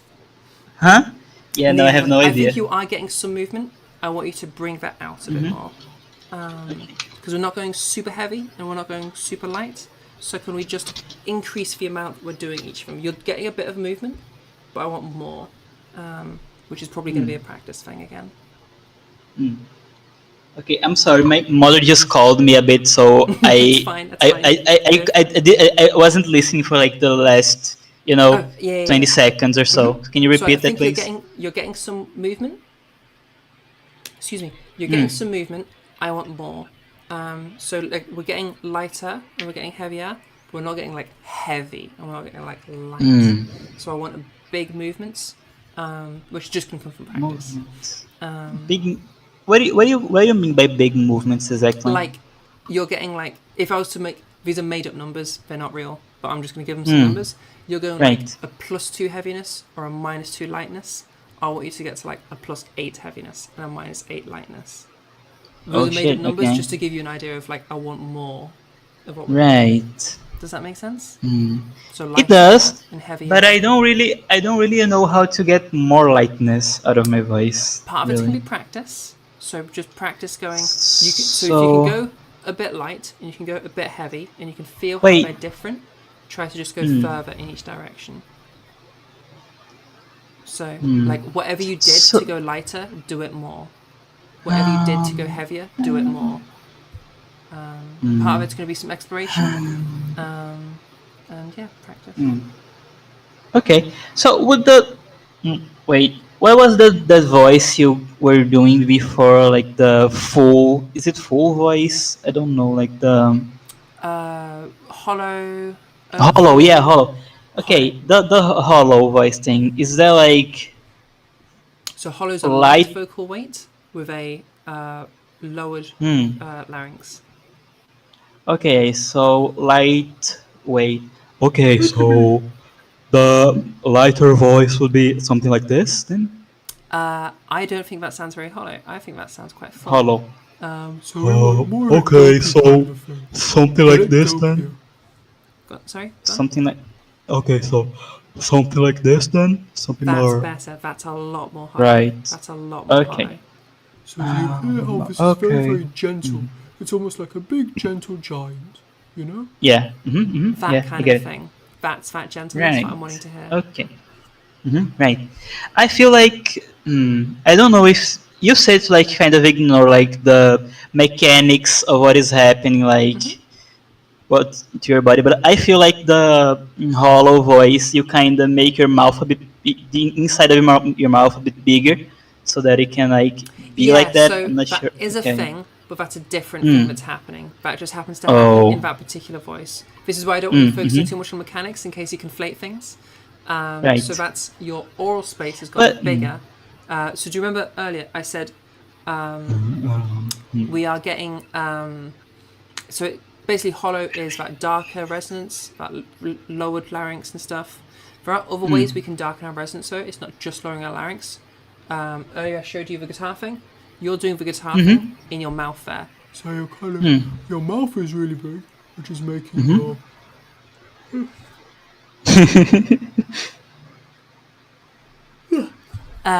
That makes me do that. By your mouth being bigger, you're creating that darkness, but in your mouth instead of in your larynx. So that happens in the hollow. You have that larger, some people call it embouchure, that sort of larger embouchure, that larger oral space, as well as having the lowered larynx, and also having that lightweight. They're like the elements that you were doing there. I want you focusing on the gentleness though. That's why I'm using like words like that, even though that's not like a thing we can point at. But if we think about those elements, we can try and plug into the thing that we're actually after. So we're looking for that gentleness of this like big friendly giant thing. And then if we were to increase our quotient more, if we were to make things a bit heavier, now I'm sounding more full mask. All I've done there is increase my weight, I've made it buzzier, and if I then start making it lighter again, it sounds a bit more like this. Does that make sense? It does, yeah, kind of. Cool. Okay. Give that a little go. Go from that big friendly giant and then add that vocal weight to bring it more to a full mask. Okay, so I think that's what I should be doing right now with the vocal weight. Okay, so then I should just keep going until I add the buzziness to my voice, and then I think this should be it. This is what I should be doing right now. So Or I am I heard your wrong? resonance went up as well. You kind of just went over to your unmodified. I want it to go. We're going for like an ultra mask here. This is like the manliest man that ever did man. Okay. So we're gonna go from over here, and we're just gonna. I can't do that without yawning. Okay. I literally can't do that without yawning. We're gonna go from over here, and then we're gonna start adding that weight back in, so we sound like really, really heavy. Okay. Really, Okay. you can hear that buzziness coming into my voice Right. now. Yeah. Okay. So explaining it like that makes me understand it a bit easier. Okay? Yeah. Okay. Okay. So should we start like? Should we start? Okay. So I should be going like this, and then keep adding the vocal weights so that I can keep Yes. like making the voice more heavier and stuff. And Yeah, okay, that's so perfect. this is it. Then okay, That's right. it. That's it. You Right, got right. it. You got it. Right. Okay. Right. So practice Yes. the ever living heck out of that. Get really good at it, Hmm. and get good at doing it at different larynx heights. Okay, I get it. You got this. Damn. So like, okay, raising the larynx, and then okay, so You probably I'm will be able supposed to do to. this well. Yeah, don't worry. Okay, yeah, I'm supposed to like raise my larynx and then try to do the hollow voice and then the full voice. So the hollow voice part of that is a lowered larynx. Okay. Right. If we can do first, I just want you to have a good control of your weight, and if we're doing that in a Right. lower larynx position, we're doing it in a lower larynx position. It's whatever. I just want you having that control of your weight, so that you can choose Right. to be light and you can choose to be heavy. We're then Right. going to go from our hollow, and we're going to raise that larynx, and that will hopefully get you to somewhere closer to your target. But one at a time. Start off just getting really good at weight. Focus on weight. Get really good at weight, and then move on to your larynx stuff. I kind of feel like I want to do it in reverse. Though. I feel like Okay. because I'm not struggling with the weight that much, but I am struggling with the larynx thing. I would say you definitely need to practice both. And so if you're not struggling with the weight much, that makes me think get really good at that then. Use that as your like scaffolding. I mean, But if you I want feel to like go resonance first, it's not that big like a deal.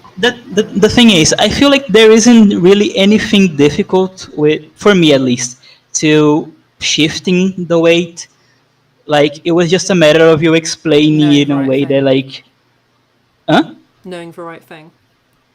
Yeah, it was just a matter of you like explaining it in a way that my brain Yeah. makes sense of it. So okay, so I can do the giant voice and then I can do the like ultra manly voice thing.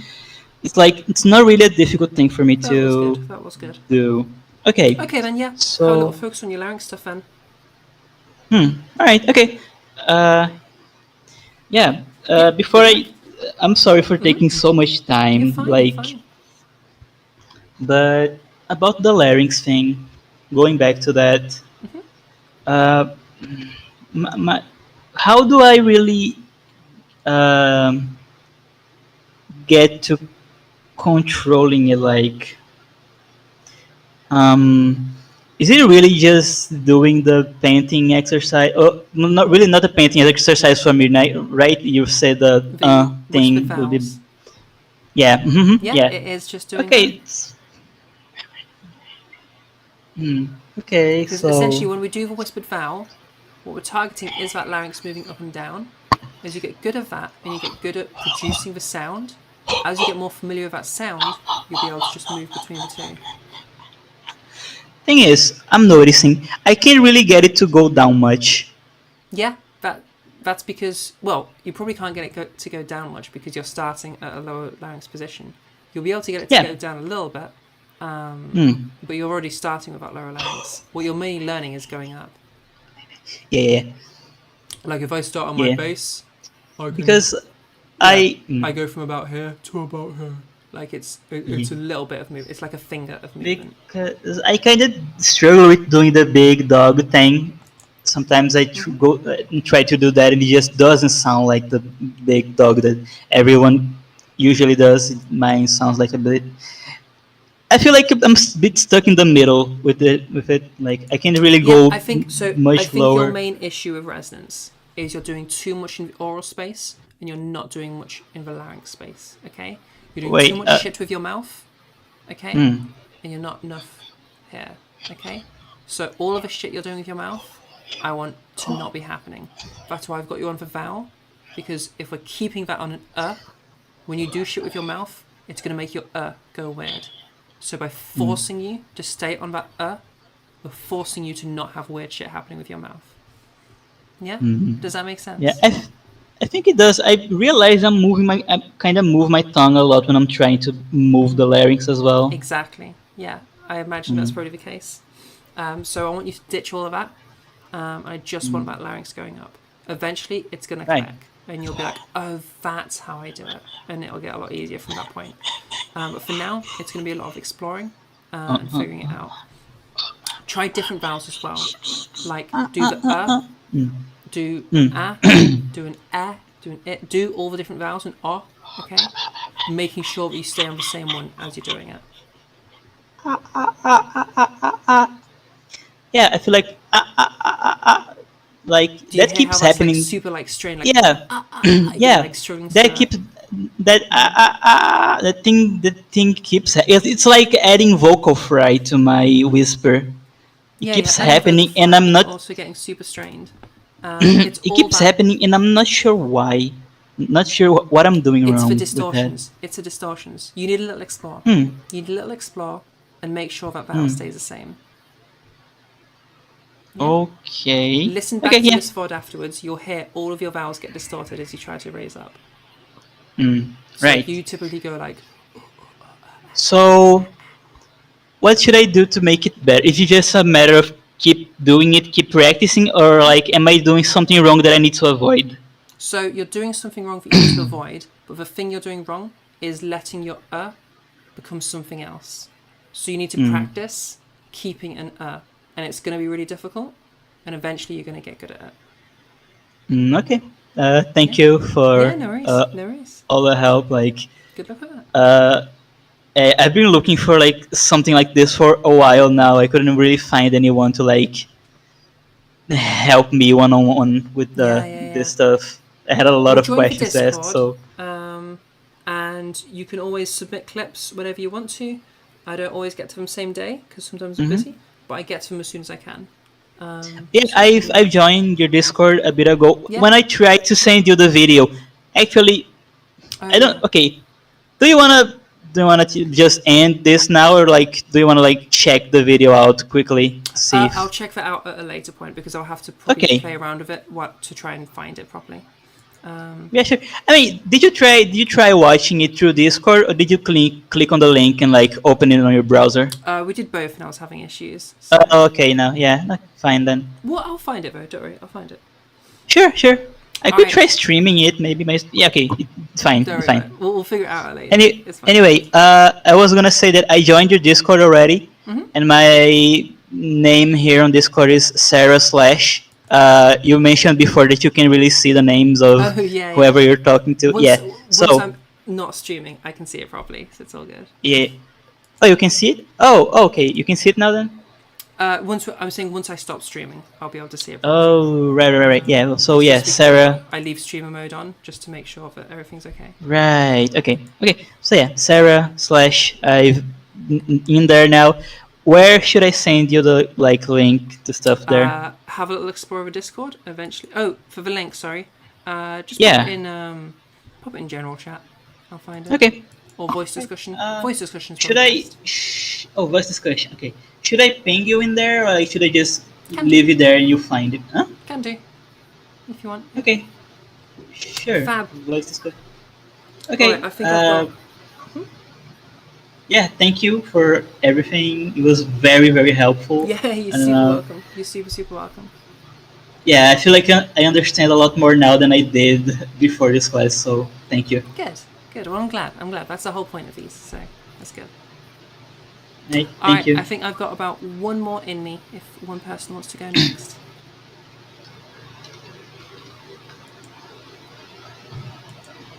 Or not. That's also okay. Hello? Hello. How can I help you, Bug? Hi. I had a bit of a question. So I work in like a customer service-based job.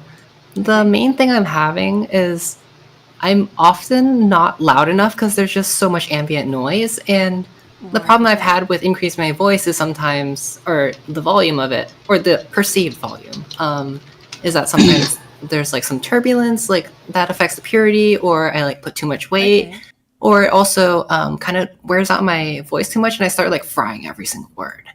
Right, okay. So firstly, if we are projecting like a lot, then you are going to swear out quicker. That makes sense. Like it's gonna happen. Hydrating lots is going to help with that. Soft teas are going to help with that. Right. If you're having a ton of turbulence, that's going to tire out quicker. Like it sounds like we're having some impurity. We're having some like lack of efficiency. Yeah, definitely. Yeah. If we're having lack of efficiency, I would practice. This sounds unintuitive. How do I want to explain this? I don't want you doing this often because it's not good for us. But I want you to do this every so often, like no more than once a week, certainly. Okay. Like give I yourself promise. good breaks in between this. But just have a play with going super inefficient. Like go super strange, super crazy. Feel what that's like so that you can feel like what not to do, if that makes sense. This ties in with the advice I usually give, which is like, do it more so you know what not to do. Yeah, that's exactly it. Yeah. Okay. Try that. You should be able to get a decent, I mean, I don't know how loud you're needing to get, but you should be able to get a decent bit of volume without things becoming inefficient and becoming too corrupted. Practices are usually like, I mean, you're already just in the environment, but I usually try to like put people in the headspace of for practice. Like, I usually say like, oh, I'm at one end of a car park, you're at another, it's busy, get my attention. Yeah. Makes sense. It sounds like that just is your work environment. So pretty much. Yeah. So yeah, I would say practice leaning into the problem so you can learn how to remove it again and see how it affects you. But I do want to like double down on like, you can't be doing a lot of that. Right. Because obviously you're straining your voice on purpose. Yeah.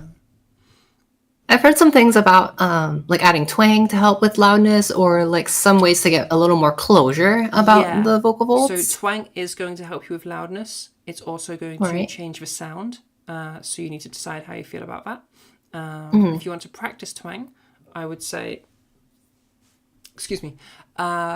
do like a cartoon, do a cartoon baby crying, like a wee, wee, okay? And that is for twang, okay? Obviously that's a lot of it. Okay. But like wee, and then you kind of bring that into your voice a bit. It makes things a lot more, it projects it a lot more. I'm trying to be quiet because it's late. But it projects it more, it makes it a bit louder, it makes it makes it twangy. It makes it a bit brighter. I would hope. But like, it's not the same, we're getting sciencey here. It's not the same, the word is formant, but you might not know the word. It's like weirdly enough, I think I understand what you're talking about, but it makes the higher, it pushes them up, doesn't it? Yeah, so when you break the voice down into its constituent elements, into the harmonic series, you have like a bunch of different waves that make up voice. One of them is the pitch one of them is pretty close to being the larynx type one. None of them are really like, it's hard to just move a single thing at a time. But they all roughly match onto some certain things. And twang is a different one to larynx height. So yes, we're practicing but in a different way, if that makes sense. I see. So do you know of any other ways to, I suppose, like get louder without twang if I didn't like that effect? Yeah, sure. I think your best bet is just going for ordinary talk loud sort of thing. Okay. Because that's gonna have like the least amount of weird other things coming in. Right. Okay. One drill I've heard people talk about, I don't know how well it works, but I'm still learning it. And I've heard other people that I trust talk about it. But they literally, you want to like tense your abs a little bit and then just kind of like, don't go too, like, don't hurt yourself, but just kind of like, and that like, that you're kind of hearing there is me kind of getting louder and quieter. And you can use that to sort of get an extra bit of volume and like practice using a bit of volume without anything else changing. Oh, interesting. Because you're just, by putting that extra bit of pressure, you're creating that extra, God, it's late and I'm forgetting everything. Muscles moving more, basically. Because obviously your abs are both stabilizer muscles and are used in breathing and talking. So you're using that factor to try and get that extra bit of volume. Short way of putting it is just when go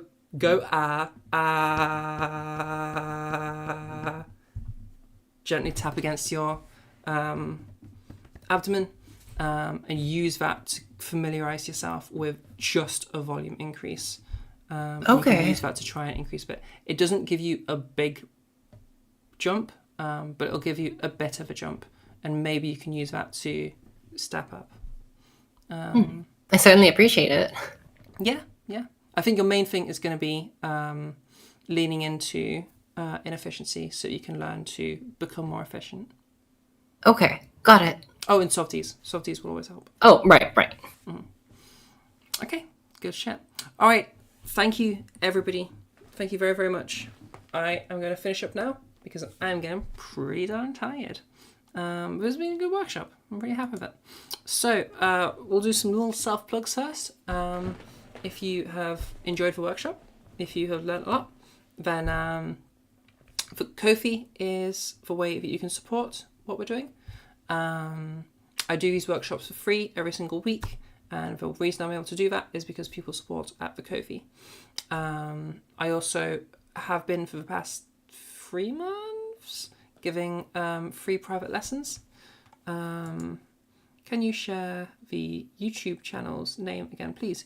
youtube.com/@trans_network. It's also below me there. Yes, below me, like here. It's mirrored, so it's really hard for me to do this. Below me here is the YouTube. Below me here is the Discord. You can't really read it? Fair enough. Oh yeah, because Trans Academy, it messes up. Not working.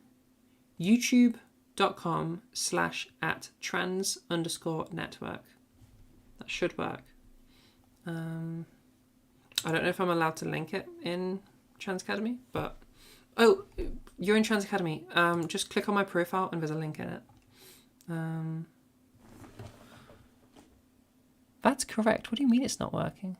Wait. Hold on.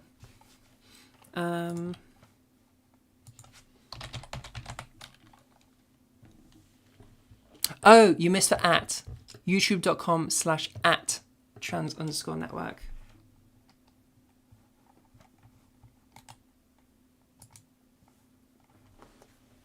Yeah, YouTube changed the way they did handles a few years ago.